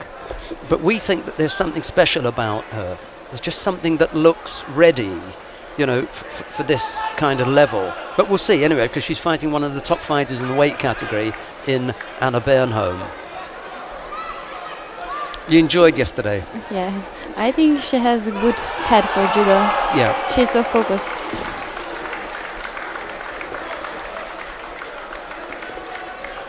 But you enjoyed yesterday? Yeah. And your aim when you came here, what some fighters think, I'd like to perform well, I'd like to have a few fights, I want to win the gold medal, or what was your feeling when you were on your way here? Not when you arrived and you settled in and everything, but you came here for what? What was it that you'd come here for? I don't know, for some points for Olympic Games and some money I need for college. Well, Right, and you got both. You got the maximum points. You couldn't have scored more points, and you got the maximum amount of money. And I can see on your face that you're happy. That you're happy with that. And you did say that. You did say it was an amazing feeling yesterday. On the podium, Slovenian anthem playing, flag going up. That must have been an incredibly proud moment for you. Yeah. And teammates looking on, or how many of your friends were out there? Is it a small team? Yeah, The it's small Stanger team. girls are here, aren't they? And Yes, but we are not the same club. no, it doesn't matter about club.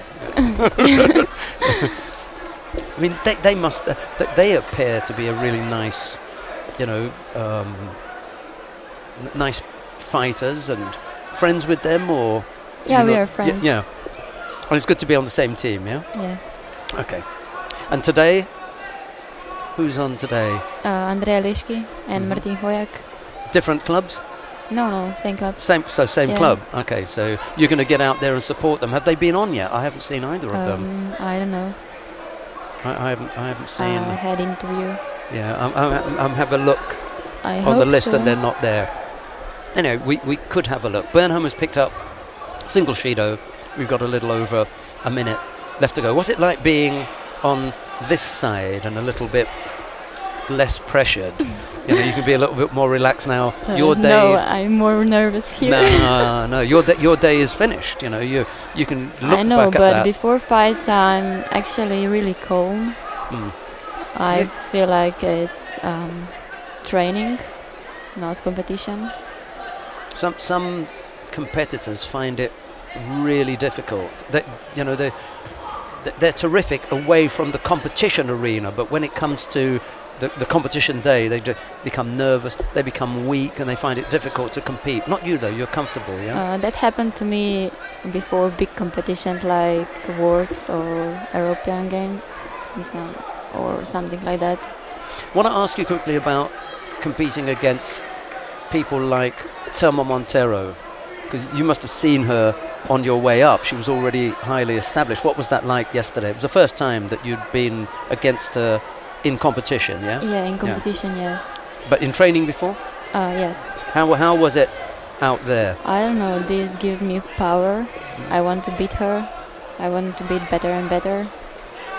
And the same, I suppose, for Sabrina Filzmoser. Yeah, but I was fighting with her before.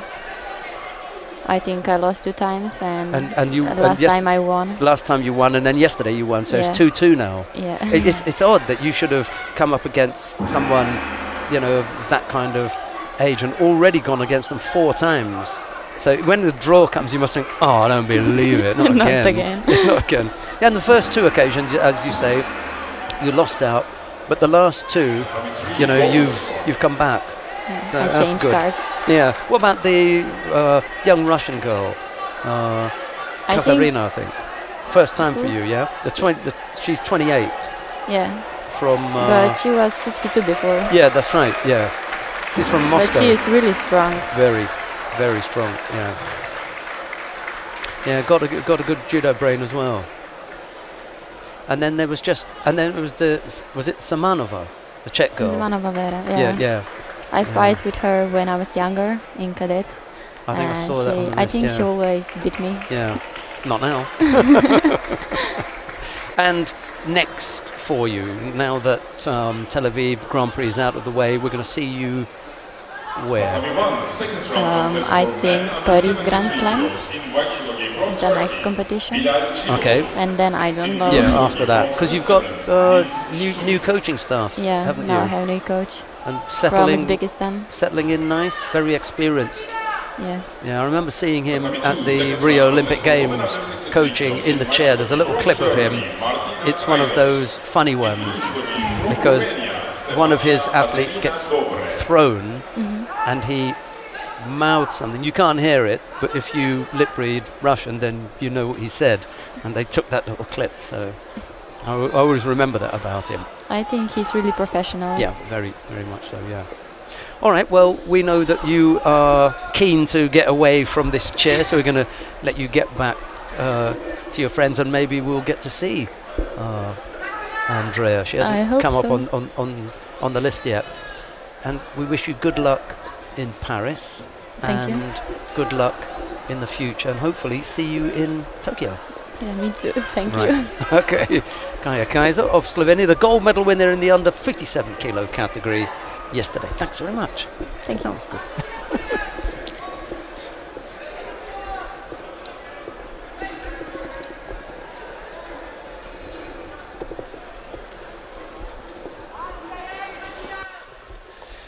Right, we've got a short break now because Burnham's got to take her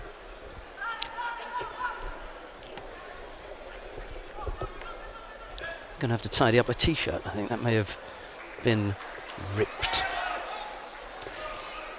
And in the meantime, we'll go next door to mat number 2. Let's have a look at the number 1 seed in the under 63 kilo category, Martina Traidos of Germany. She leads by Wazari. There's a minute gone.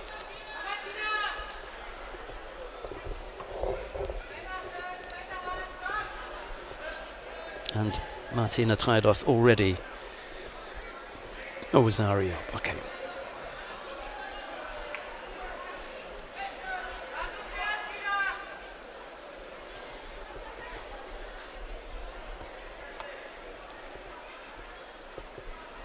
Don't worry, you're not going to miss any of the Bernholm Sonoda contest. As soon as they come back, we'll be back. A nice leg work there from Martina Traidos.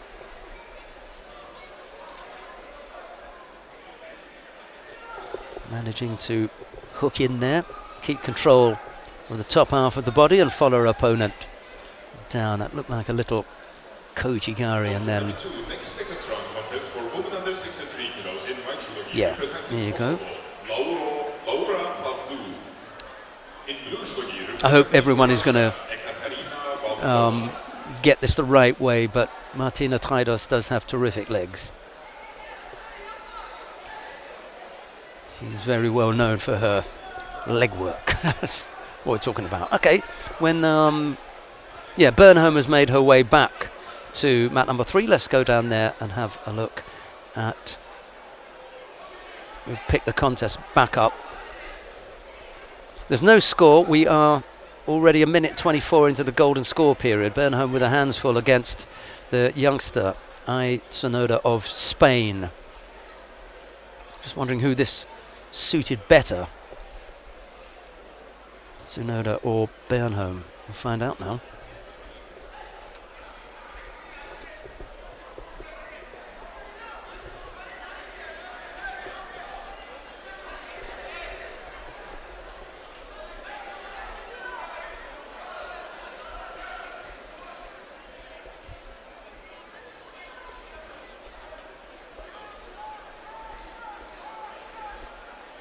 Sonoda looking comfortable on the ground after Bernholm was attempting something in Neerwaza, but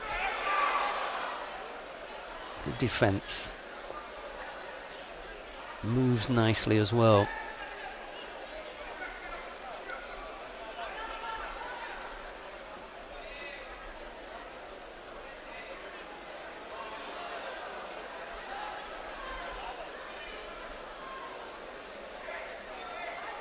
Quite able to come up with the score. She hasn't quite finished yet though. Thought about trying to get something going on the ground, but the position was wrong. Bernholm was in danger of getting caught there. Yeah, that's well, she was over there for quite some time.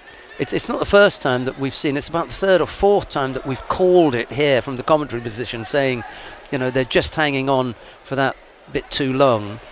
And it's usually when their opponent has got a strong grip and they're looking to negate that, they just hang on to that one side for that little bit too long. And that was the case with Bernholm there.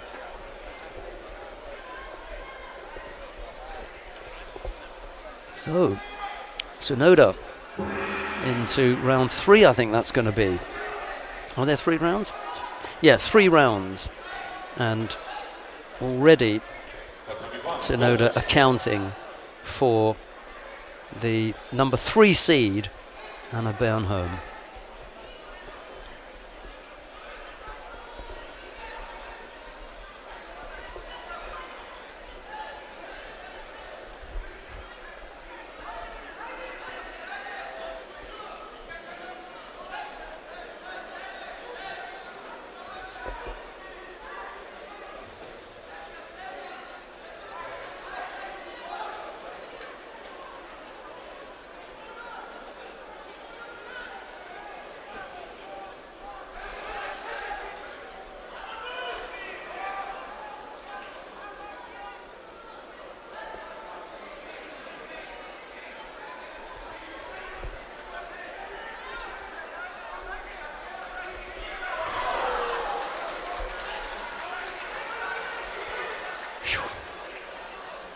Yu Jae-young not wasting any time there.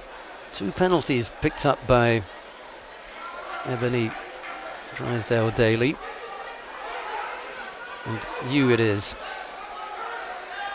who goes through to the next round. Yeah, again, you know, when you go over on that side, you open up the side for an attack. I'm not sure why it is that so many athletes are, you know, gifting that to their opponents. Oh well.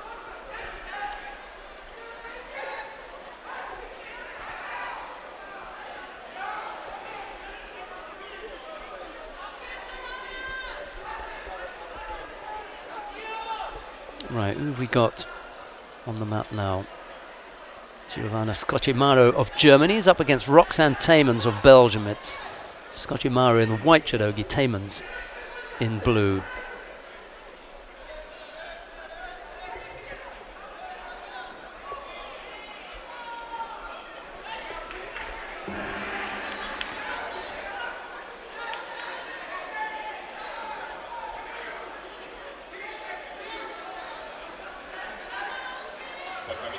Golden score.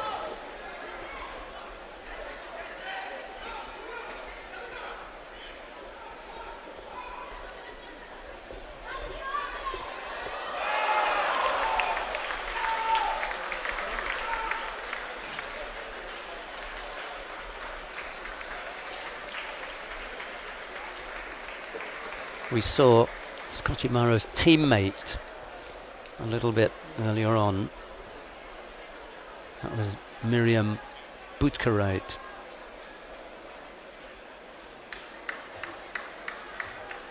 She won out over Yarden Meyerson. She'll face Medina Taymazova of Russia next. Just to bring you up to date, the winner of this one will face the winner of the upcoming contest, and that will be between Anka Pogacnik of Slovenia and Emily Tsuk of Denmark.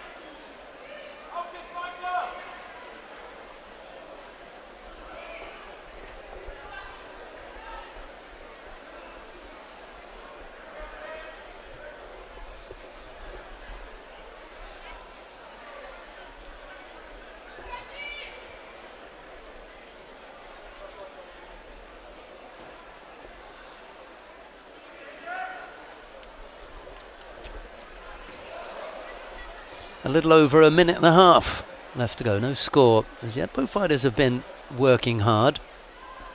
Penalty free up to this point.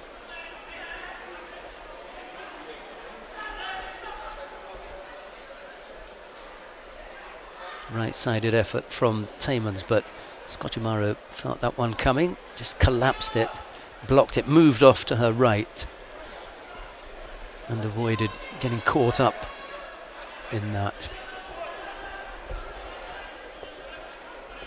She does, however, pick up a penalty for passivity, just a little bit off the pace.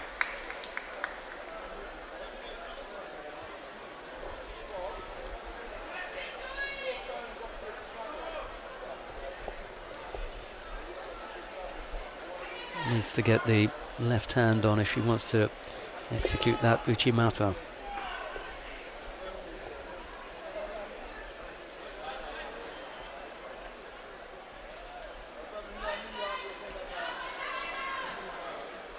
Tayman's causing Skochimaru some problems here.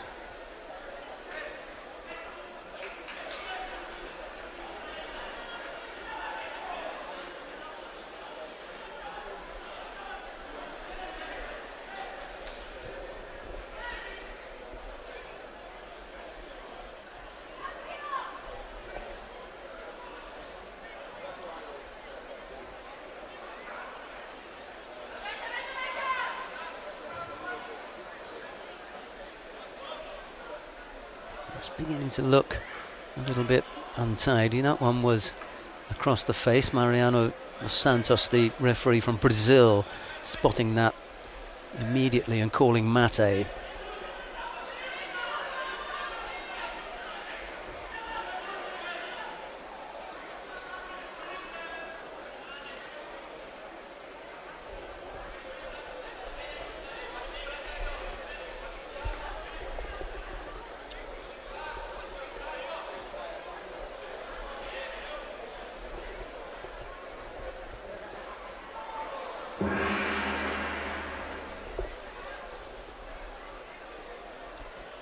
Okay, we're going to need a period of golden score to sort this one out.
מזרן מספר 1, גברים עד 73 קילוגרם, סיבוב שני. מאיטליה בחליפה הלבנה, אלוף אולימפי לשנת 2016, We've already had Basile!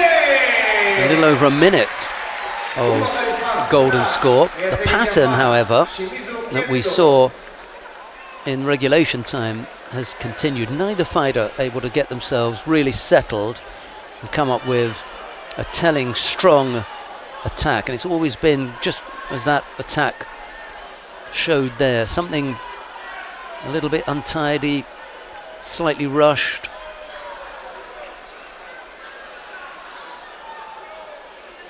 Just slightly unsettled that both fighters have not been able to get right.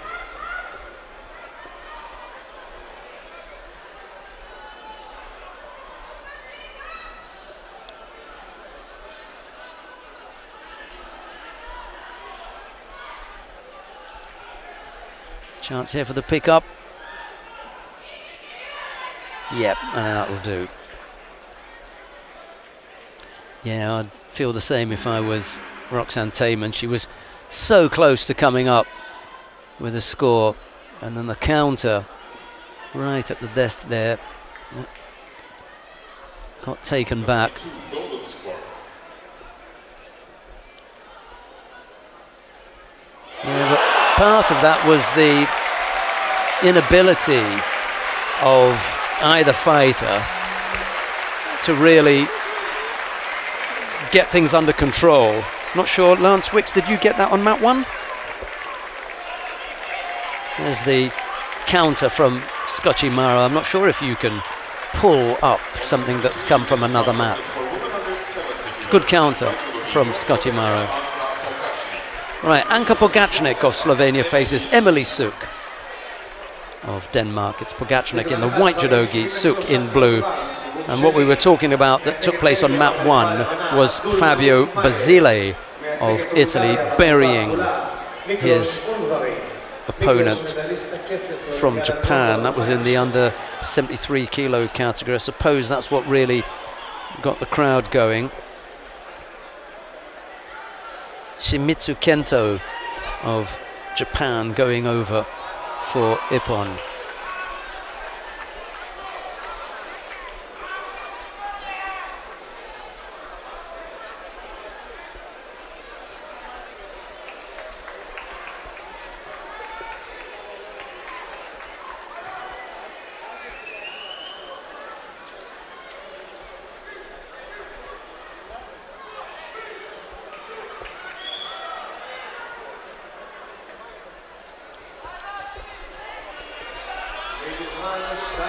נשים עד 63 קילוגרם, סיבוב שני בחליפה הלבנה, זוכת מדליית הכסף מאליפות אירופה עד גיל 23 בתל אביב, עדי גרוסמן! ובחליפה הכחולה מצרפת, יסמין הורלבין.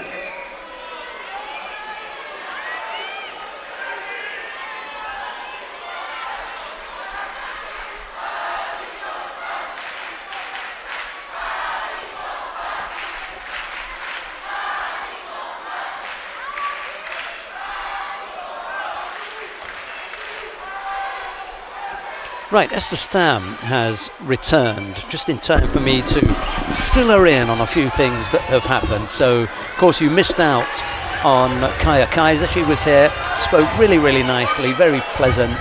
Great. And told us a little bit about herself. So she's moving on quite happily. During that time, Ai Tsunoda won her contest against Anna Bernholm. I don't know if you saw that.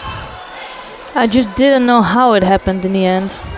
Yeah, it was a little bit of a battle, and then we just saw Giovanna Scocchimaru overcoming Roxanne Taymans in the golden score period. We're watching Anka Pogacnik now and Emily Suk.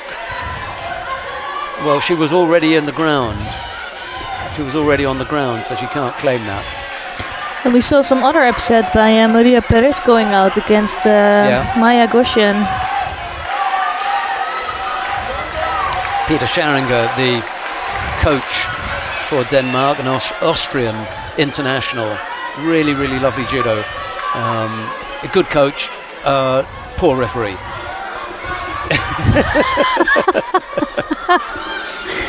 Okay, nice. Oh, yeah, but he is a good coach. Oh dear.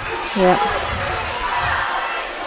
Got the arm wrapped up there. Nice makikomi from Pogacnik, and she comes up with a score with a little over a minute left to go. He's a terrific coach. I really like him. He's come on very, very quickly, and the athletes appear to like him. I wonder if Suk has injured herself there. Just holding on to her left shoulder. Pogacnik is a bit concerned now. She realises that maybe it's just an upset emotionally as opposed to upset physically. Yeah, okay. Well, you would be. You'd given up plenty. You were pretty close, to being in there, and you come up with that unfortunate. Yeah, and I think she's really getting there, She's getting close to the level of beating really good people. Yeah. So I think this is disappointing, especially for her, because Pogacnik is not one of the top seeds. So she had to come past her. Yeah. This is the fights you have to start winning, So it might be frustrating. Yeah, we will go up there. I just want to catch up with something in this weight category, in the under 70 kilo category, before we come to Andrea Leschke and Gecha Vandenberg. It's Leschke in the white judogi, Vandenberg in blue. This is the under 63 kilo category, round 2. Sonoda, Yu, Skochimaro, and Pogacnik. Yeah. Now, all of a sudden, that pool just begins to look a little bit interesting. In the morning, we didn't really pick it out. We picked, apart from Sonoda, we had an interest there. But all of a sudden now, it's beginning to look really interesting. And I like this matchup. Sonoda Me too, yeah. of Spain and Yu, the Republic of Korea, then Skochimaro and Pogacnik, and how that develops. Because that's the round 3. We'll see what happens to go to the quarterfinal. Right, we will stay here for the moment, but we will keep in mind that coming up on mat number 2 shortly will be An Chang-rim. Hang on here for a minute, yeah? Yeah, Andrea Leschke is really starting to look good, but I don't think, she's just not good enough to beat Tirsenyak in the coming period, I guess. Well, let's see what happens there. And I'm excited to see Gecha Vandenberg again. She is also growing in this weight category. And she beat some top people last year, got some good results. And I think this is also a really good tournament for her.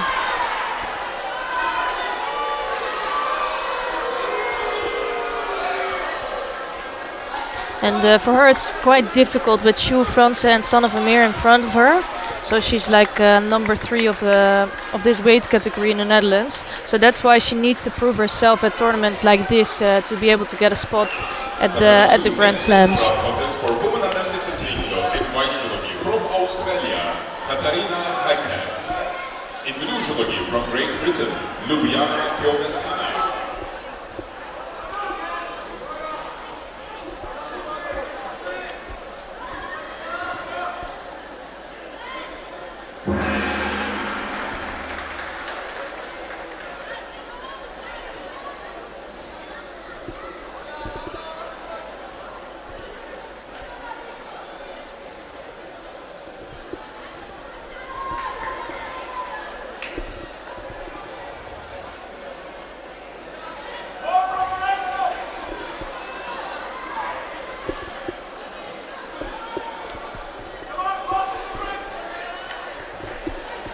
Yeah, I think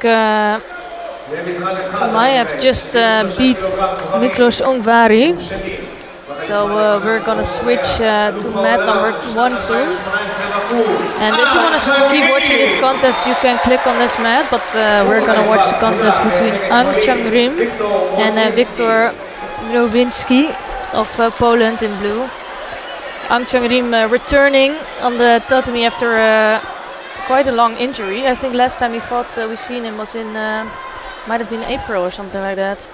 He's also done his national service. Yeah, exactly. I was gonna mention something about his hair. You almost wouldn't recognize him.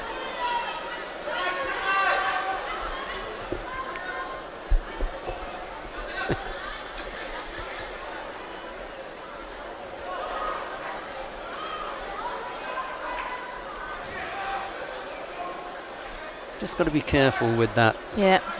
It's like a habit, just tidying it up, and tidying it up is one thing, but pulling away from your opponent, they're going to spot that. Pity if that resulted in an unforced error. It's a bit like tennis. That's the way they describe them, when you try to pass your opponent when you don't really need to. It's an unforced error. And I think we've got that in judo now. There's some things that you don't need to do. We saw that yesterday with some people trying things when they didn't have to. Should have been a little bit more careful about looking at the clock, seeing what the scoreboard said, and just managing in that way. Well, I actually seen it today happening with Maria Perez. She caused 2 unforced errors, and it might have got her to the pressure, so that it gave the chance to Goshen to score in the end.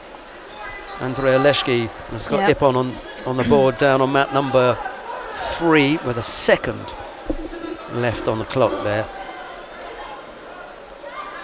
Young Miss Vandenberg has still got a bit of finishing off Yeah, to do. she- But I like her.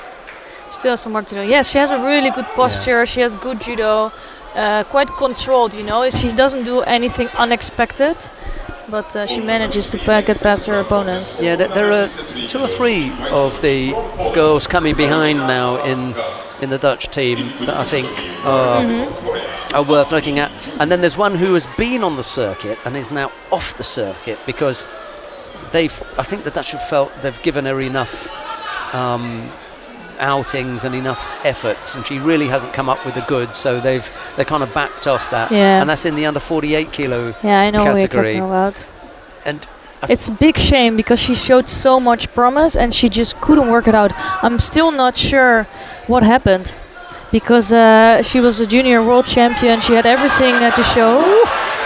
Wow, that's an upset great for piece of work, yeah. An Chang-rim. I get the feeling, however, that if It's not done yet. it's or- not done yet, and if the right kind of almost, Wow. he's trying to finish it off now, Yeah. isn't he? And I get the feeling that if the right kind of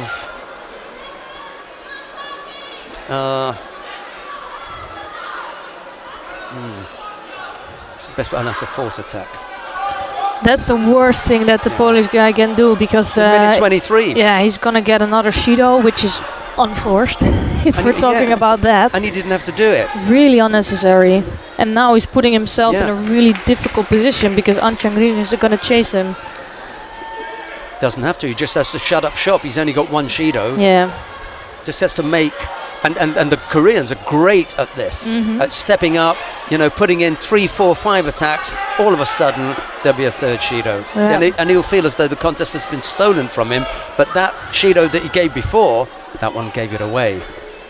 That's the way he I just. look I at it, think yeah. with that Shido, he gave away his Yeah, win. It's yeah. not over yet, Yeah. of course. Let's see what happens. But we will both be not be surprised if he will pick up his third Shido. So he can just keep doing that. Yeah. And he's done again. None of these, you know, none of these are really designed to throw him. No. What they're designed to do is to stop him from attacking, keep up the rate of attacks. He can run the risk of being called for a false attack because he's got one Cheeto to burn. But all the time he'll be building up the pressure against the Polish fighter and forcing him to do something, and he'll end up with one of two things. Yeah, Either you throwing go. him, yeah. He's done him now. So now the tables are completely turned because we've got half a minute left to go. It's a Wazaria piece. He hasn't attacked. He hasn't attacked for 20 seconds for sure because Anne's been doing all the attacking. 2 more attacks. Anne can afford to run the risk of a false attack here because 2 more attacks and he's out. That's tactics. Yeah, and it's funny because we were both not worried at all that he would get back the score. So now it's Mikrovinski's turn again to come up with something.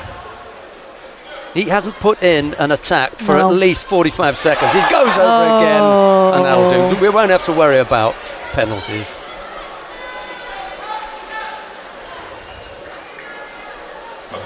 It's one of two things here. Either it's a score or you give a wind-up, because he's getting away with murder here. Yeah. If you don't give a score, that's fine. And they do give a score. It wouldn't have mattered. Your man hasn't attacked for 45 seconds. The Korean shut him out. So it really doesn't matter.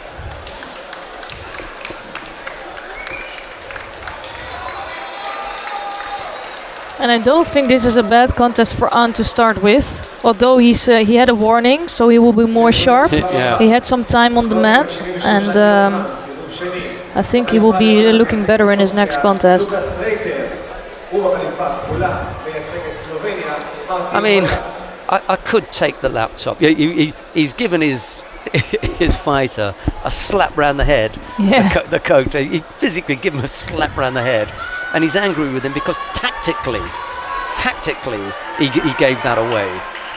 Yeah, it's not a shame to lose against a world champion. You know, he's such a strong fighter. I think he's the one of the most difficult athletes to get past.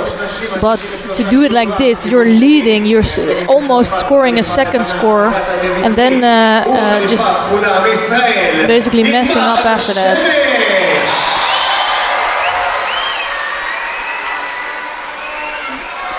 So over here we have Lucas Reiter of Austria in white judogi, and he's facing Martin Hojak of Slovenia in blue.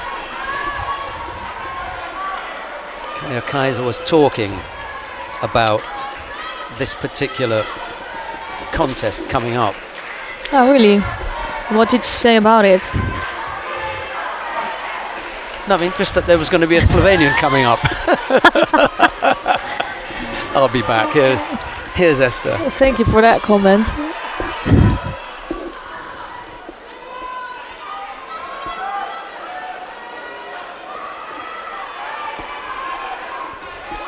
Oh, that's beautifully done. Just lacking a little bit of control in the end, but good work from Lucas Reiter. Trying to throw Hojak.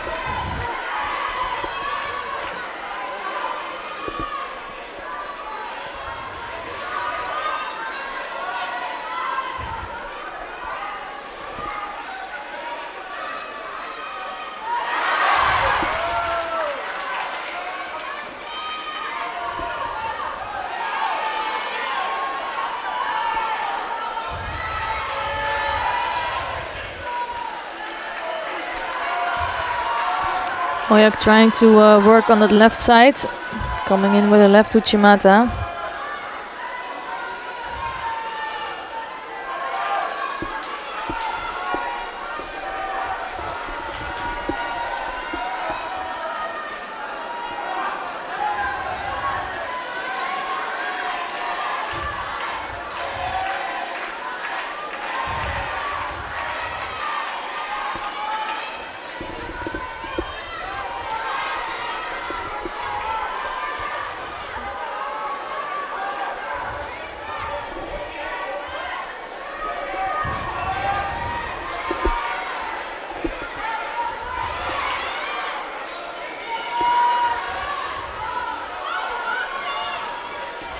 So no scores yet on the board, but that's almost about to change with Hojak trying to get Reiter to the back.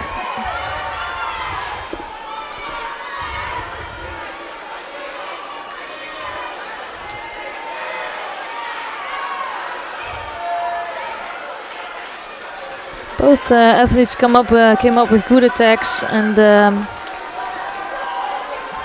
looking good. Referee is just waiting to hear what the side has to say.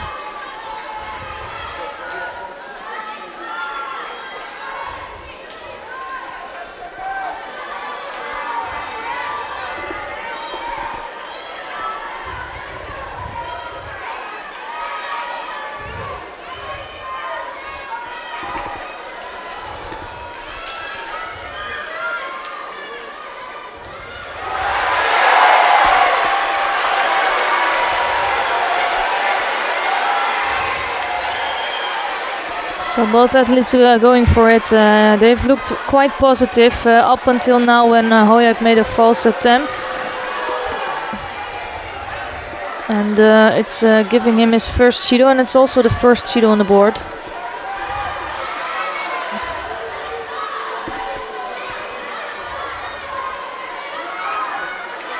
Nice Uchimata attempt, almost taken over by Reiter.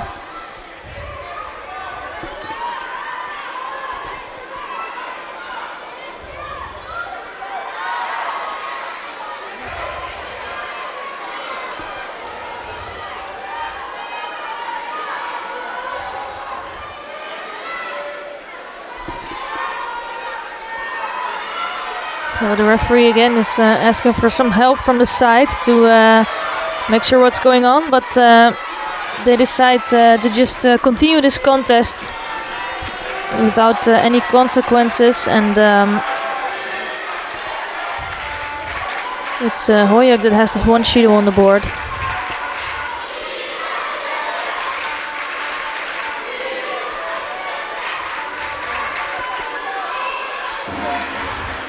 And then a nice movement from Hoyak. I really like the way he moves and comes in for an Uchimata. Just doesn't have the right kumikata to really come up with a score, but the movement is there. And it now puts Reiter a bit behind with attacks, so it's giving him his first Judo. And let's see if Hoyak can get his grips right. Another effort. Ooh, that was close to being taken over. So Hoyak is really eager to come in for attacks, and it gives Reiter some opportunities to take over. The thing Reiter has to watch out for is not to be too passive and too much waiting for the attacks. Because that will give him a passivity Judo again. It's a golden score period now.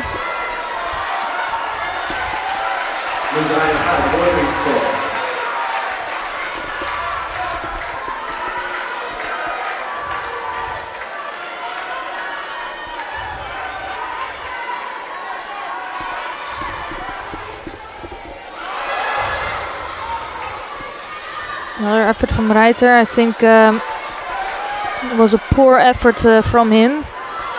Need to prepare that attack a bit better. It's Hoyak that showed a little bit better Judo. He's really searching for some attacks. Just looks a bit untidy. He's so eager to come in for an attack, but he needs to find a way to get his kumikata right first before he comes in. But still, it's a really nice contest to watch. Both athletes really going for it, coming up with good attacks. And that shows on the scoreboard. Only both fighters have picked up one Judo each. Again, Hoyak coming forward. Yeah, it's. I was looking to that. He had his arm around the waist of Reiter, but just a bit too low, reaching below the belt, and that gave him a Judo for leg grab, and that's quite unfortunate for him. He's the one that's really pushing the pace. And again, he's coming up with an attack.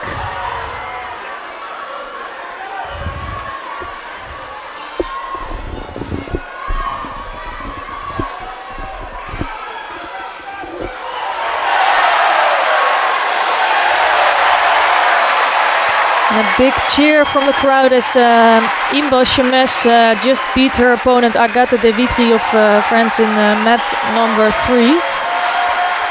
So that will take her through to the next round.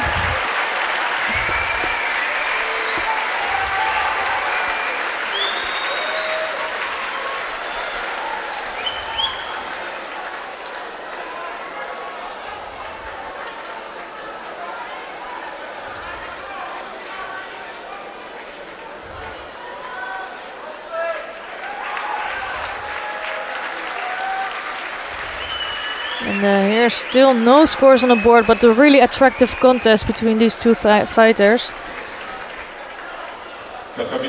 Ooh, that was quite a poor drop from Lucas Reiter. And it will give him also a Judo, so 2 Judos on the board for each athlete now.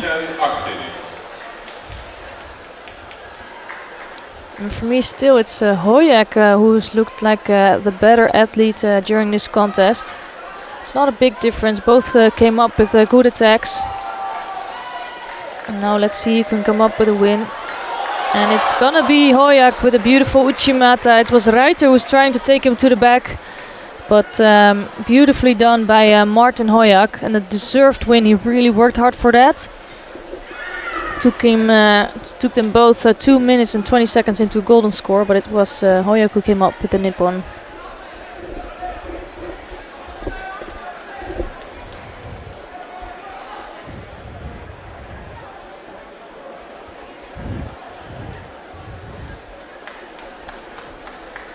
And he gets a chance in the next round to face An Chang Rim. So a tough draw for him, but let's see what he can do. חוז'ה-זודה. ובחליפה הכחולה מייצג את רוסיה, יבגני רופוקצ'וק. So 2 more contests in this weight category in the second round. And now it's Bezuri Kozhazoda of Tajikistan. He's wearing the white judo gi. And he's facing Evgeny Prokopchuk of Russia in blue. They brought quite a young Russian team here. And giving them a chance to prove themselves in this level.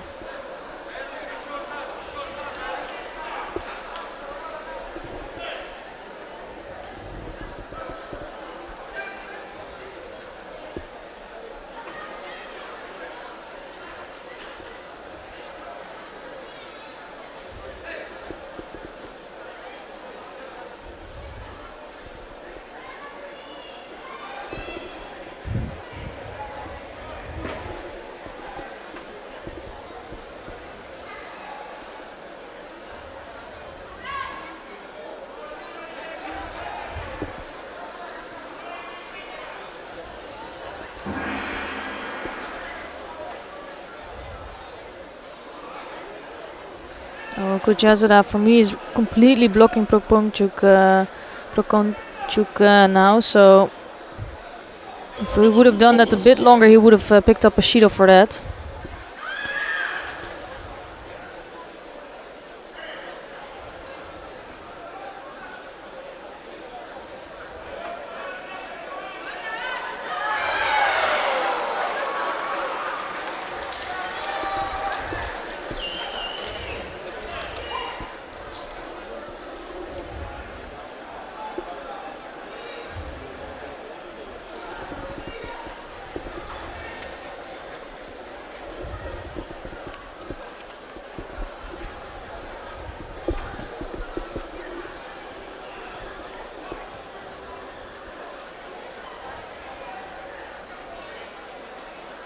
לנזרן מספר 2, נשים עד 63 קילוגרם, סיבוב שני. בחליפה הלבנה מייצגת את ישראל, פז לייבן!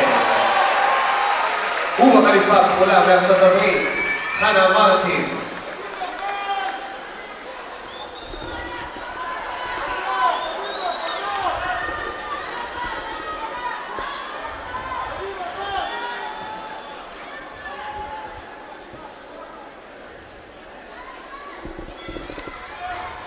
Nice movement there, right hip technique from Kozhazoda.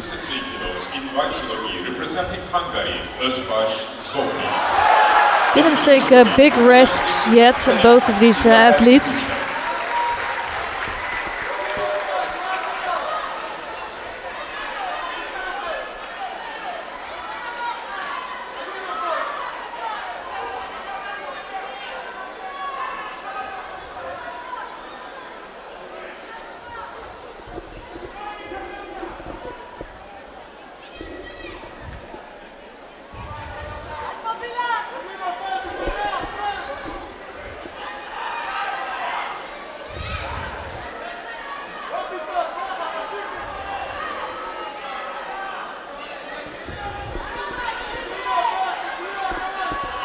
Now it's the Russian who's working on the arm of the Tajik,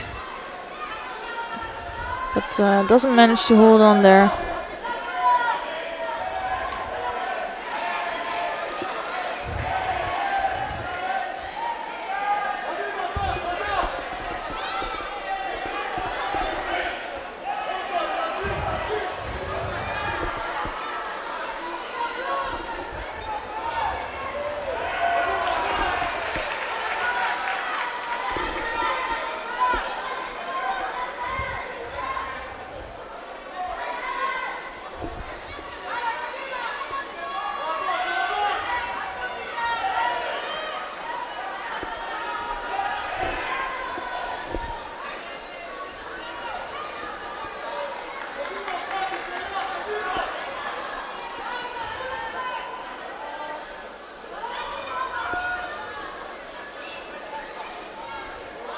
Oh, beautifully done.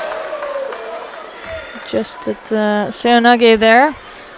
And it's A really good timing for Kojazoda to score a Wazari here, because it's only 20 seconds left. He gets some time to work in Newaza, so it burns some more seconds off the clock, and he only needs 17. He needs to defend on that for 17 more seconds. So that puts Prokopchuk in a really bad position.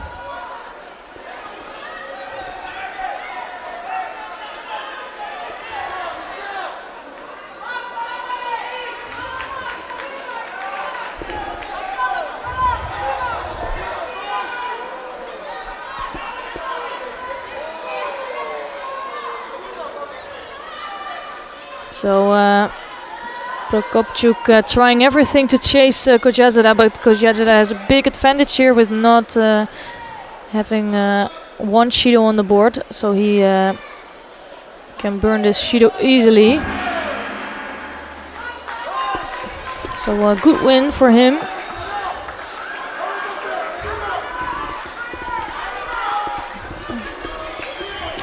And before we get into the next contest, let's try to switch to mat number 2, because soon it will be the number 1 seed we're going to see there, Vedat Albayrak. But before that happens, we're going to see the end of this contest between Paz Libel of Israel, and she's facing Hannah Martin of United States of America. It's Libel leading with Wazari, and it's still 1 minute and 12 seconds left on the clock. So Libel is doing a good job here before a home crowd. Here she comes up with another move. It's the same move where she scored a Wazari with in the beginning of the contest. And let's see if she can hold on to that. That will be a good win for her on this level.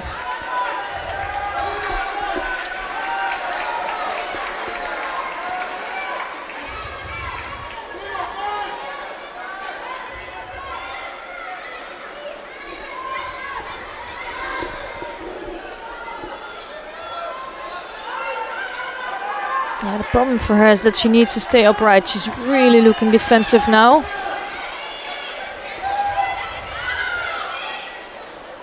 But it's in the end it's Hannah Martin that needs. She's the one that needs to chase Libel. She's doing that. She also needs to attack. But the defense of Libel is just gone. It's sad to see that.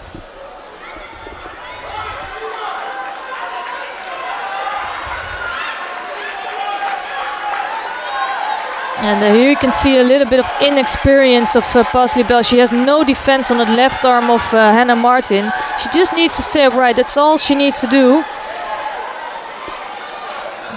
And she's lucky there that Martin got out of balance.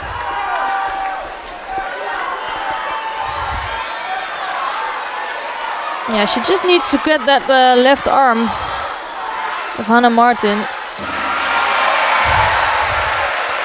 It's enough for the win. Yeah, it's a really good thing. She scored a really good score in the beginning of this contest, but I'm not so impressed with her defense skills in the end. But nevertheless, she's coming up with a win, and she's facing Ostaba Bloch in the next round, which I think will be a harder opponent for her. We've touched from time to time on the word tactics.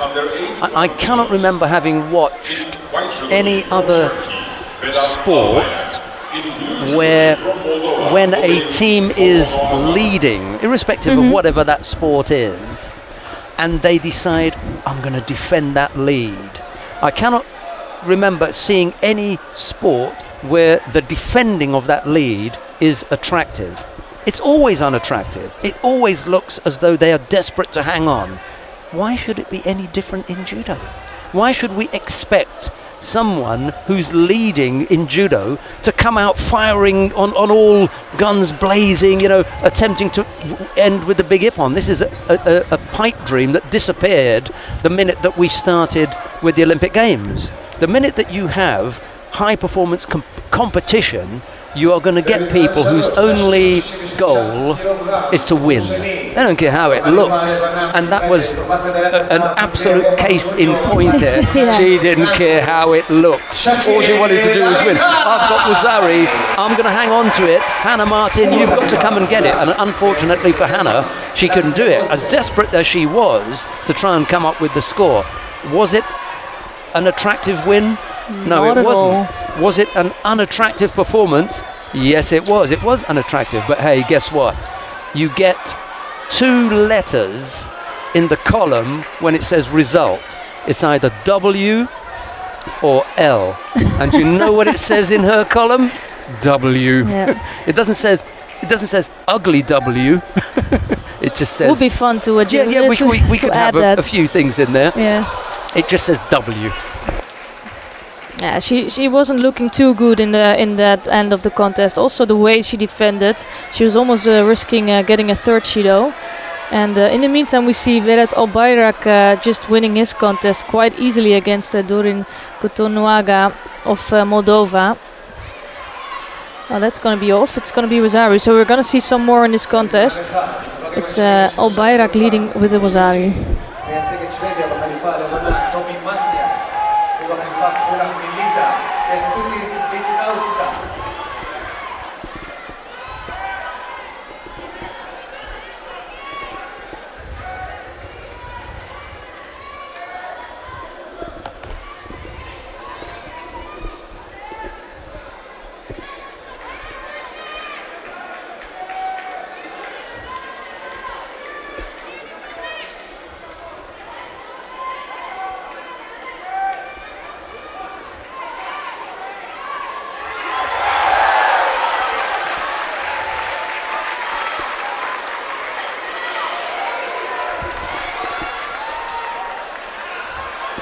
So Albayrak looking really strong in this contest, completely controlling Kotonuaga in this with his kumikata.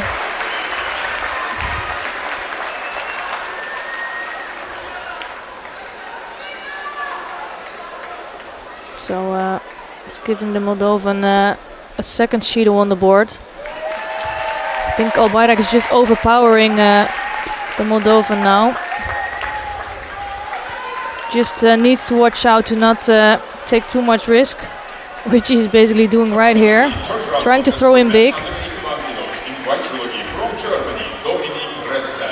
In blue judogi from Brazil, Joao Macedo.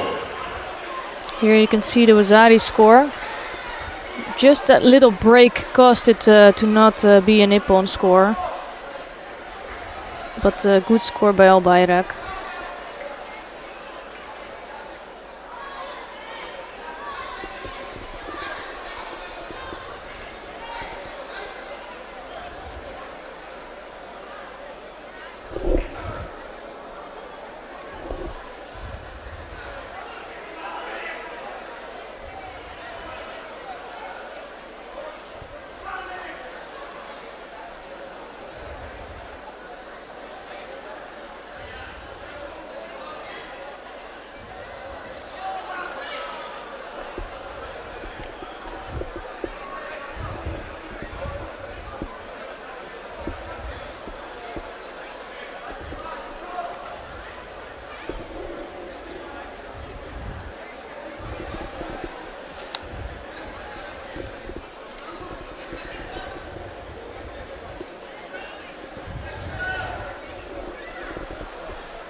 So Albayrak just looking to defend on that Wazari score. And as soon as he has his grips like he has here, he's looking good. That was a poor attempt coming from him. He still can burn off a Judo, so it's not too bad for him.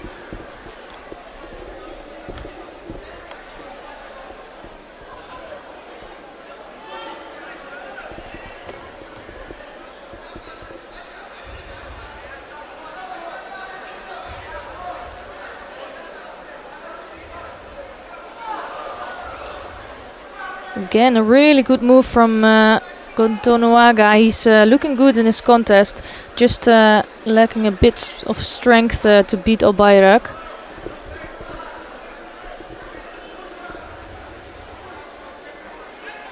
But really good effort from Gontonuara.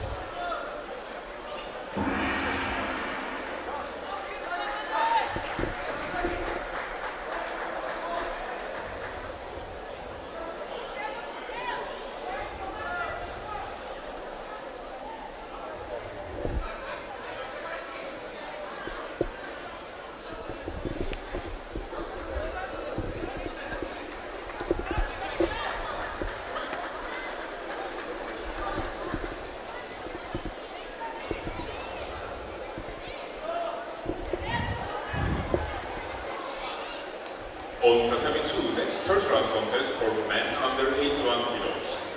In white judo gi, Republic of Korea, Lee Sun-ko.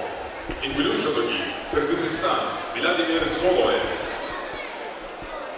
So here you can see almost a Makikomi movement in the end, scoring a good Wazari, and it was enough for the win. And I think he goes through to the next round, not in the quarterfinals yet, but it will be the fourth round of the 81 kilogram category.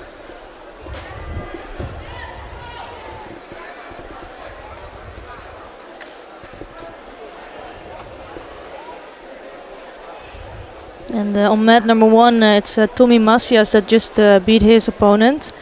So looking stronger today. He was a bit off lately, but he will now go on to the next round.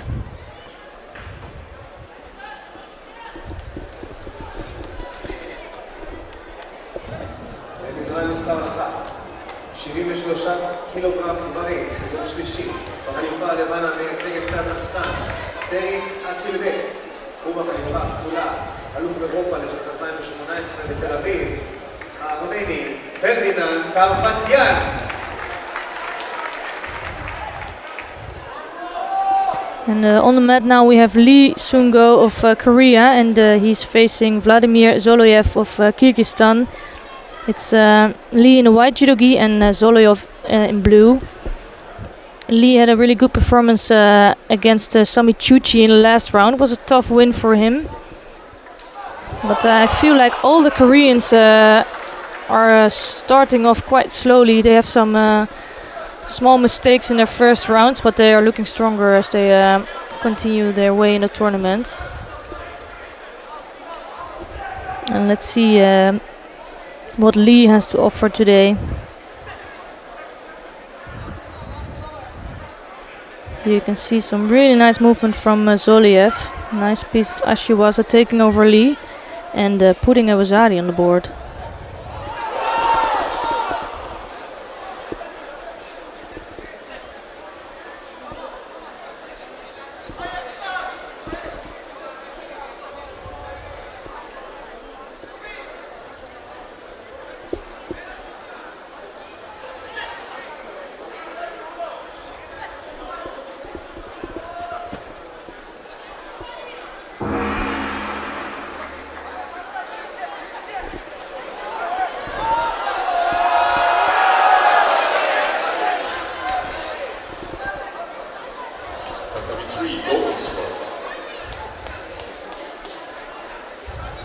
Slightly better effort by Lee. You can see he's really working on the arms of Zoloev and putting on some pressure. Zoloev just picked up his first Judo.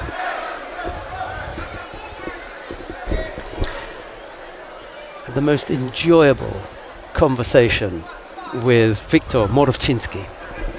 Yeah, why did he get you out of here? We wanted to talk about the loss of Viktor Morovchinsky, the Polish fighter, to An Chang-rim, and to go over it and to look at where he went wrong and the things that happened and what he could have done differently and why he got a slap around the head on the way out. He's a good boy. He is, and very, very quickly, because it wasn't that long ago that he was on the mat. Very, very quickly, he's taken on board just how close he came to beating the former world champion. It was a good performance, but there are a couple of things that he did that let him down. And we were talking about the errors and recognizing from the clock and the scoreboard where you are and what you need to do, how you need to approach things. And I said, if you're going to lose, Don't lose like that, basically. It's really unnecessary.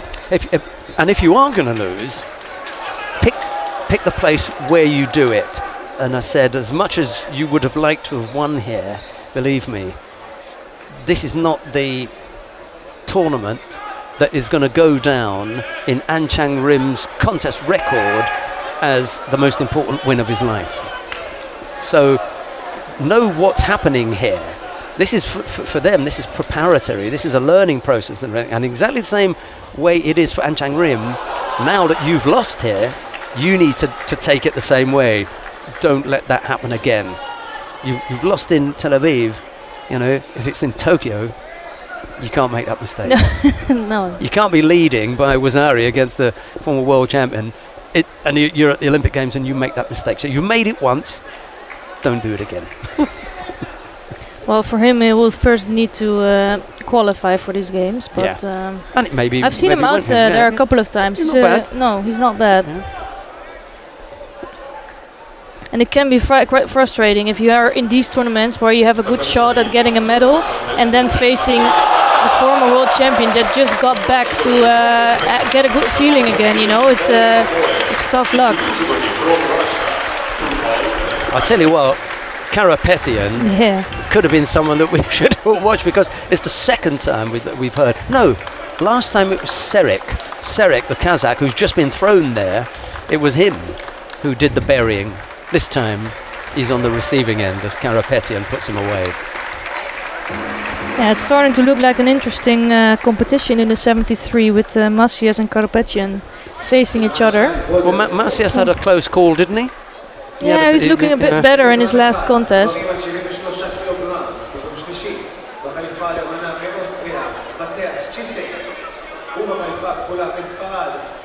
The thing is with Macias that he can look like that against anybody, you know. Also with the lower ranked athletes, but he can do the same. He can look like he's having a difficult time and beat them, but he can do the same with the top athletes. That's why he's the number 1 seed, actually.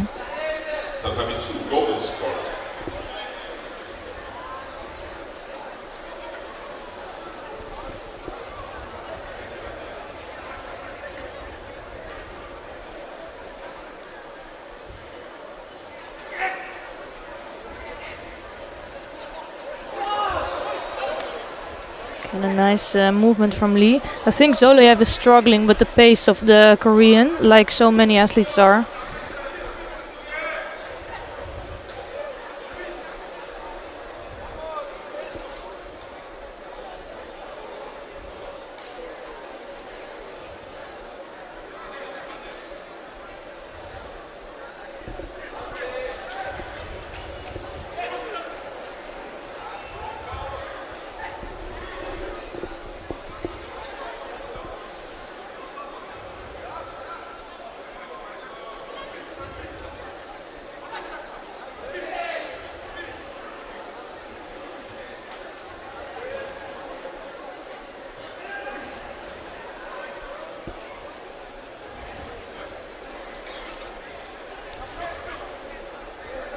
Yeah, the problem for Zoloyev that he needs to try to get closer to Lee, but the kumikata of Lee is so strong that he really cannot get to a proper attack.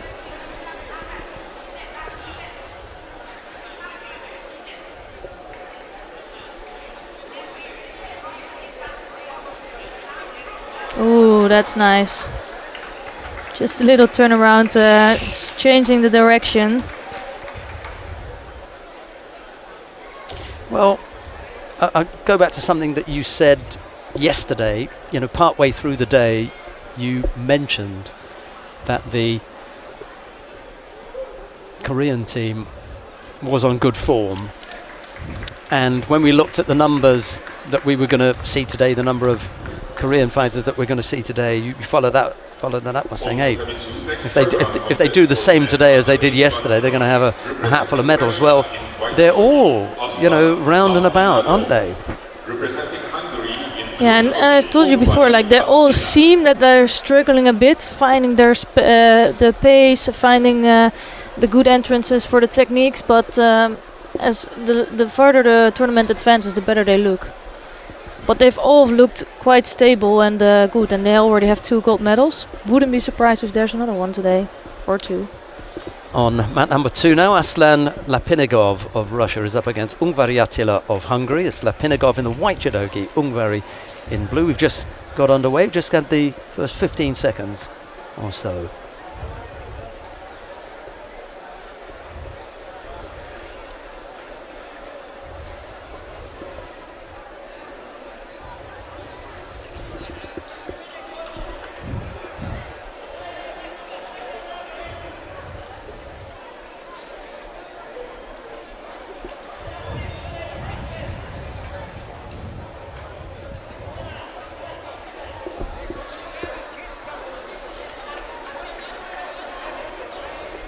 ~1 here in Tel Aviv. It feels like 5 o'clock. It really does. I don't know why it feels so late. Still quite early, and we you know, round 3. Yeah, we still have quite a lot to go, and I think it's just we've seen so many golden scores today with just even matchups. Sometimes that happens, you know. Yeah, just going back to the golden score thing, I have seen golden scores that were absolutely, you know, edge of your seat, breathtaking excitement and everything. So I am not one of those who's against the idea of golden score. It's going to happen sometimes, and quite often you get very exciting endings in a golden score. And we also had yesterday with the gold medal winner winning all of her 5 contests in golden score. 4 of them she came up with scores, and she was not scored on once. She didn't give up a single score all day. So sometimes you look at what's on the result sheets and you think, well, that couldn't have been very good. Well, it doesn't tell the whole story. Lapinigov winning out over Ungvari, finishing him off in Newaza. Yeah, almost stopping in the middle of his Uchimata and then easily turning him around. Kami Shiogitami to finish off. Yeah, you're not going to get out of that.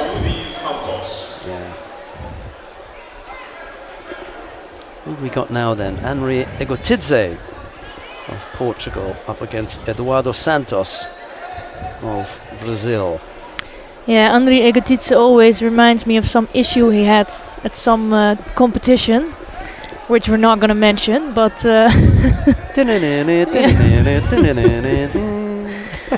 Yeah, it's a shame that he has that.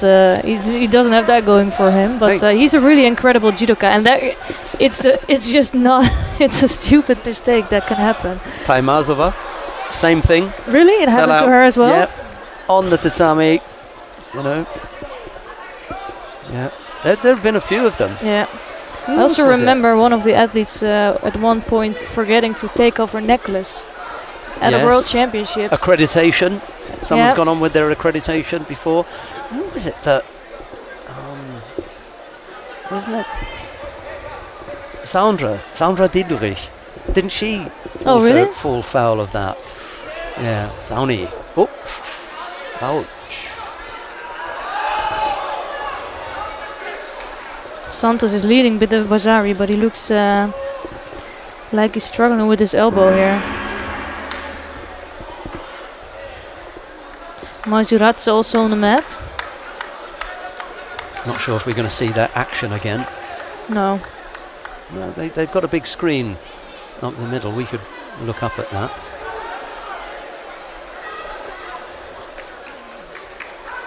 Oh, and Sokamake. Well, if they applied... Yeah, I'm really curious to see this action again. Well, if he has, whilst standing, applied a kansetsu action that they consider dangerous, then... Let's see.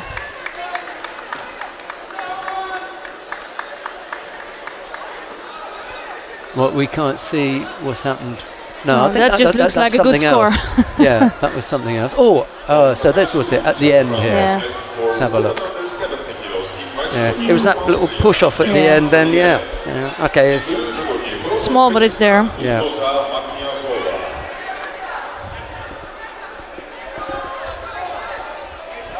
70 kilo category. במשרד אחד, החליפה הלבנה מטאג'יקיסטן, סובול בת-בקו, הוא החליפה הכחולה, איטליה. Nice movement from Matniazova right away. It's Michaela Polares in white judo gi, and she's facing Gulnoza Matniazova of Uzbekistan in blue. Polares #1 seed. She looked good in the last contest.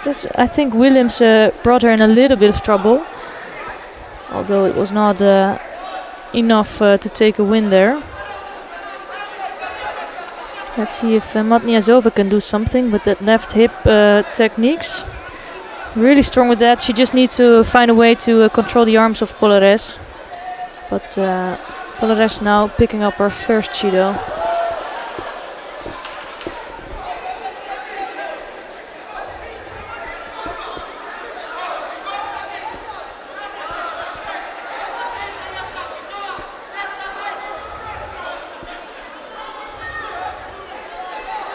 Ooh, nice movement from Matniazova. And if she manages to hold on to that for 10 seconds, she will end the contest and take out the #1 seed. And this actually is the danger. She has she's really flexible, really good hip techniques, and she just took over Polares. That's a shocker.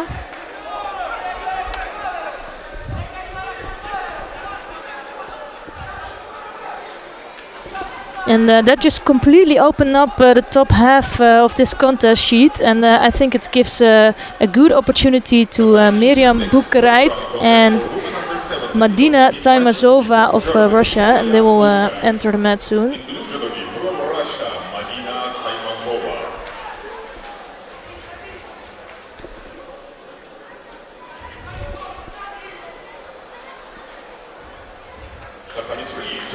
And here they come onto the mat. It was Bukarait that had a really tough contest against Jarda Meyerson in the last round. And Madina Taimazova doing a little bit better against Sara Rodriguez. Was looking strong.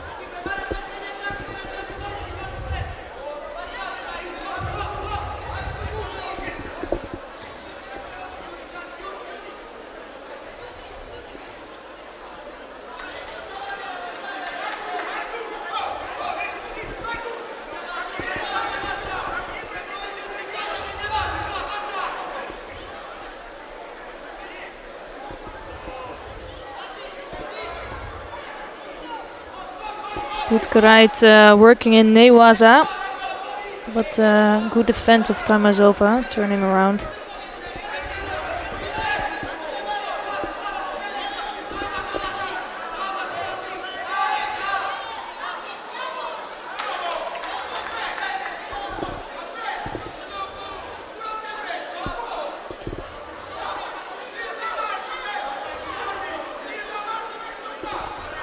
Ooh, that was really an escape to get out of the pressure of Bukarait. She will pick up a Judo for that. Just that much of inexperience, and not really necessary to pick up a Judo there.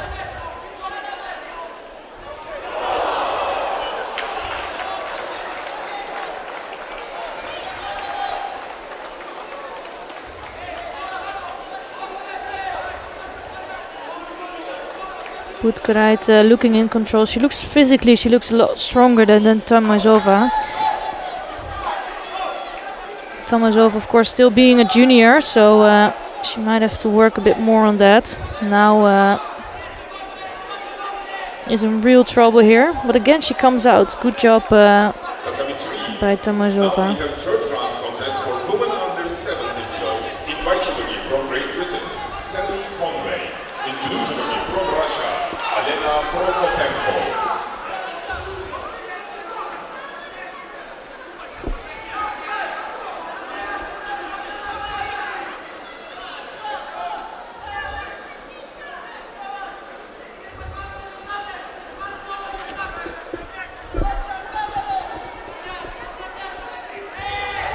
So although Boutkereit looked a lot stronger during this contest, here again she's getting over that arm, but she didn't manage to score yet. So that's a good thing going forward, Tomazova, because might be that the longer this contest takes, the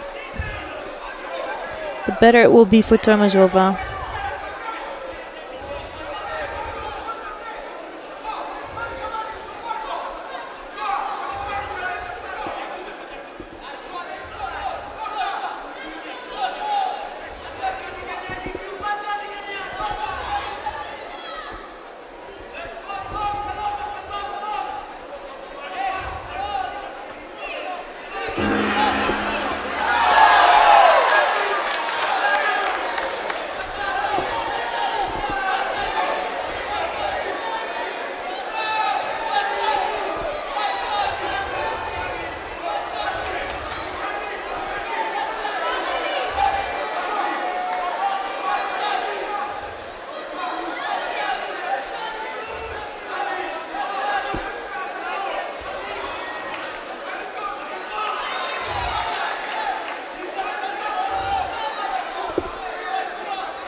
So Boutkereit with that right arm on top is bringing trouble to Tomazova, but this time a good effort from Tomazova, dropping underneath. And she's starting to figure out the style of Boutkereit. And also at the same time Boutkereit is starting to look more tired. So feeling like her energy is starting to drain.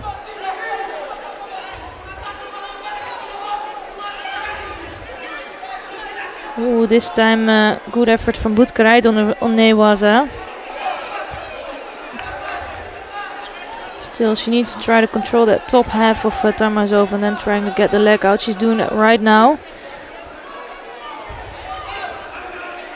This time it does look a lot stronger, and she needs to hold on to that for 20 seconds.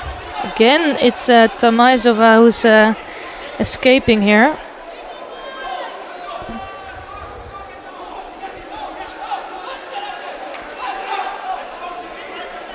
I feel like that foot might go out again.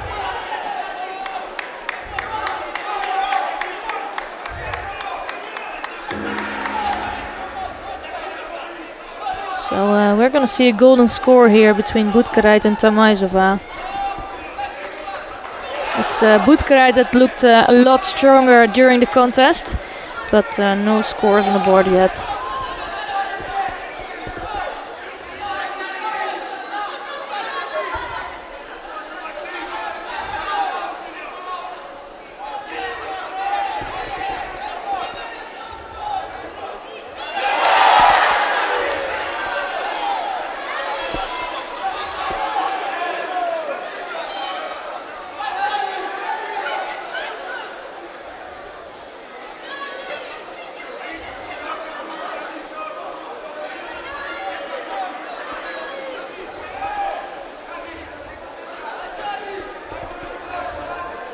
So Tomazova did a good thing by not going over, and I think she might get some more chances in this golden score to come up with a win.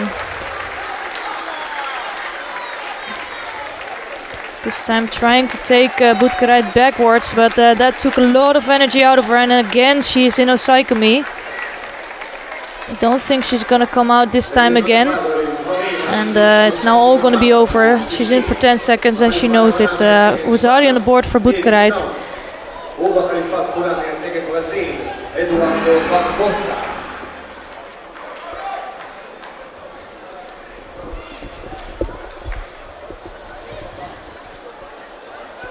Yeah, really poor effort to take Boutkereit backwards in the end. And that's why she gave up the osaikami. ובחליפה הכחולה מייצגת את הולנד, הילי יגר.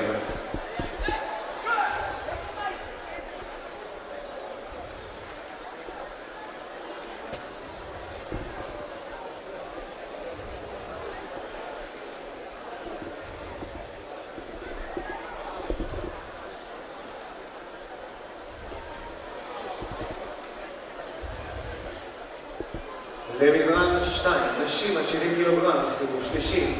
בחליפה הלבנה מייצגת... Yeah, here you can see there was just not enough strength here to really pull Bukarait backwards. And after that she gave up the Osaikimi, and Bukarait could make use of that. I think we're gonna switch to mat number 3 now. And it's Zupankic has just beaten Hilde Jager from the Netherlands. And we will see Zupankic in the next round. And we're gonna watch one of the girls we mentioned this morning, Tsunada of Spain. And she's facing Yu Jung of Korea. Tsunada, one of the biggest talents on the circuit by far. She's a world cadet champion and already beat one of the top fighters here, Anna Bernholm. She already took out the top seed, and I'm really curious to see what else she has to offer.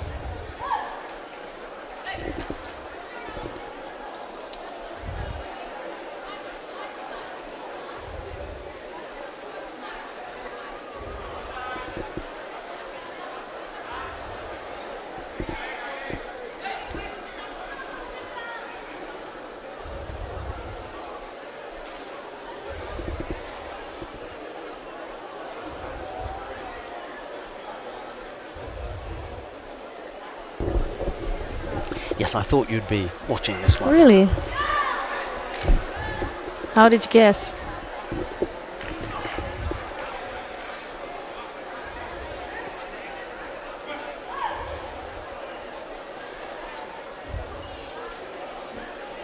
Yeah, Tsunada is so mature for being so young. It's the posture and balance. It just looks so, it does look so mature for such a young fighter. Korean's going to get penalised here. 2 penalties, it just over, in a minute. To be honest. In this level. Yeah, and what that shows to us, we know absolutely why that's happened, because she knows she's got her hands full. You give up 2 penalties to think, whoa, what's going on here? Yeah, and she doesn't give the opportunity for you also to come up with their own techniques. So if Tsunada can keep up this pace, it might be finished quite early, like before half of the contest is gone. We were chatting about Viktor Moravczynski, the Polish fighter, and tactics. And this is another instance where if Tsunoda looks at the scoreboard, takes into consideration what's going on here, it's the Korean Yu who's got to come forward and make something happen. And in a way, Tsunoda has to be even more aware of what's likely to be coming her way, so that she's ready for it, so she can take advantage of it when Yu opens up with an attack, because she can't continue this way. She can't afford to pick up another penalty. Ooh, this is the danger for Tsunada, because she doesn't have the physical strength yet. As yet, so she's trapped in the kumikata of Yu, and as soon as she's gonna try to get out with a bad drop, she's gonna pick up shidos. And she picks up a penalty for a false attack there. Yeah. And we were just talking about the tactics here. Look at the scoreboard. There's one thing that you don't have to worry about, and that is running the risk of attacking and getting countered. Now, if you pick up a penalty for passivity, that's the case. The one where you can't get countered.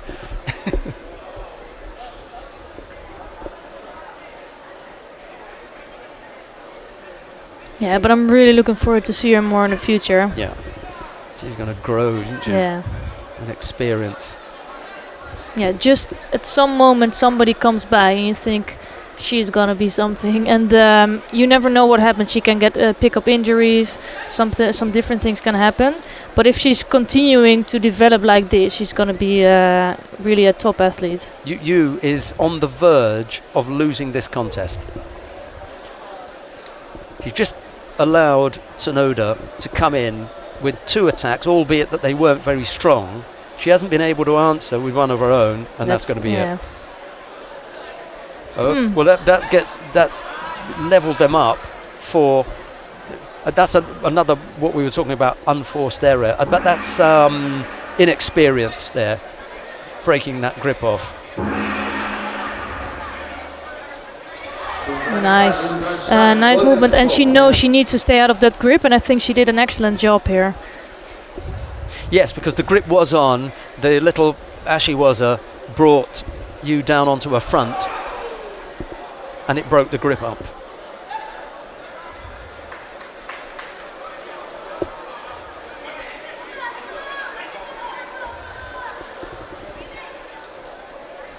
Hasn't been quite the attractive contest that we were hoping for, a really tactical battle between these two. But Yu is falling into the trap here. The more positive of the two is Tsunoda. We're going to go into the golden score period. This gives her about 15 or 20 seconds back. But she was on the edge of picking up another penalty there. Kim just scored a Wazari against Portela. She's in golden score. Yeah.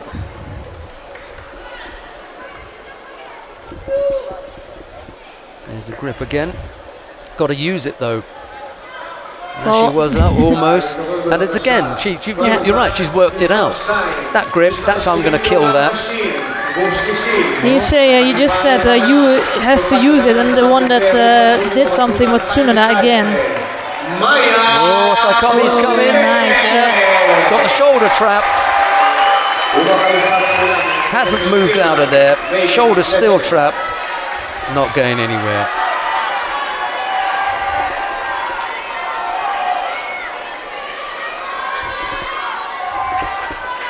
Tsunoda, it is. Well, as we said, not the most attractive of wins. It was a nice finish in the end.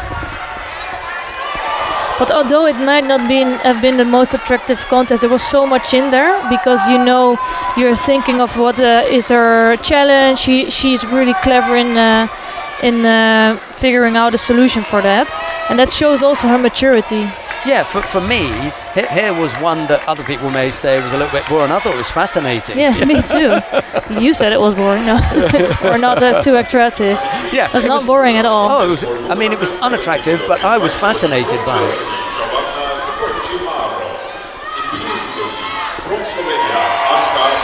Right, is this in the same pool? Yes. The winner to face Tsunoda in the last of the quarterfinals then. Giovanni Scocimaro of Germany faces Anka Pogacnik. But I'll tell you what, we may go down to mat number 1. Let's have our first look at the Olympic champion at under 66 kilos, Fabio Basile of Italy. He's up at 73 kilos, has been now for quite some time. He's up against Abdul Malik Umayev of Belgium. Basile in the white judogi, Umayev in blue.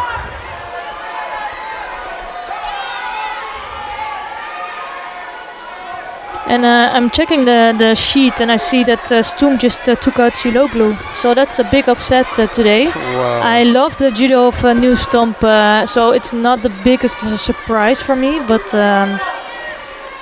I would have figured Chiloku to be a bit stronger. So the winner of this one is gonna face New Stump.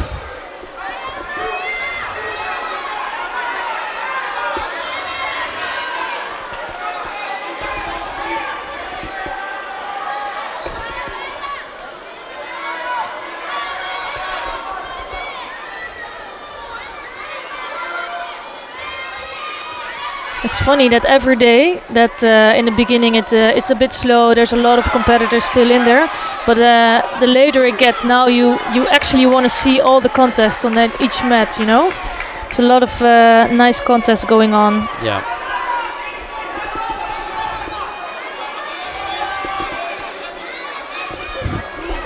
And on mat number 2, Maya Goshen is doing a great job at this tournament. I think for the Israeli team, for her it was just to get experience in, but she already took out Maria Perez in the last round, and now she's doing a good job against Megan Fletcher.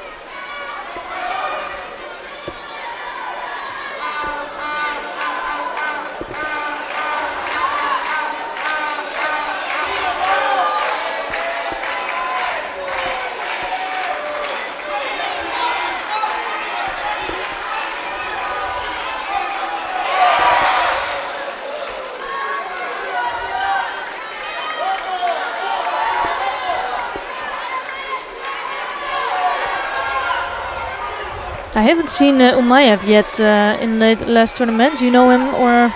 No, I don't actually. Oh, well, that's a surprise. And he's doing a good job today. He already took out, I think, might have taken out Ungvari in the last round.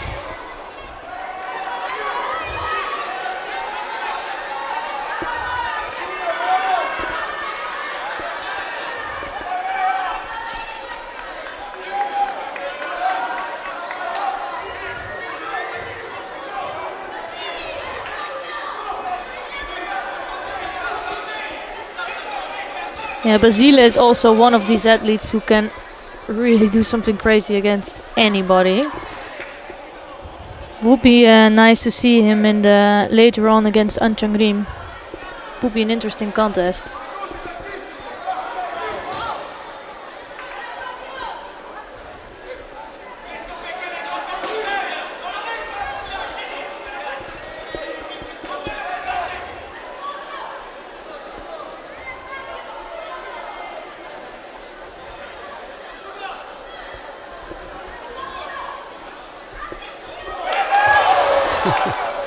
He's warming up here. Basile, I think he fancies his chances of finishing this off with a big flourish. Minute 15 left to go. Single Shido against Umayev, who up to this point has looked reasonably good. Umayev? Yeah.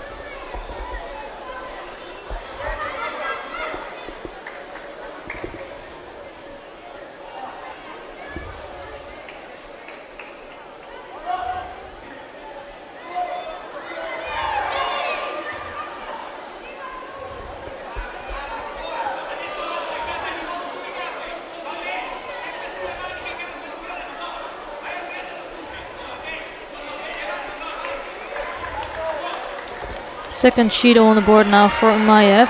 It just shows the difference in the quality between the athletes. I think Basile is controlling the contest. Umayev is doing a really good job to hold on, but you can see Basile is getting closer and closer to his score.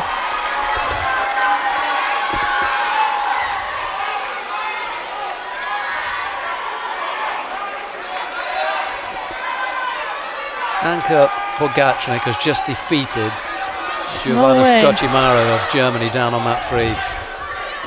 That's a great result for her. I think actually that plays into the hand of Tsunoda, because Tsunoda is quite small and Scocimaro is so big and physical.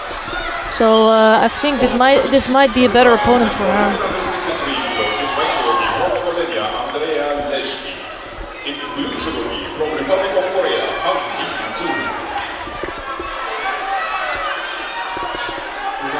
Golden score.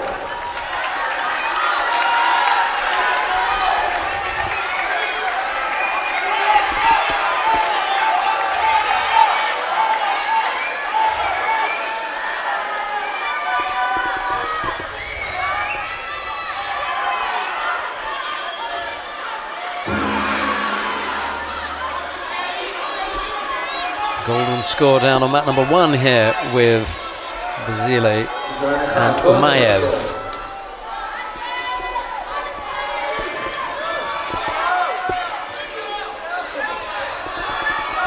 Ooh, nice Ashiwaza.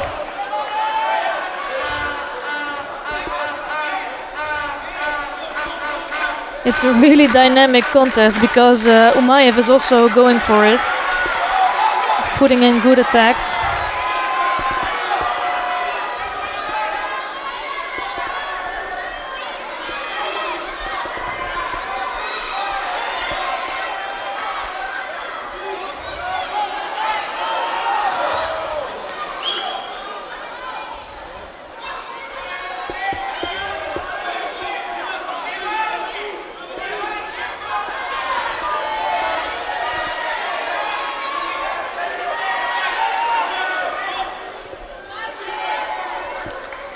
On mat number 2, it's Maya Goshen still holding on to Megan Fletcher.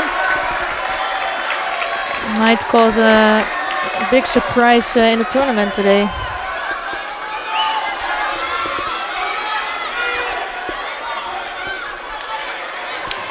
And Umayev just picked up his third Shido. It's He started off good in this golden score, but Basile just being that much smarter and putting in more attacks basically.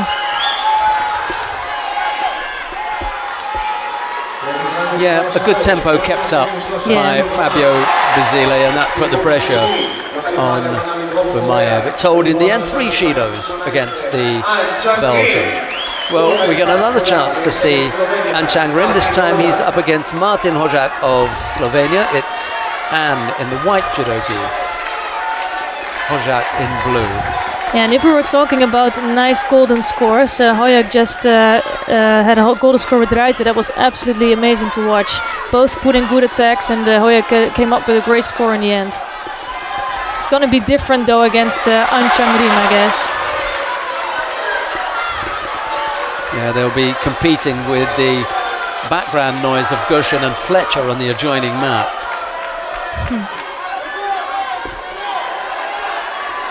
Hojak just pressuring and into that corner and eventually managing to break the grip up.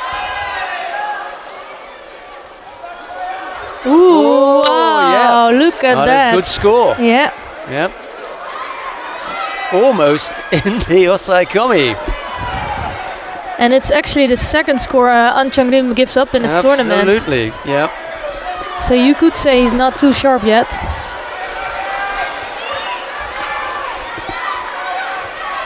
That was really nicely worked from Hojak. Yeah, let's see what they're gonna do. I like that, but I like it for a score. You? Yeah, for sure. But maybe they check out if it was not more than that. I'm not sure what he did with his head. I would just want to see the position. They're gonna take. Yeah, that's what I thought. Because so it's just a straight ippon. It's got nothing to do with bridge. They just like it for putting Anne on his back and out of the competition. Sorry, that's harsh. Yeah, that's really harsh, but true. Yeah. But seriously, Martin Hojak has been impressing me last contest as well. He was struggling a lot, but he came up with really good techniques, and now he beat former world champion. Of course, it has something to say about Anne. He just came back after being off for months, but it's still a really good win. Yes, indeed. Right, what game now then? Meshki and Han, Traidos and Valkova. Let's go to mat number 2. Martina Traidos of Germany faces Ekaterina Valkova of Russia. It'll be Traidos in the white judogi, Valkova in blue.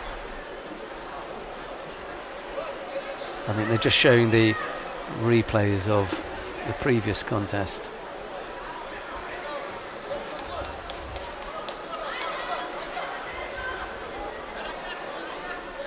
Meshki's picked up 2 penalties in her contest against Han Hee-ju of the Republic of Korea, and a third one now. Oh, third penalty. That doesn't happen so often with the Slovenians. So Meshki's out.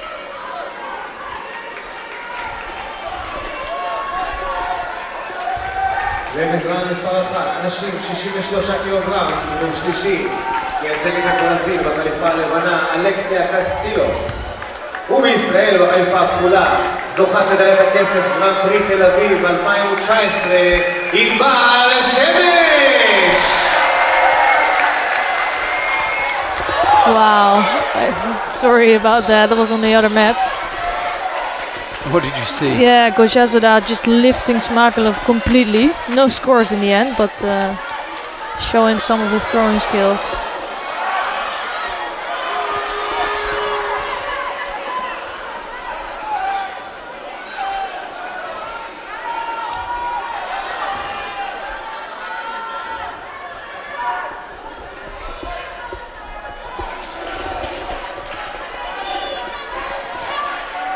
So this is what we talked about this morning, that this is one of the tournaments that Martina Traidos needs to step up and just win this tournament.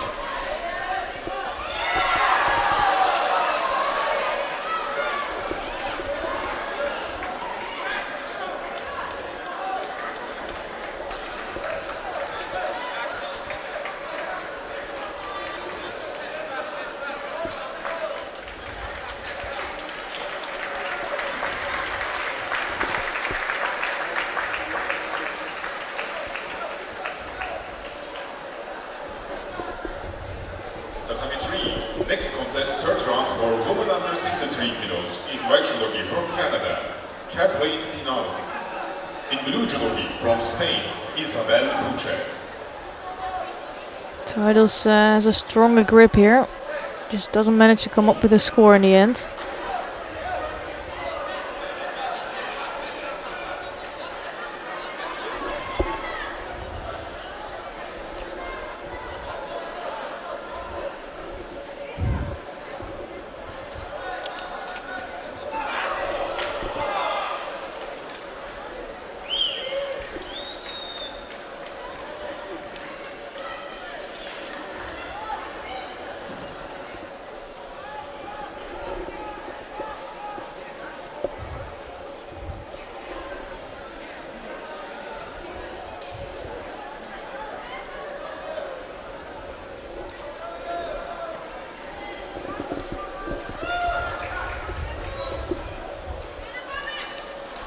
So Kojazoda just beat Smagulov in the last contest of the 73 kilogram category. So he will face Hoyak in the next round. We've got the quarterfinals coming up now, and as usual, they're going to take precedence over the other contests, unless, of course, you know, one of the other rounds has a really top draw matchup, and then it won't matter. But I think Tommy Macias and Ferdinand Karapetian is a good bet.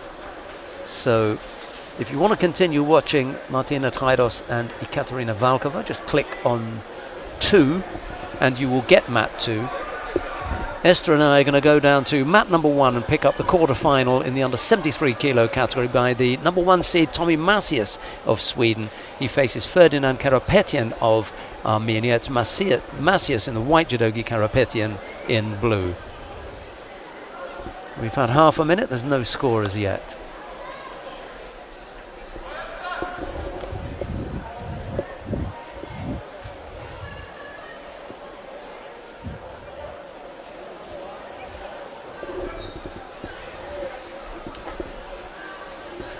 Yeah, Karapetian has looked really good today, but against Tommy Macias it's gonna be more difficult. I think also Tommy Macias is one of the most difficult athletes to fight. He's such a clever athlete, so he will really anticipate. He gets a strategy for. He has a different strategy sometimes for different athletes.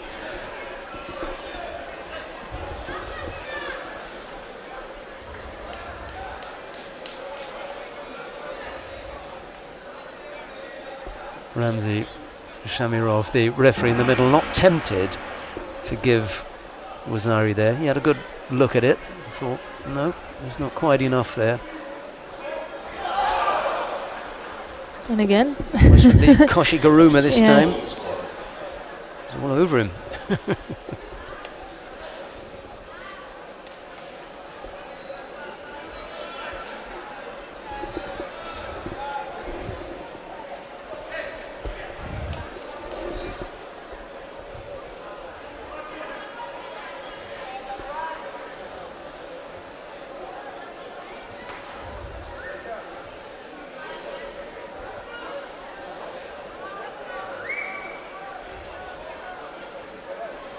Oh, another effort from Karapetian. He's getting into this, isn't he? Mm-hmm.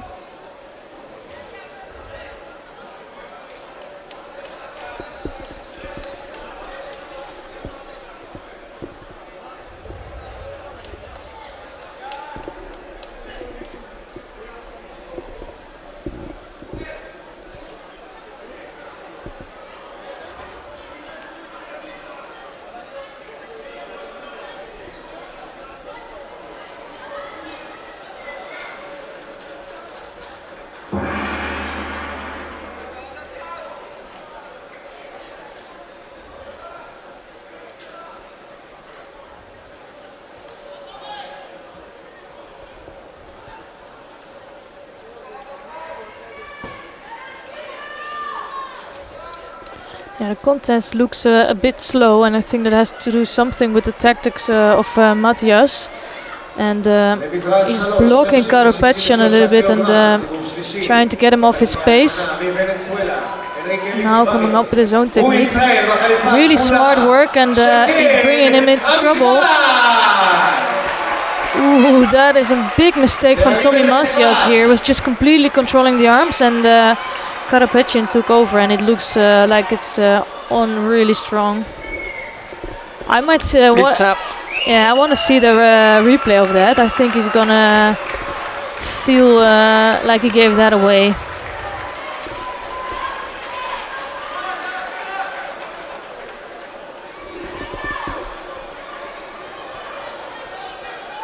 Yeah, you can see the frustration on the face of Masias.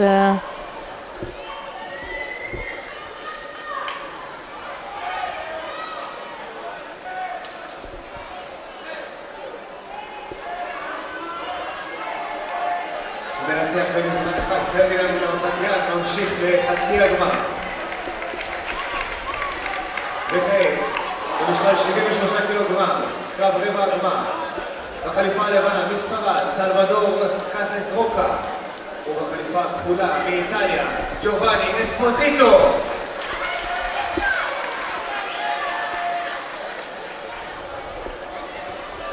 Oh, quick Ippon scored on mat number 3. Barrios just beat Amihai of Israel. Barrios also is one of the ones that's starting to look better and better. And she might give a real threat to some people.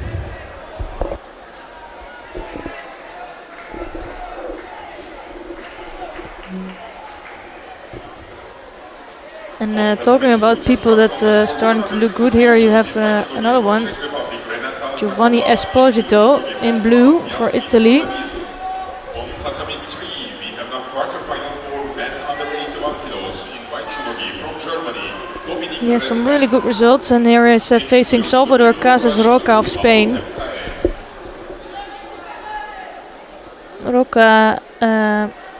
Casas Roca is also doing a really good job for himself, finding himself in this stage of the competition.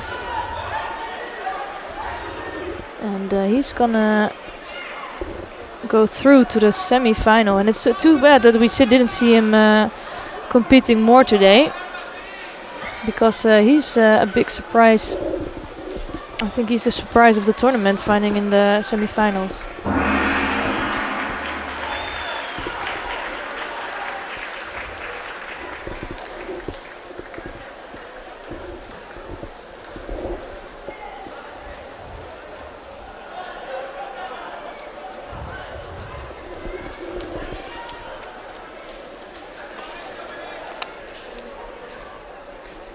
So two quite quick contests. Casas Roca just beat Esposito in the quarterfinals, and we're gonna watch the next round. It's New Stump of Swiss, and he's facing Fabio Basile of Italy.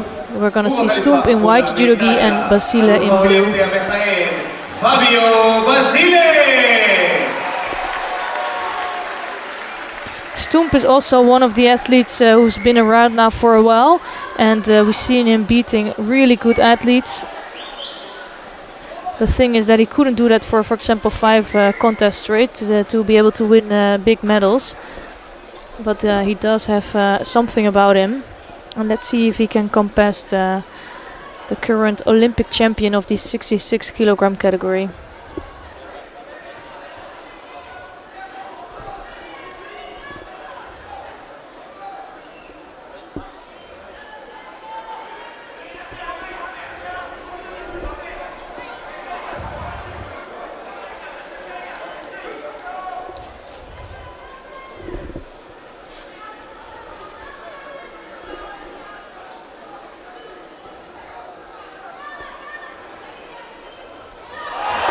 Beautifully done.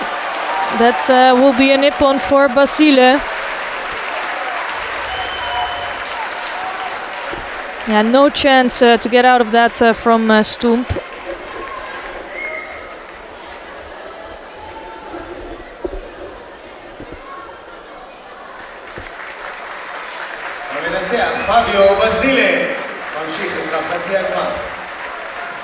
So it's all the top seeds are going out in this tournament. So Macias already lost, Turayev is out, Chiloglu is out, and Antangrim is also out.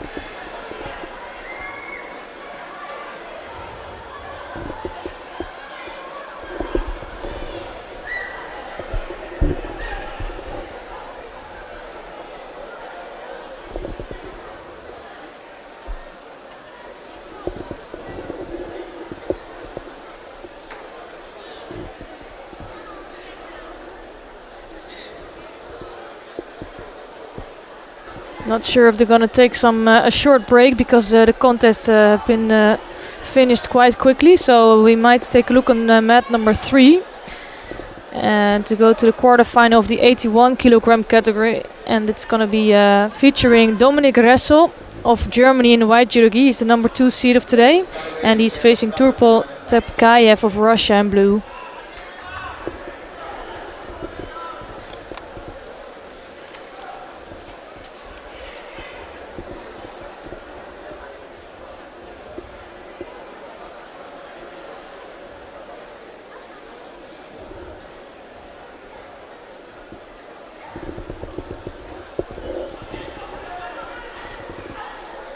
So it's 50 seconds left on the clock, and Dominik Ressel just picked up his first Judo, while Tepkayev already has one on the board, so it's an even scoreboard.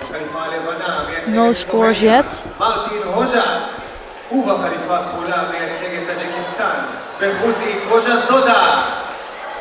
And Tepkayev doing a good job here. Just couldn't control the top half of Dominik Ressel.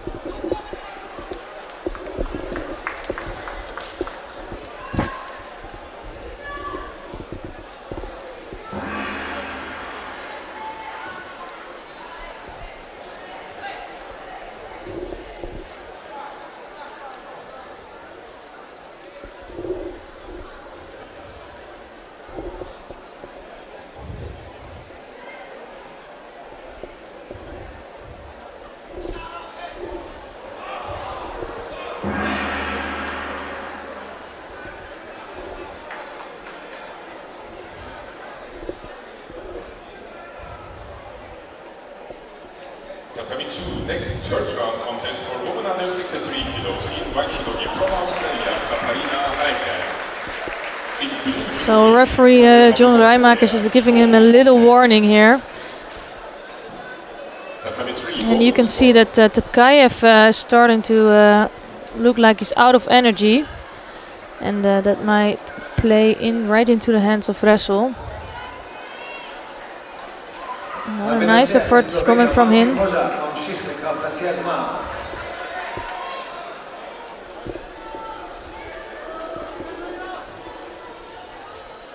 On Tatami 1, we have 10 minutes break.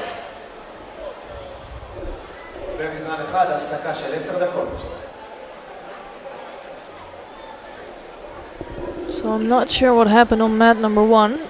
I missed that contest. I'm not sure it took place actually, but it's Martin Hoyek who we're going to see later today in the semi-finals against Fabio Basile.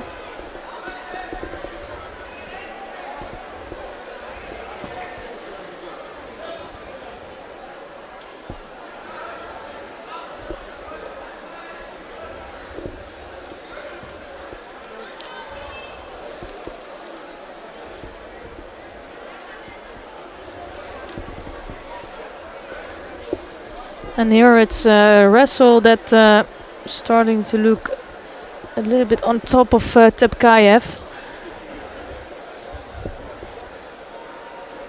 Not a big difference yet. Also not a difference in Shidos yet on the board, so it doesn't show.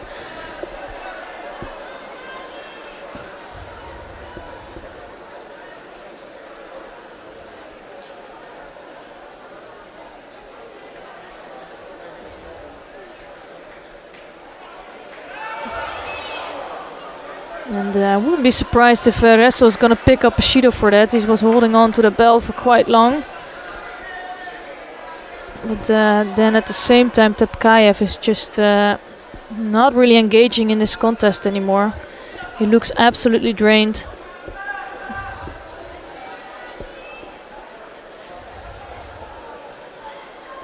while Ressel just looks fitter than his opponent.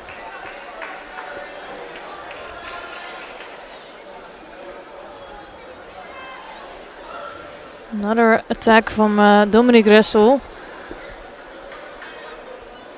And I think it's about time that Tepkaev will pick up a Shido for being too passive. Taking his time, and here it is. Second Shido for Tepkaev on the scoreboard.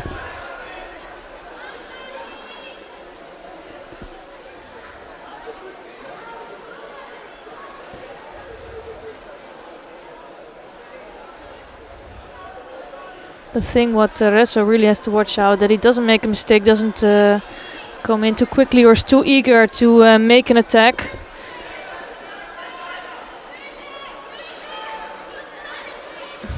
And you can see that the energy is just gone by Tepkaev. Normally he would be able to pick up Ressel and actually put Ressel in a big risk, but now he's just falling down.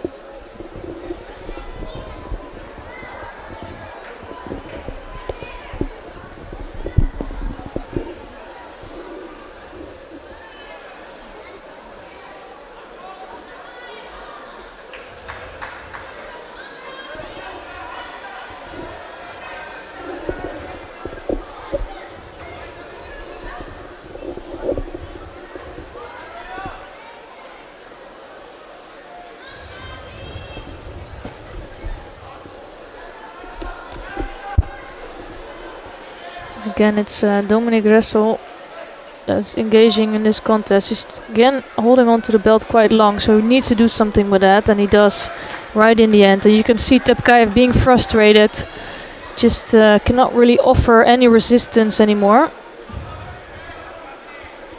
But let's see if Ressel doesn't pick up also a Shido for grabbing onto that belt for too long.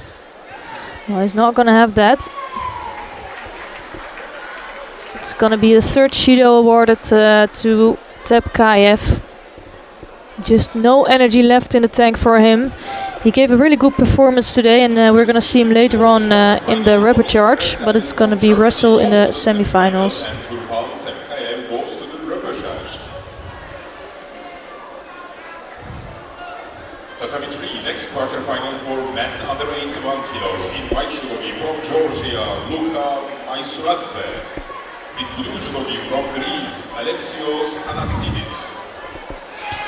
So for the next quarterfinal, I think it's going to be a really exciting quarterfinal. It's going to be between Luka Maisuradze of Georgia, and he's facing Alexios Thanatsidis of Greece. And we're going to see Maisuradze in the white judogi and Thanatsidis in blue. Both are really big throwers, so we might see some big action here. And it's that we spoke about earlier today about some unforced errors, and here you could see a clear example of that. Maisuradze just wandering off the mat area and picking up his first Shido, and it might cost him highly later on in this contest. It's just really a Shido that you don't need.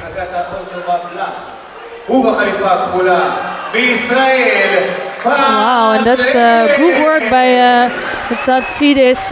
Great action from the Greek. I'm not sure if he can hold on to that, but it's enough for a first Vasari score. And again, it's putting Maisuradze in big trouble here. It was just not enough to hold on to there for 10 seconds, or was it? Yeah, they're gonna give the Vasari to the Greek.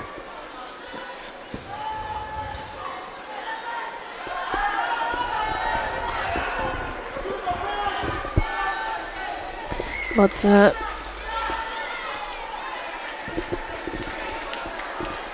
it was a small difference, but good job by Thanatsidis from Greece. Let's see if Maisuradze has an answer on that.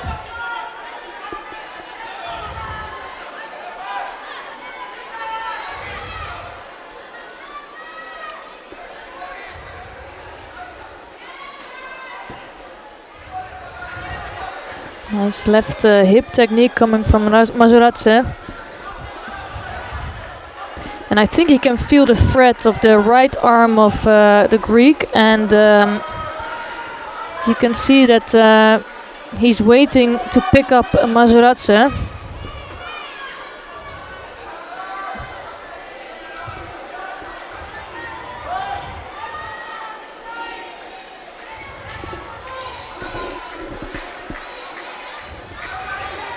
That's a slightly better effort coming from the Georgian. And again, it's being taken over by the Greek.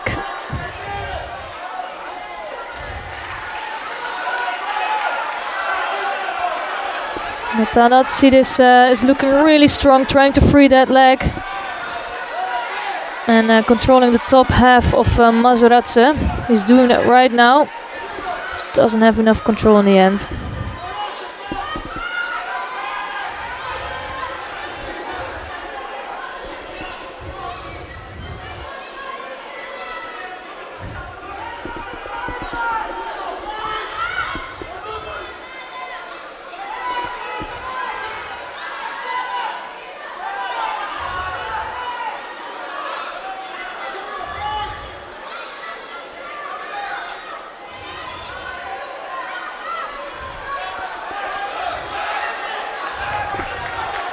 And Natsidis doesn't really get off the back of Mazuradze. Mazuradze is trying to get back the Wazari, but he's really struggling with the Greek here.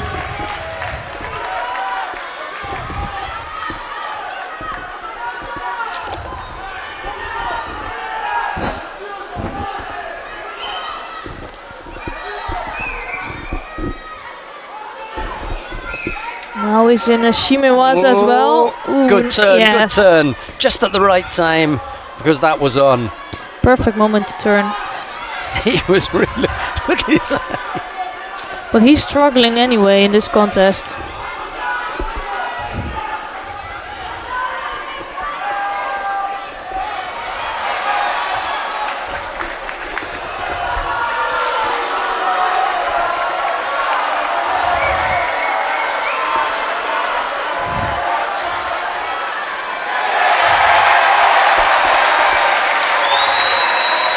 And on mat number 2, you hear a big cheer because Paslibel just really upset Agatha Ozdoba-Blach and beat, I think, a much higher ranked athlete.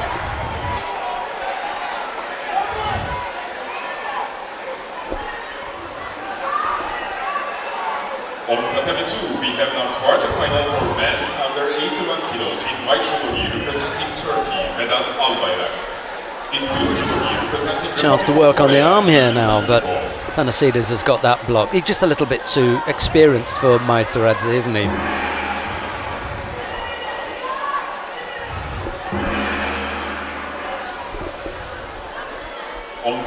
Yeah, but I'm surprised to see, because I really think there was a difference in quality in this contest, and I wouldn't have expected that, especially if you look at where Mazuradze is coming from. He's really in good shape, but Natsidis, he was all over Mazuradze.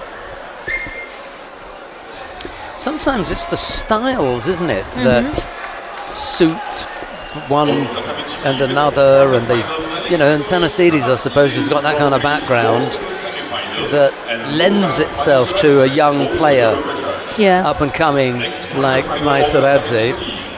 For women under 70 kilos. In white judogi from Great Britain, Sally Conway.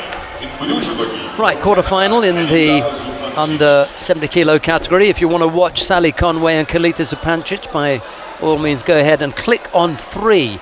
We're going to go along to mat number 2, the under 81 kilo category. Vedat Albayrak of Turkey is up against Lee Sung-ho of the Republic of Korea. And the reason for going over there is that Vedat Albayrak is the number 1 seed in the under 81 kilo category. We've already had just a little over a minute of the contest, so there's still plenty of time left to come. Lee has picked up a single Shido. It's Albayrak in the white judogi, Lee in blue.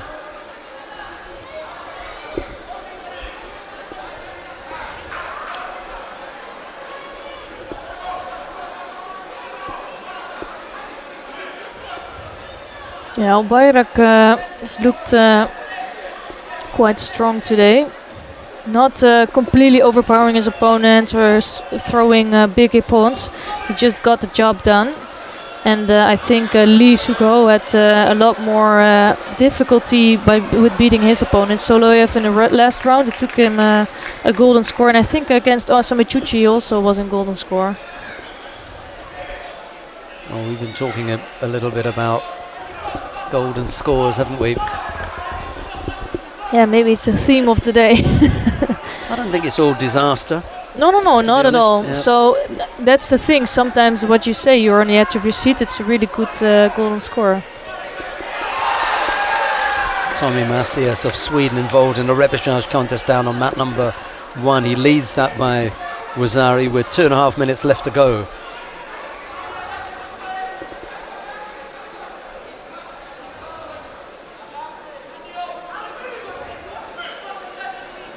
Albayrak not happy with the grip that Lee had, just showing that to the referee Arthur Fando, who gave no reaction. Just missed it. Well, I'm sometimes surprised by the athletes that they find the time to have a grip, be in the middle of a contest and then showing something to the referee or pointing something out. I think you should just focus on what you're doing, and if the athlete, your opponent, is going to make a mistake, they have such an experienced referee in the middle, they have judges on the side, you have to trust them.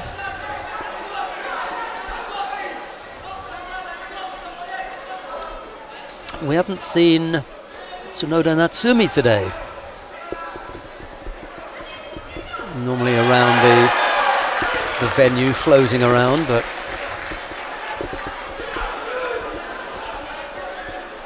yeah, I'm really curious what's gonna happen with her, where we're gonna see her next, if we're gonna see her next soon. You know, you just do, I'm really curious what the federation is gonna decide.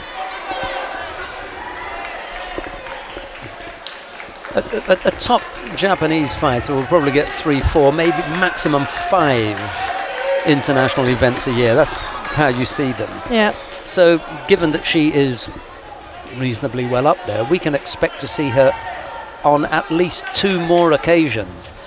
And the thing that I think must happen for her, I keep going on about this, it's just so interesting, she has to be at an event that Billedid is at. It's not going to work any other way. She has to seek out and find Daria Billedid and then beat her.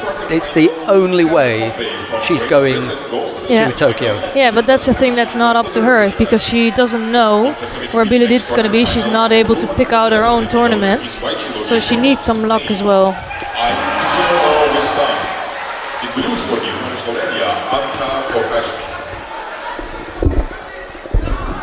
I'm gonna keep an eye on the mat number 3 as well. I thought you were going to do that. I'd like to do that as well. Yeah. Because we're into the golden score period between Albayrak and Lee. I think we'll just finish watching this, and then we'll go down and see what's happening on mat 3. Yeah, I'll keep you informed about that.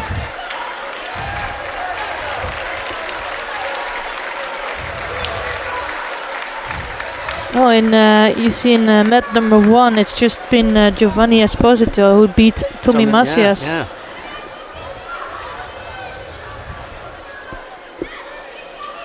And that for me is also just fascinating to see how somebody of this stature, of course he has good opponents, but he can be up and down, you know, he still has to figure that out.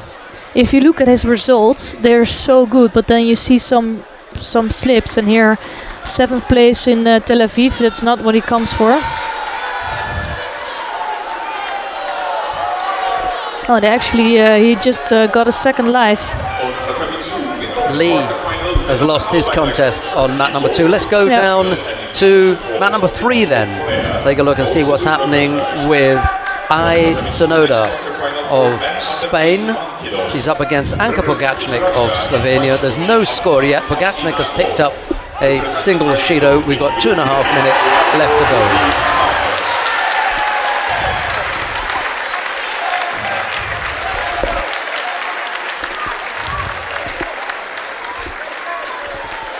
Oh, that second live of Macias didn't take long. Just went over again. It's funny how the Israeli crowd chooses a fighter. I think so too. I was Because really, they're not Italians. No. And yet they were all cheering Esposito, who's not any world beater. So it's not as though he's widely known in Israel. It's just that they decide, right, this is our guy, this is who we're going to back, and they all cheer for him. But also he came up with a good score, you know. That's also, I think the crowd really knows judo, and that's nice to see. Sometimes it might be a bit subjective in favor of the Israeli, but that's normal. Yeah, you would expect that. Yeah.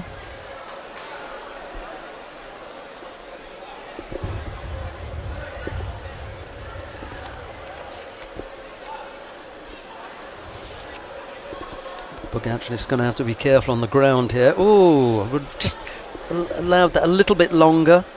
She was just setting herself up to come up for an attack.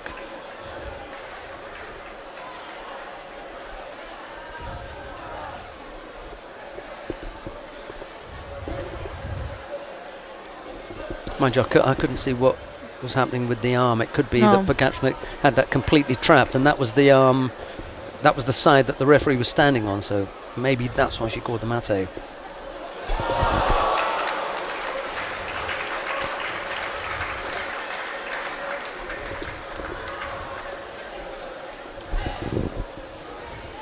Yeah, I can see now, because the leg and the arm get trapped, and the referee doesn't feel there's anything that can develop from there, so that's why she's calling mate. Okay.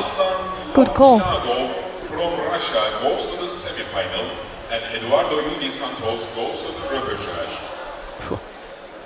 Aslan Lepenikov buried his opponent there. The Brazilian went over heavily.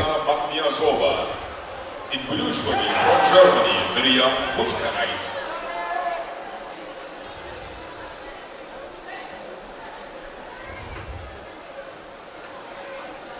Yeah, I think it's a little bit frustrating for the opponents of Akka Pogačnik, because she just does one thing, coming in with that Makikomi technique, and yeah, often it's quite off, but at moments she scores a Wazari with it, and then it's really hard to come back. Yeah, she uses it quite a lot like a sacrifice technique. Yeah. Oh, that's a better effort. Yeah, nice. there you go. Yeah. Let's see if she can follow up on the ground with that. Hasn't got long enough. Offside Komi as well. Kazuri Tatisheo Gatami. Tsunoda has a look at the clock. She knows that her opponent isn't going anywhere. Licks her lips. Slaps the tatami and finds herself in the semi-final of a Grand-Prix. That's impressive, seriously.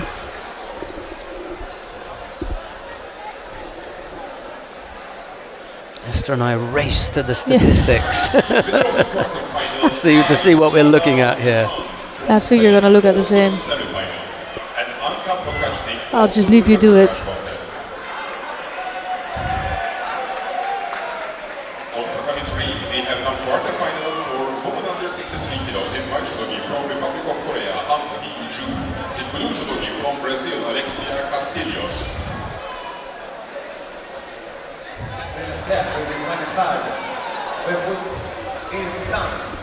Did she already compete in the senior circuit, actually? Well, that's the thing that I'd like to look at, just see exactly where we are. Who have we got now? Han Hee-ju and Alexia Castillo. She leads by Wazari.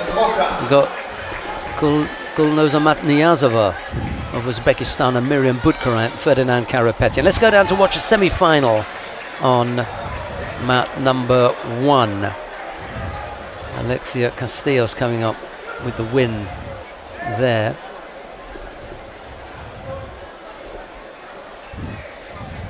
Who have we got down on mat number 1 then? Karapetian and Casas Roca. We're just underway. No score as yet. Karapetian in the white judogi, Casas Roca in blue. 17 years old. That's what I was looking at. Ai Tsunoda.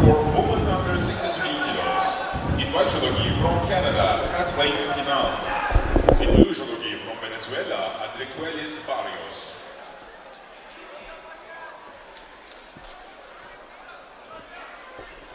"17 years old," Esther tells us. Well, real fine there.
Two and a half minutes left to go. No scorers yet.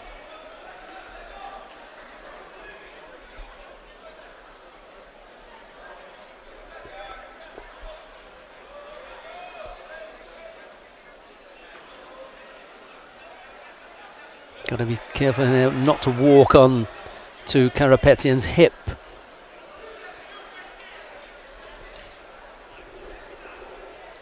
In danger of gifting a position to the Armenian when you really want to make him work for it.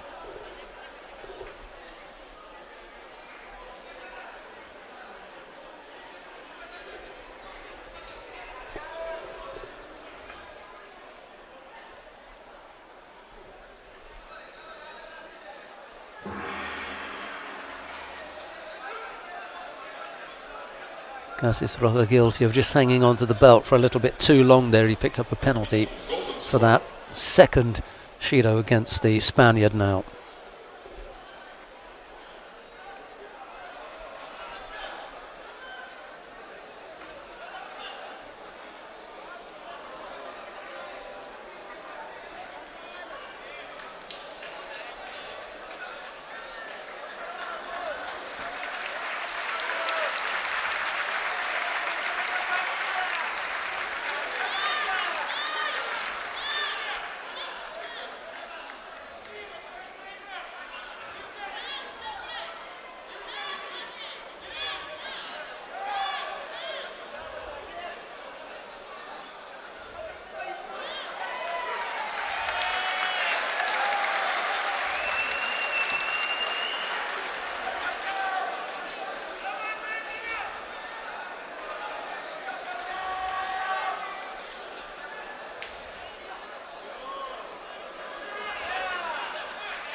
Karapetyan really troubled with the right hand.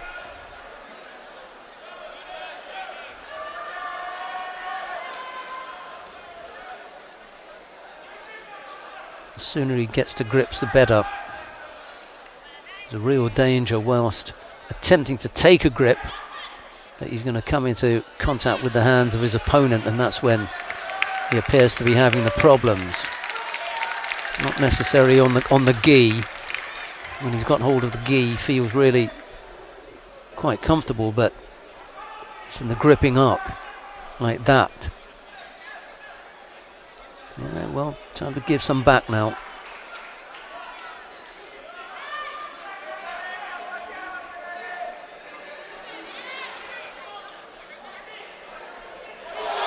Yeah, good score.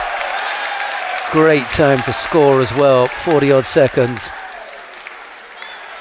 Now he can work his opponent over. crowd even warming to Karapetyan, maybe in sympathy of his having shown some discomfort from the gripping. Oh, don't want to hang on to the belt for too long. I'd move it now if I were you.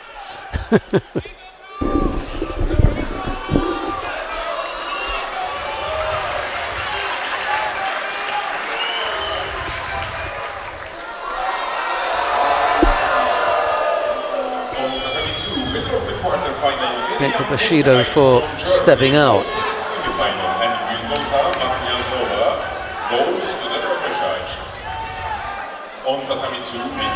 Inside the last 20 seconds. Got to go now. Oh, great turn! To be fair, I think that was just Kazas Roca just putting everything in his last attempt. Did a great job, but Karapetyan cleverly took over. On their feet, the crowd. So many people on their feet applauding that. That really was terrific work.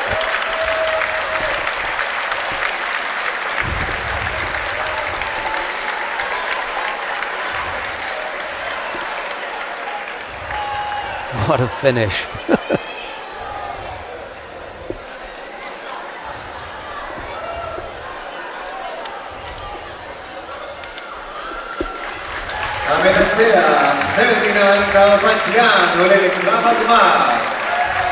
Well, Karapetyan's going to have his hands sorted out because he's really struggling. There was a moment in that contest when I thought maybe he wouldn't be able to continue. It was so bad. Really? Yeah. Because of his shape or because of something else? Well, Kazas Rojas caught him a couple of times and he just, recoiled. It was just really painful. Oh, really? He even wanted to go off for medical treatment, but they wouldn't let him. Semi-final in the under 73 kilo category. Second, Fabio Basile of Italy up against Martin Hojak of Slovenia. Basile in the white judogi, Hojak in blue. The winner of this will face Ferdinand Karapetyan in the final. And Karapetyan's got a couple of hours to get his hand sorted out. Yeah. Now you know that if that's bone, forget it. That's going to take months. Yeah, I think those injuries are one of the most annoying injuries as an athlete because they can seem quite minor. You can do a lot of sports with it, but judo you just need your hands. You need them working completely. And the pain when it feels as though you get punched in your fingers when you're gripping up. It goes through your whole arm. Yeah, it's really, really painful.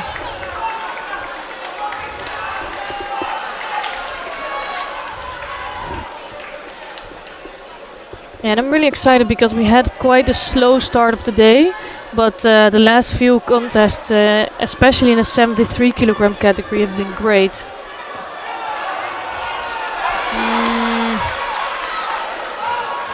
Not sure if that had so much to do with Basile. You want to have a look at it? Yeah. Well, his hand is going away to stop himself from going over at the end, isn't it? Which shows me that Hojak had something to do with that. So if he's got something to do with it, you can't be in full control, and if you're not in full control, then won't be a score. Really, there shouldn't be any score for you, and they've taken it away.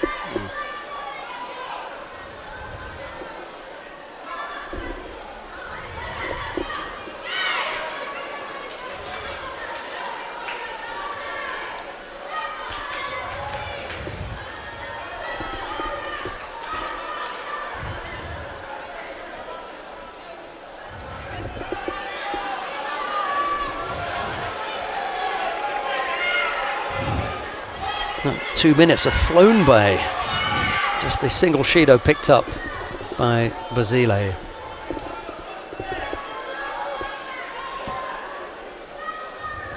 Yeah, Hojak is in good shape today, but Basile is also. But I'm impressed with Hojak all day, and I'm curious. I'm hoping will give him confidence for the next Grand-Prix, because I don't think he has a Grand-Prix medal yet. No, he doesn't have. Just some Continental Open medals.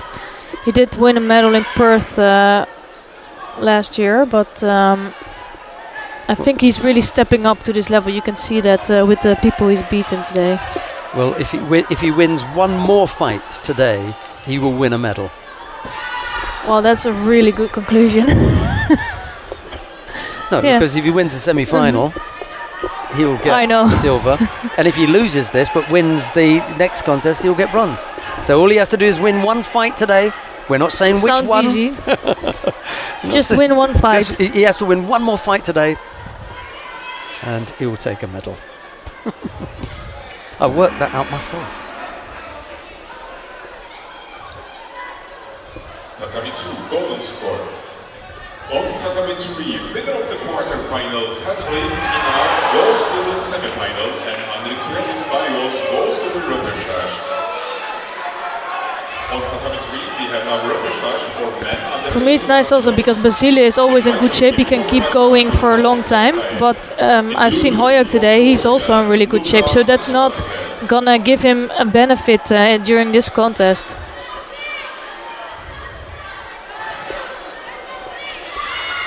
Who did he catch with that earlier on? Didn't work this time. Zile's a little bit too sharp to be getting caught with that. He caught somebody that has been out of competition for a while. Not the least. An Changrim. And Changrim, that's right, yeah.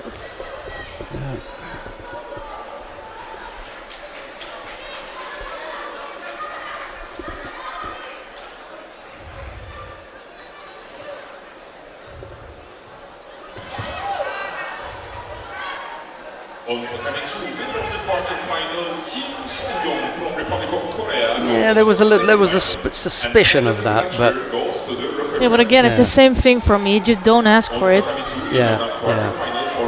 Continue, and if it was a mistake, then they will give it in the end. That time has flown by the way. Yeah. Already golden score. Tatami 1, golden score. Ariel Zavi came up to see us yesterday, didn't he? Yeah, he did. Working for Israeli television. He's doing a show, I think, in the final block. Yeah, that was beautifully done. Big Ochigari.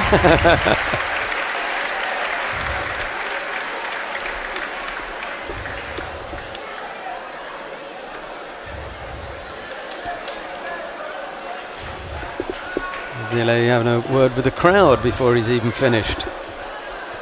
He's a bit of a boy, isn't he? There must be something that you could use that means the same thing. You can't keep a good man down.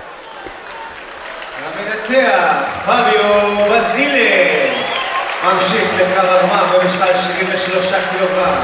מרקי מוז'ק הסלובני ממשיך לקו המדליית. Never short of a few words, Basile.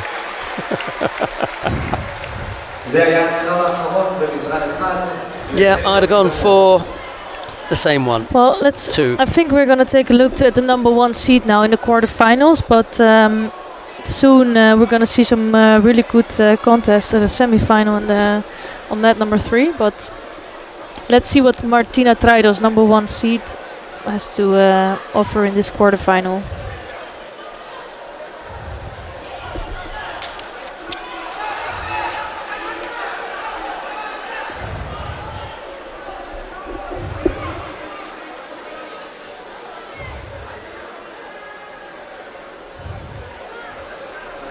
Actually, I'm quite surprised to see Renata Zakova here in this quarterfinal. She took out Krasakova in the first round, second round.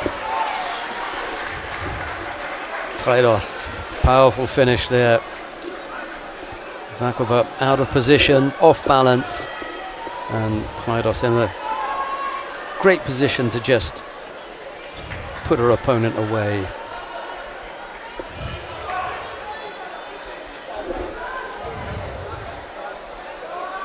On Tatami 2, winner of the quarterfinal, Martina Traidos from Germany goes to the semifinal. repechage. Yeah, that was huge. אוסטרליה, קטרינה האקר, ובחליפה הכחולה, No, there was in the end there was no effort from Treidel. She just needed to step aside. Yeah. Just control the top half of Yeah. the body. Powerful finish. Katarina Hecker of Australia up against Paz Liebel of Israel. Another quarter-final in the under 63 kilo category.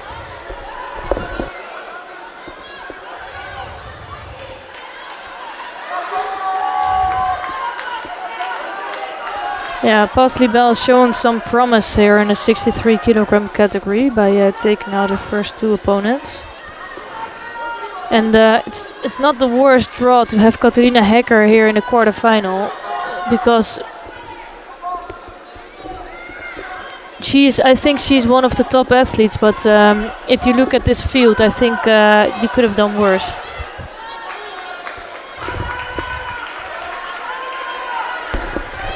Yeah, I'm going to qualify that even further by saying I'd be interested to see, when you look at the world ranking list, how many of the points that she's amassed have come from continental championship wins.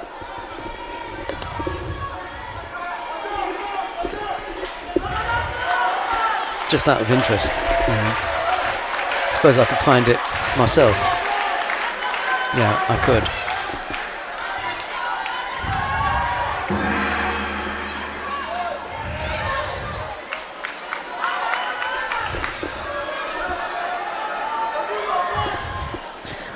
Well, she did pick up a second place in the Marrakech Grand-Prix last year. She's number 12 on the Yeah. IHF world ranking list, so that's pretty high. One would expect her to have, got some results. I just want to have a look and see. Asia South Pacific, right, a bronze medalist last year. She was a bronze medalist last year, but the year before, when it was not part of Asia Pacific, she was the gold medalist. So she's riding on the back of 1.5, pretty decent point accumulations. And exactly what is her points total? Well, 3,201, so that's pretty big. She must have had a good number of other results. Yeah, she does have a medal in, I think, Abu Dhabi Grand Slam. Yeah, bronze medal in Abu Dhabi. Again, that was 2018. So it's 19 where she's going to have 100%. And in the 100% category, she's got one medal. Yeah, but if you look at today also, she has a good day by beating Pio Bessan in the second round, and Cho win. Moki, that's one I mentioned this morning. It's also it's a good result for her.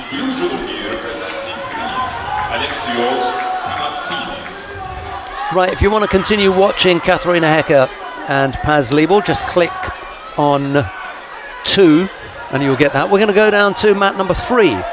Pick up the contest between Dominik Ressel of Germany. He's up against Alexios Thanasidis of Greece. It's Ressel in the white judogi, Thanasidis in blue. There's no score as yet, and they just got underway.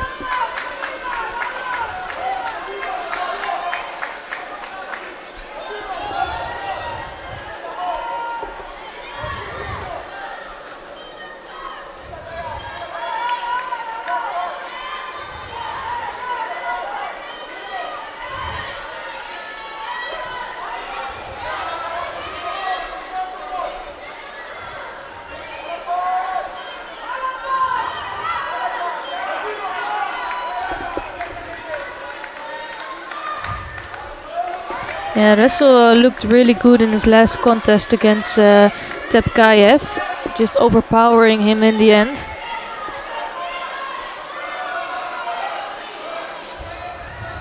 That was a bit a risky move, not so confident about his left hip technique. It's quite dangerous against somebody like Nathan Tsidis. Zupancic and Pogacnik to follow in the repechage contest, and then after that it'll be semi-final in the under 70 kilo category. Sally Conway and Ai Tsunoda. And I'm kind of thinking that if I've got to write an article about Tsunoda and she happens to win, just out of interest, if she happens to win, I will give the title, "Will the real Tsunoda please stand up?"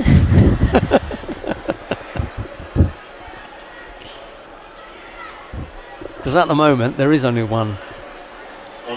Could very well be at the end of today. There might be two. We'll have another. So you won't be able to throw that name around any longer, Tsunoda, and just expect people to think first of all, you know, the Japanese. First ever Grand Prix for Tsunoda.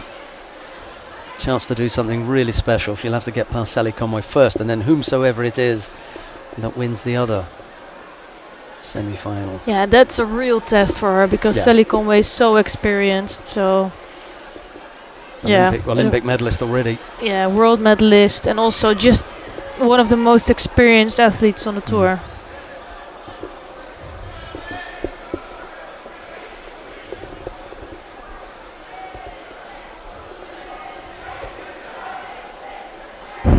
Yeah, you were speaking about styles earlier of the Greek against Majeratze it was, and there you could see a big difference between the two athletes, and now it's more evenly matched.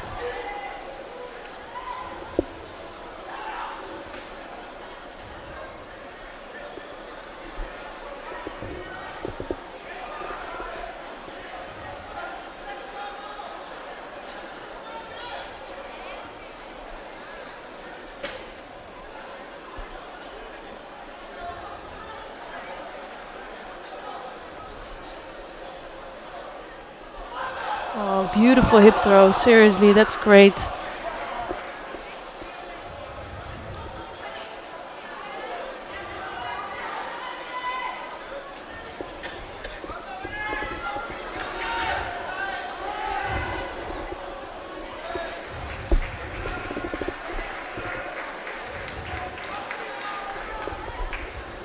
Love that. Seriously, that's great. That's really amazing.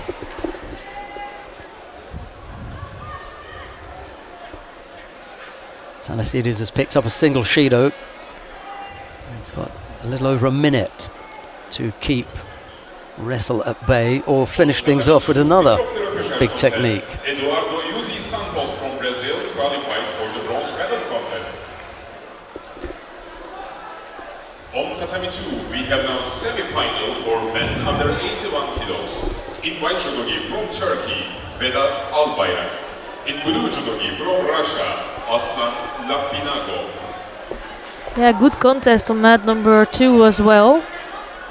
But let's see what happens here first, right? And see if Tanasidis can hold on to this lead.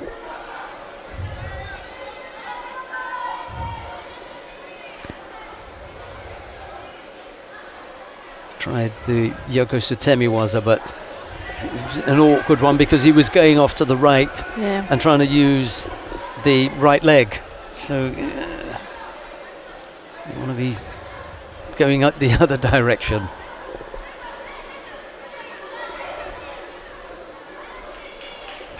Oh, that looks really defensive and negative here.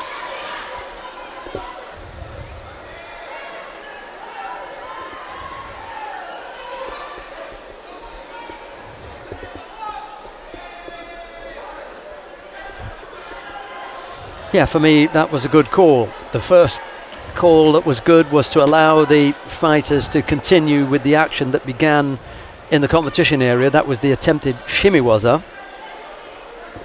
And the second call was to call Mate once that shimiwaza had failed and he tried to follow it up with an asai waza.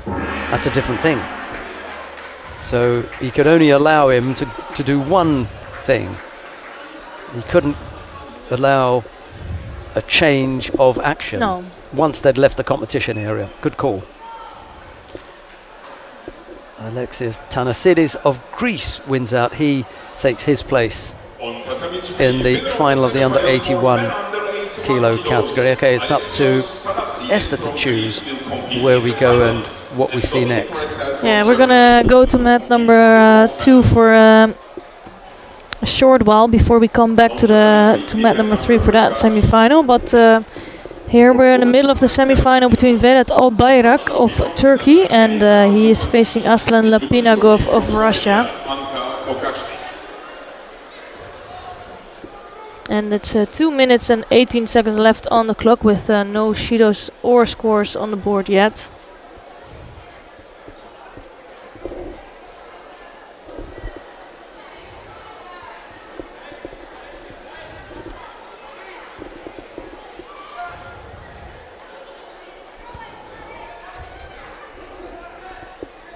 Lapinagov really pushing forward, putting pressure on Albayrak.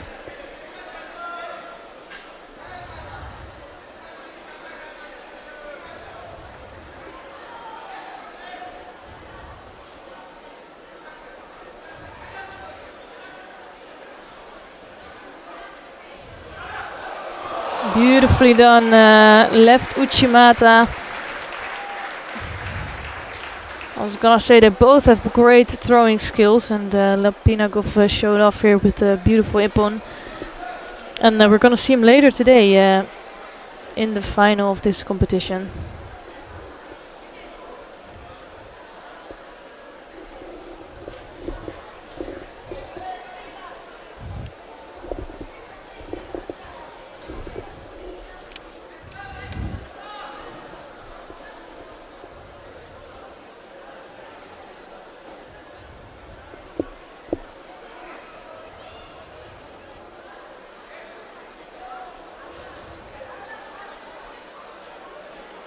On Tatami 2, winner of the semi-final, Aslan Lapinagov from Russia will compete in the finals. And Vedat Albayrak from Turkey will compete for the bronze medal.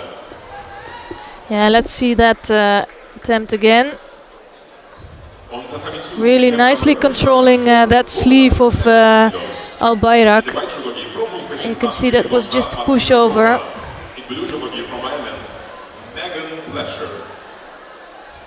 Really nicely done. You can see here that Albayrak is surely thinking to take him back, but no chance because Lapinagov already lifted the leg of Albayrak.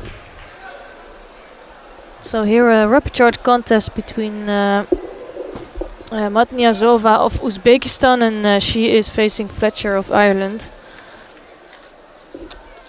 Both have suffered a loss.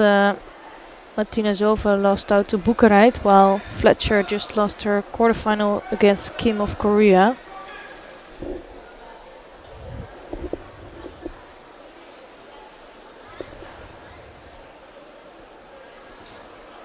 Nice left hip movement from Matniazova.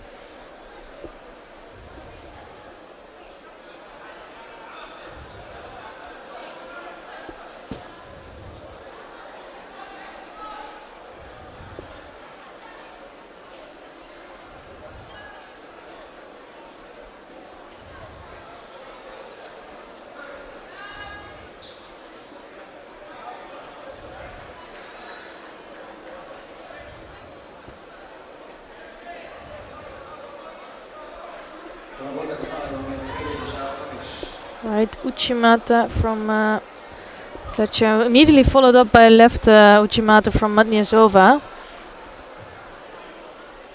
They really right against left.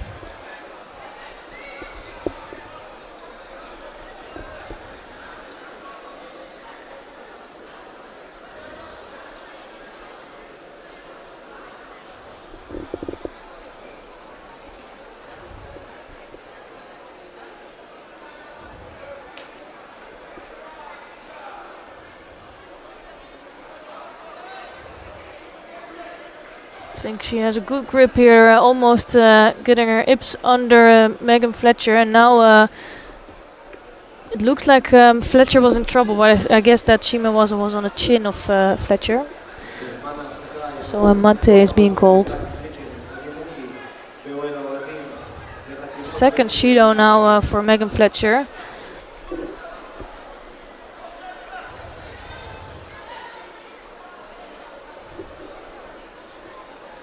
Nice Morote Seonage there. Just, she was in danger, but I think that was because she was pushing forward so much. Fletcher could not get a hold of that arm.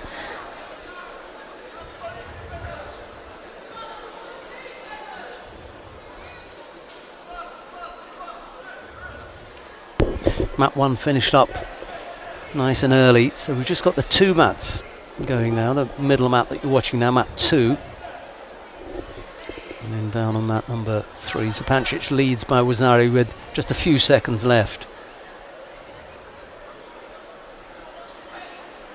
Just got to take into consideration the size of Matniazova here. She's that little bit lower, so if Megan wants to throw her, you've either got to have a really powerful leg in order to lift your opponent using leg only, or you've just got to get that little bit lower to get below that balance.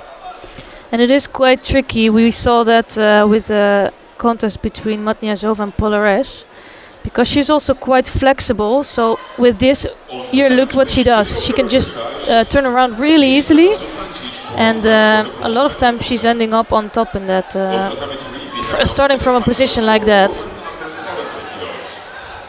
It's quite a shock, isn't it? Matniazova to be like the sole representative for Uzbekistan as far as the women are concerned at such a good level.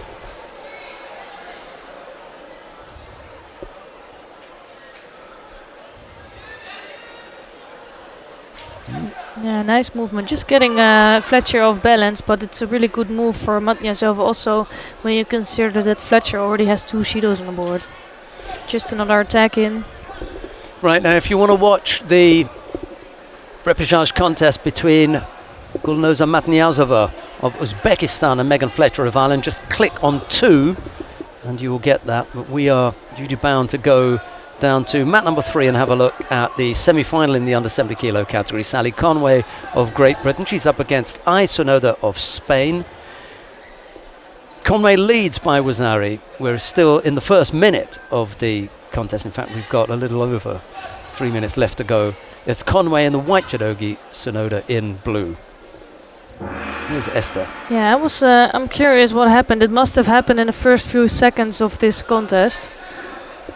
And we're not going to see that again, I guess. But let's see if Tsunoda has an answer on that. Again, she's working in the waza.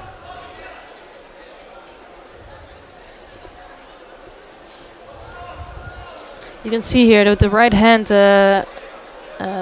Conway is doing a really good thing with holding on to that, how do you say, the pants of Tsunoda. Yeah, not really giving her a chance to work on those legs. Well, in trying to keep the leg trapped, she gave up the left arm. Sonoda looked to concentrate on that, and then Conway thought, hang on, I may have to save my left arm here. And there's the Ashi was that brought beautiful. her down. Yep. Then once that was given up, there was a little bit more leverage for Sonoda to begin working to use the left leg to help to get the right leg out, but by that time the arm was trapped and there wasn't anything else she could do. So yeah, good work from Conway on the ground there. Well, she is a Newaza specialist herself, so that often helps also with defending in the ground. Yeah, that's it. Done. Yeah. Yeah, just too strong. Yeah, we were talking about that before, that Sally Conway was probably a little bit too experienced still for Ai Tsunoda to really make an impact. Yeah, we're talking about a 17-year-old, aren't we? Yeah.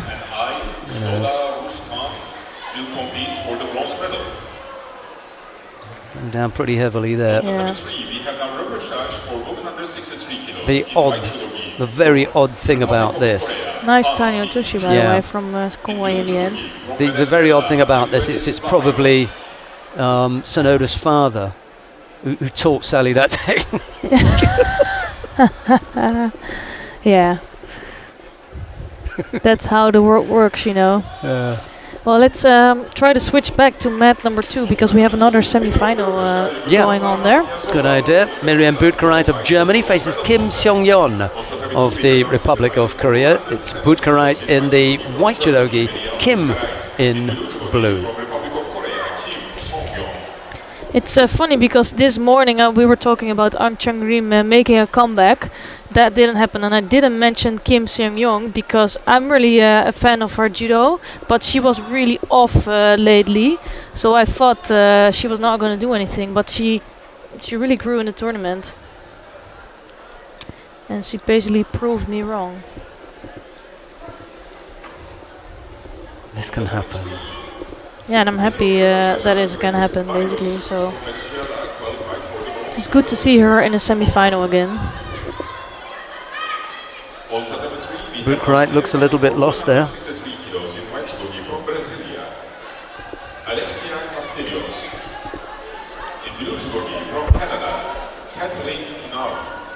Neither Boutkarait or Scocchimaro are the finished articles as yet. There's still a bit of work to do with polishing them up. I think they're two Germans who, as far as experience is concerned, head them up irrespective of what it says on the world ranking list. But you have Sandra Diedrich on one hand and Laura Vargas-Koch. Both of those really do, have a greater degree of experience than Boutkarait and Scocchimaro, irrespective of what it says on the ranking list. But still, it's not a done deal yet. If you look at this, at the top spot for the German team. Yeah, I'm just checking the ranking, and it's Scocchimaro who has the best ranking at the moment. Boutkarait the second one, and after that we will see Laura Vargas-Koch. She missed out on a lot of tournaments. She's not really, we haven't seen her so much. Had a heavy injury. As did Sandra Diedrich, a really bad knee injury. That was a while ago now. Yeah, that's really a while ago. But it's really sad to see her not come back to the level that she had before that.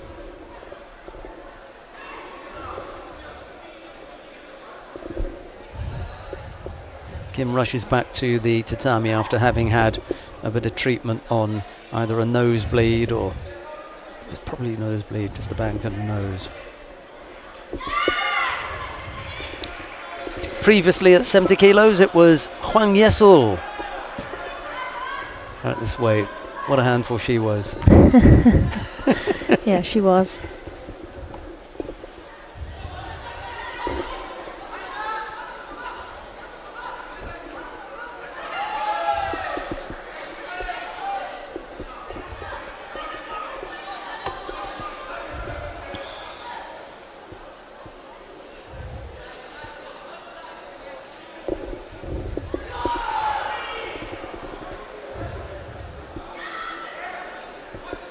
Boutkarait managed to block that. Chance to apply the shimiwaza, but it's missed now.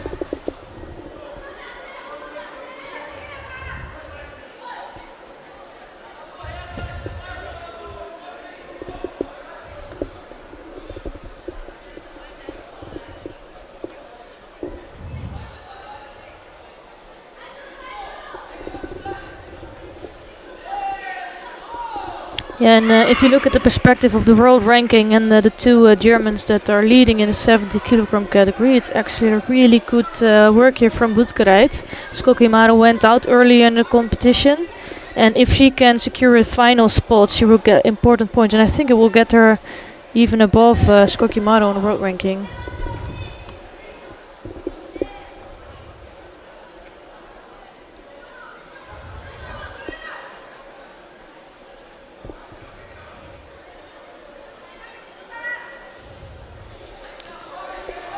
Yeah, this isn't the timing for either Boutkarait or Scocchimaro as far as the games are concerned. It's just too early for them.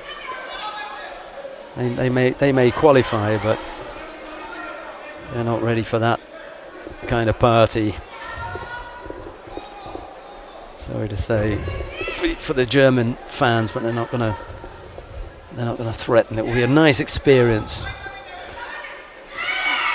Tell you what though, if they stick around and work as hard as they are working come Paris. Mm-hmm. And they're young, they're both very young. Well, it's the best timing for them then to qualify for the Olympics and get the experience in. Yeah.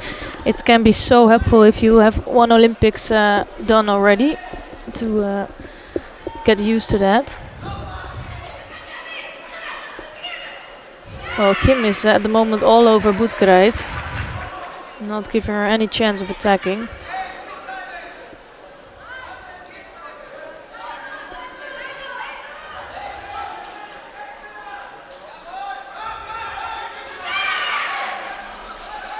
That was not great. Not so much kumikata in there.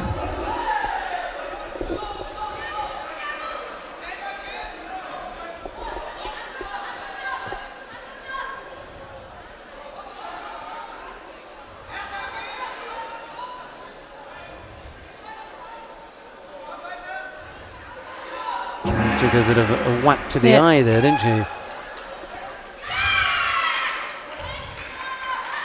She has such nice movements, Kim, but at so many occasions she just comes in, stops immediately. Also with the seonage she does, and here in this case the kochi mokikomi. Here you see it again, it's like a half effort.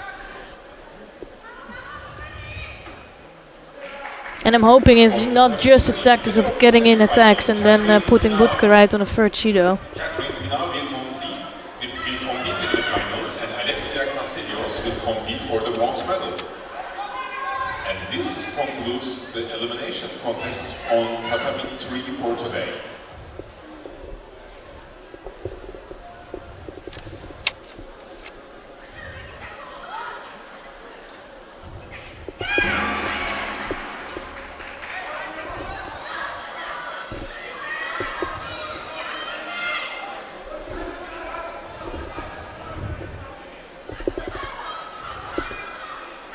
Golden score.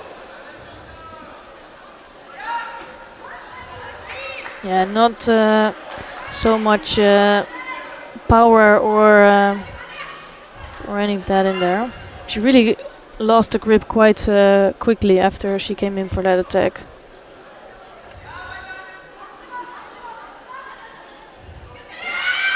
Ooh, that was a better effort.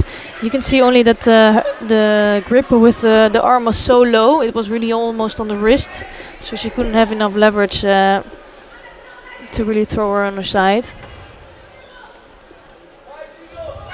It's another effort coming from Kim. Can't come up with a combination. No. See, she goes down there, but really you needed the ashiwaza to follow up. It's a lot to ask. But as we've seen with Anne earlier on, when he beat Victor, I can't remember his name, Wojcinski, the Polish fighter this morning, it's attack after attack after attack. None of which look as though they're likely to throw your opponent, but they're all building up this picture that you are the aggressor and your opponent is passive, especially when one considers that Miriam Boutkereit is on 2 Shidos.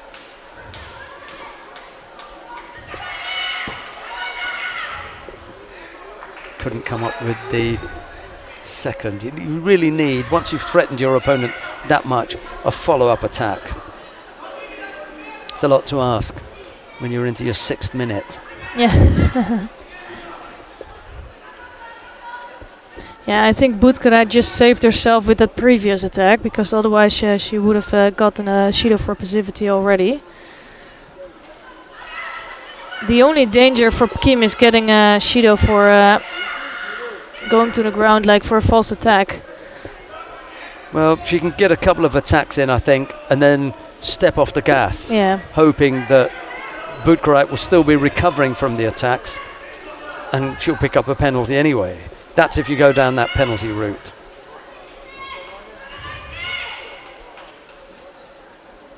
Got to time your attacks well now.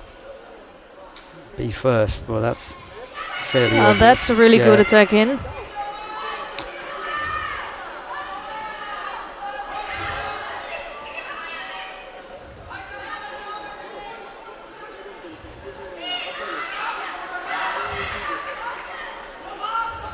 You could see that here, that actually Kim Seong-yong, although she's all the time attacking, she was so tired. Resting a little bit, almost getting into danger on Newaza.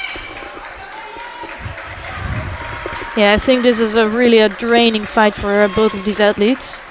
Yeah, Miriam Boutkarit's inability to effect a turnover where she would end up in control was left her back up on her feet, and really she could have hoped for a little bit more on the ground. Over on that side, that was the only option. Oh. Well, she's complained about that arm early on.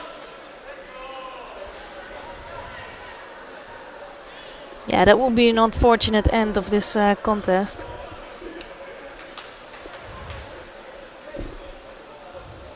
Oh, yeah, Ooh, end of story. Yeah.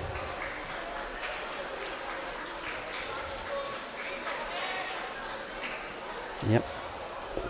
Completely on the wrong arm. Yeah. No doubt about it. Yeah.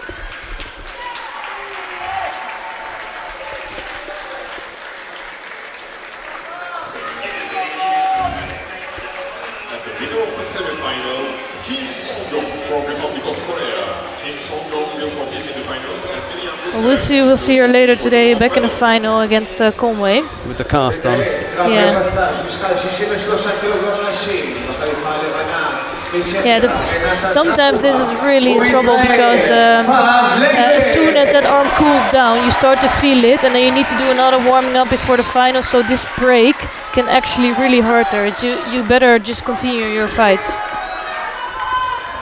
We've got a repechage contest in the under 63 kilo category now. Renata Zakova of the Czech Republic faces Paz Liebel of Israel. It's Zakova in the white judogi, Liebel in blue, and it's Liebel who comes up with a score.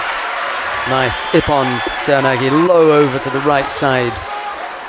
Perfect timing, really nicely done. Well executed.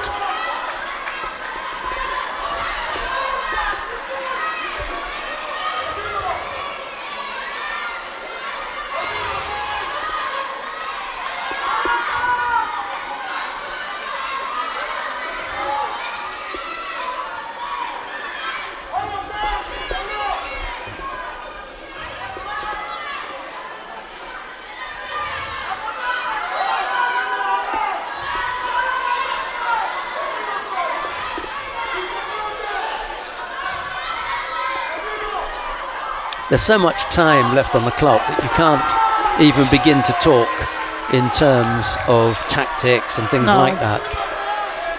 Just want to try and get the contest done. Zakova in her previous contest went over heavily to Martina Traidos. Martina Traidos caught Zakova beautifully for Ippon. That's going to be on the highlights reel, I'm sure. Yeah, now she went over again. Look, and this time you can see that Paz Liebel could not pull off the same trick as she did in the beginning. And Zakova nicely controlling the arm of Liebel to stop that.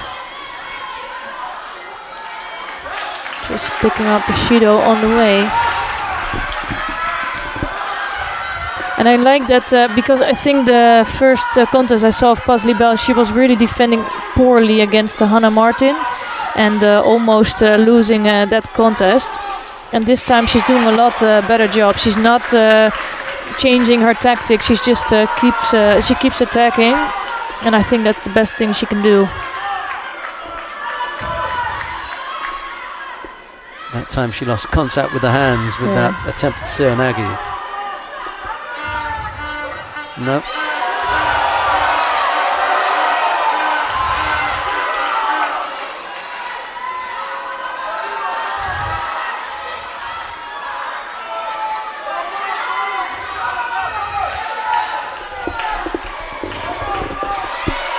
Another good effort coming from Libel, getting close to a score.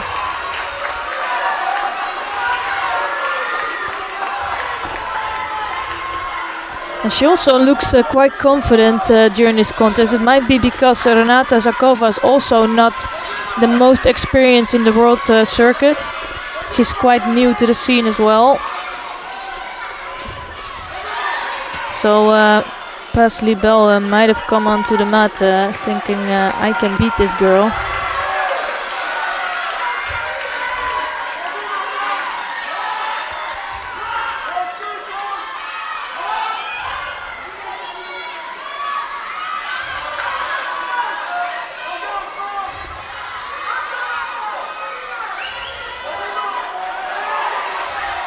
That was not really from, she should have just first tried to get a reaction from Zakova.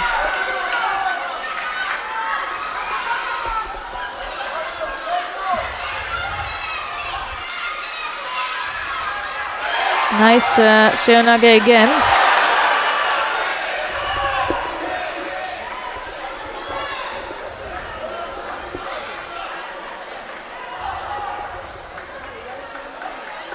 Well, I think the wording on that action is that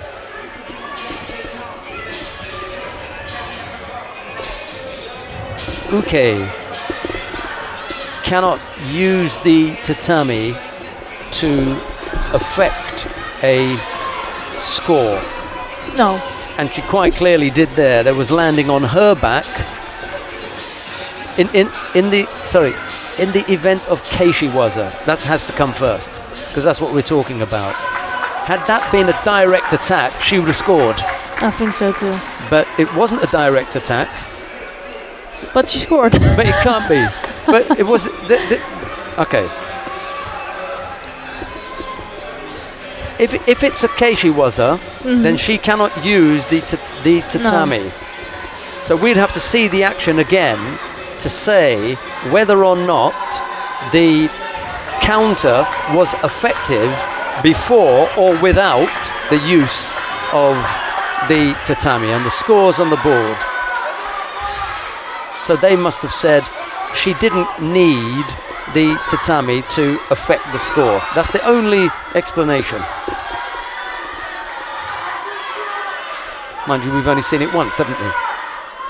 So it would be useful see it again when we get to see it again.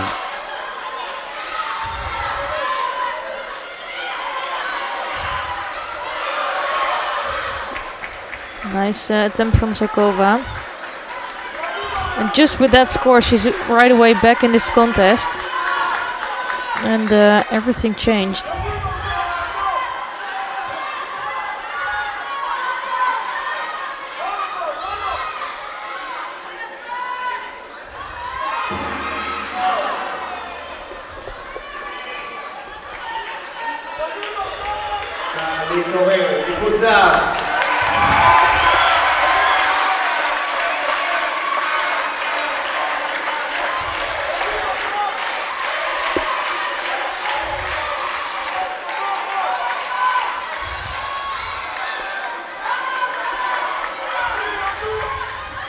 Yeah, let's see who can come up with a good attack first.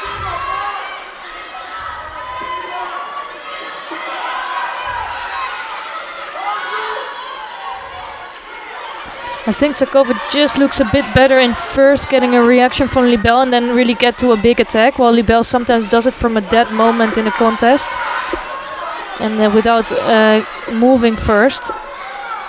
She really needs to get some response first or some movement. Ooh. Right, down onto her front.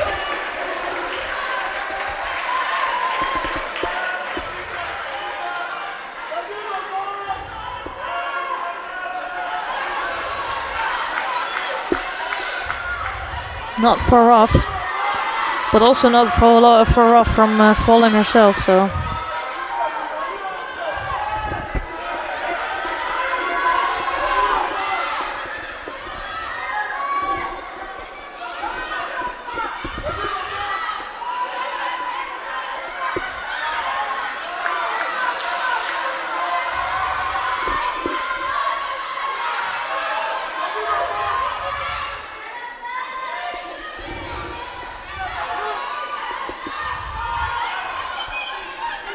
Yeah, it's been a while since Libel came up with an attack. So I think she's really risking getting a Shido now.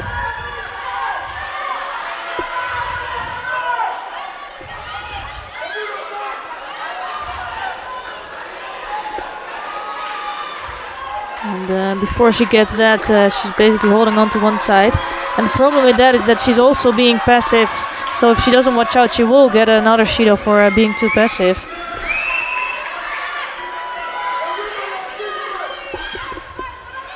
We've had 2 minutes of golden score already. Yeah.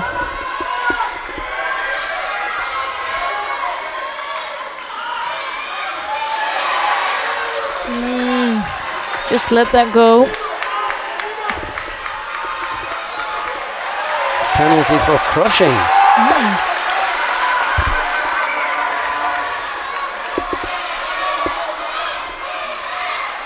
This time she really has a good grip, and Zakova is trying to work from that. Another one who has been hurt.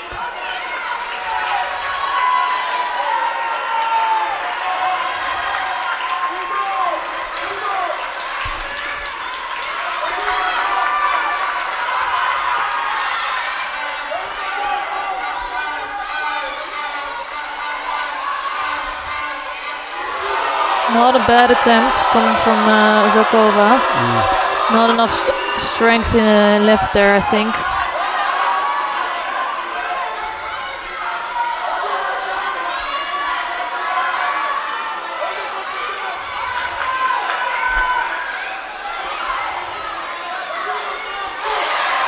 Oh, almost 3 minutes of golden score gone.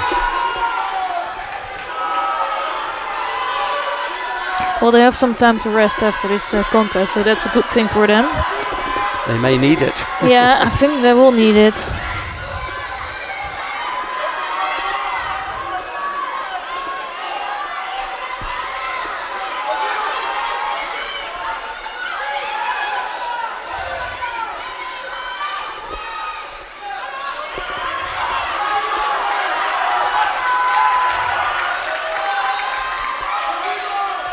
I do like the movements from Renata Zakova. You can see that she has some judo.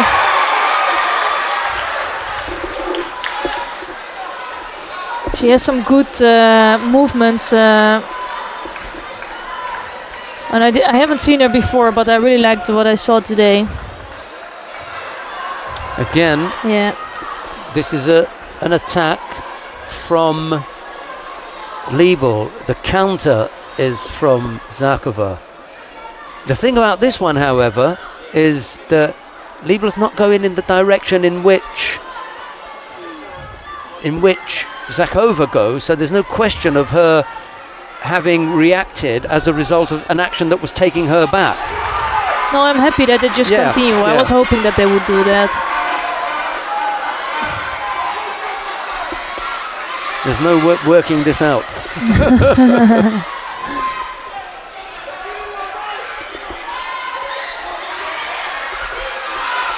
A little bit tired looking there. That's not the best thing to do on this point. What's in her benefit is that she only has one Shido on the board. Yeah.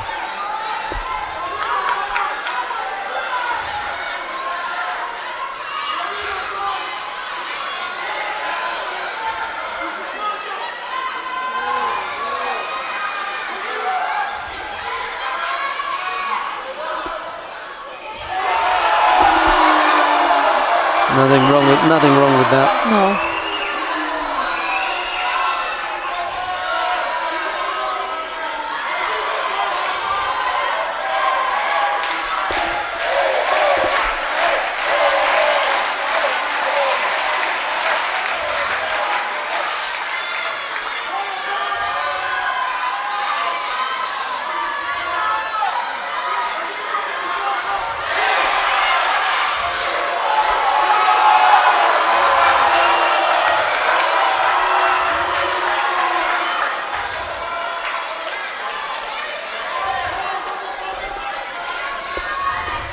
Already almost 5 minutes into golden score. And it's Libel that made the last few attacks, although they were not really strong ones.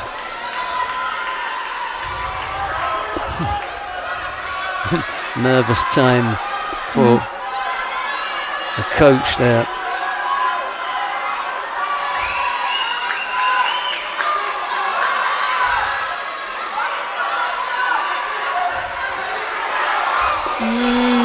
That was blocked. Yeah. Blocked.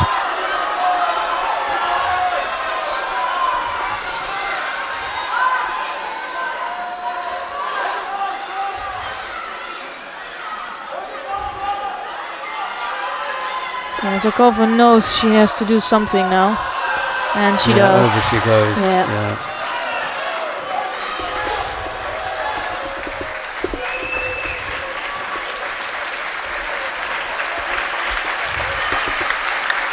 Yeah, she could have taken this contest past Libel and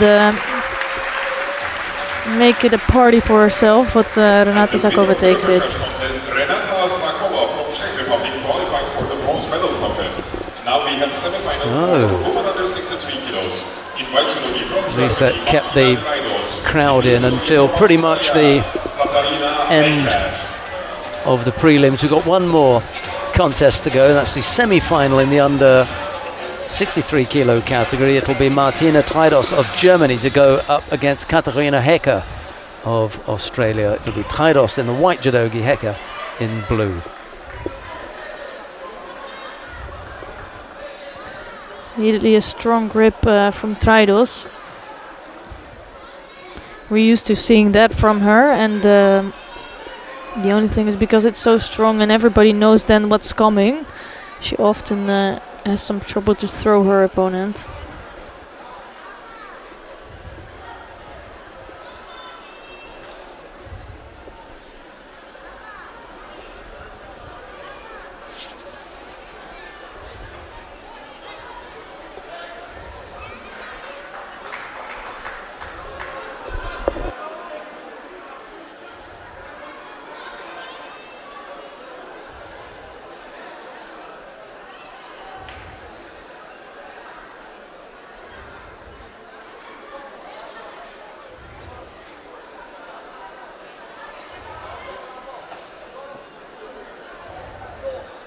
Hecker trying to get that right arm through to come up with her own attack. Not the first time that these two have fought then. Or trained, probably. Absolutely, yeah.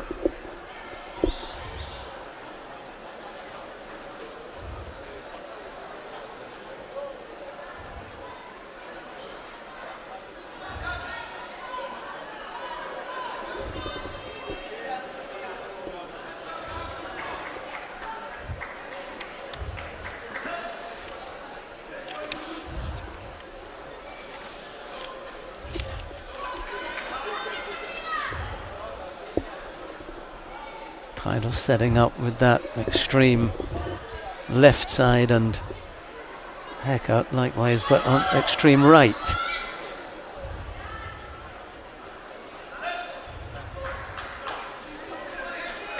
Yeah, this is what you're gonna see for the next couple of minutes, unless there's a big score. But you're just gonna see extreme right against extreme left, and both will try to come first.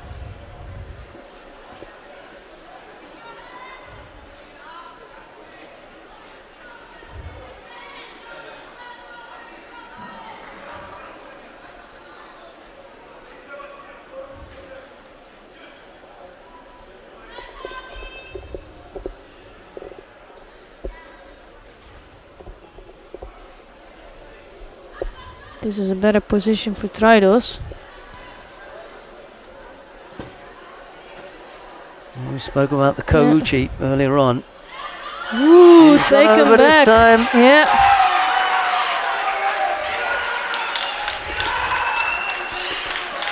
Well, that's impressive coming from Hecker now. She did a really good job and she beat top people today.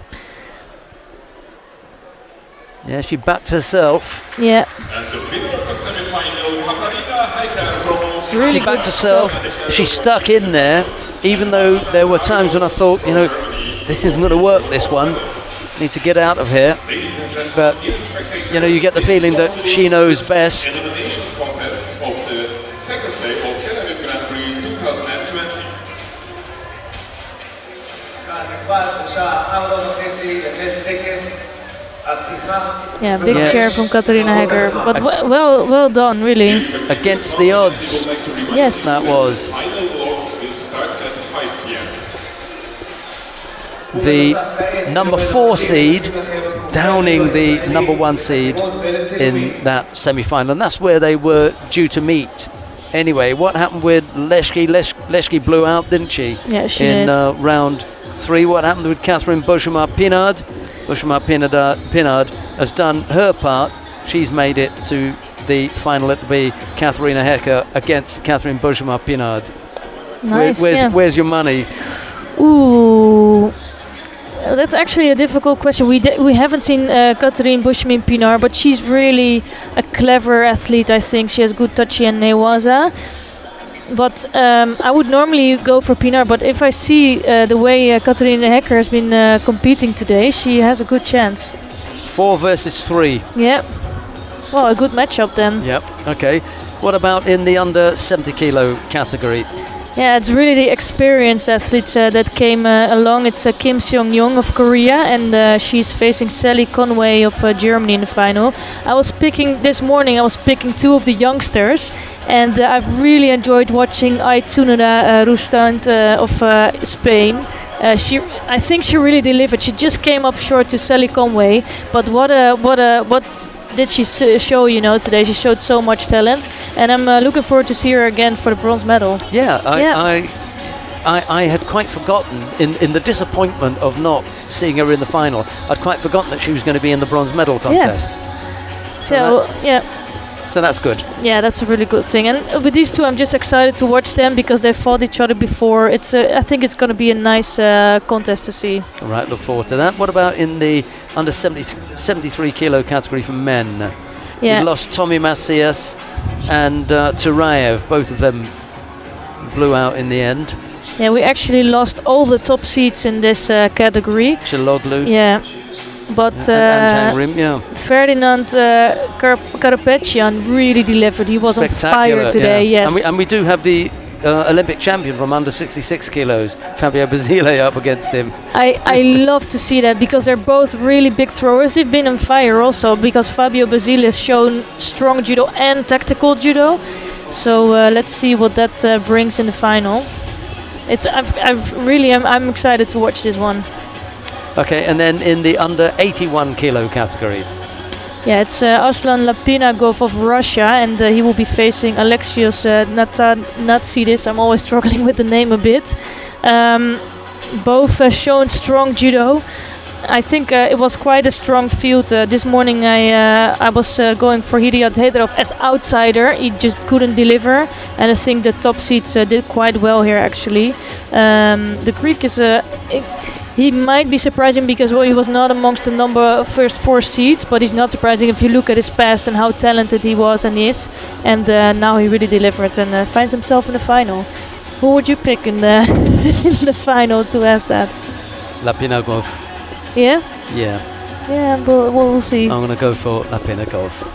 Right, we'll be back in an hour and 10 minutes time with all the medal matches on day 2 of competition at the Tel Aviv Grand-Prix. But from all the broadcast team and Esther Stam and myself, it's bye-bye for now.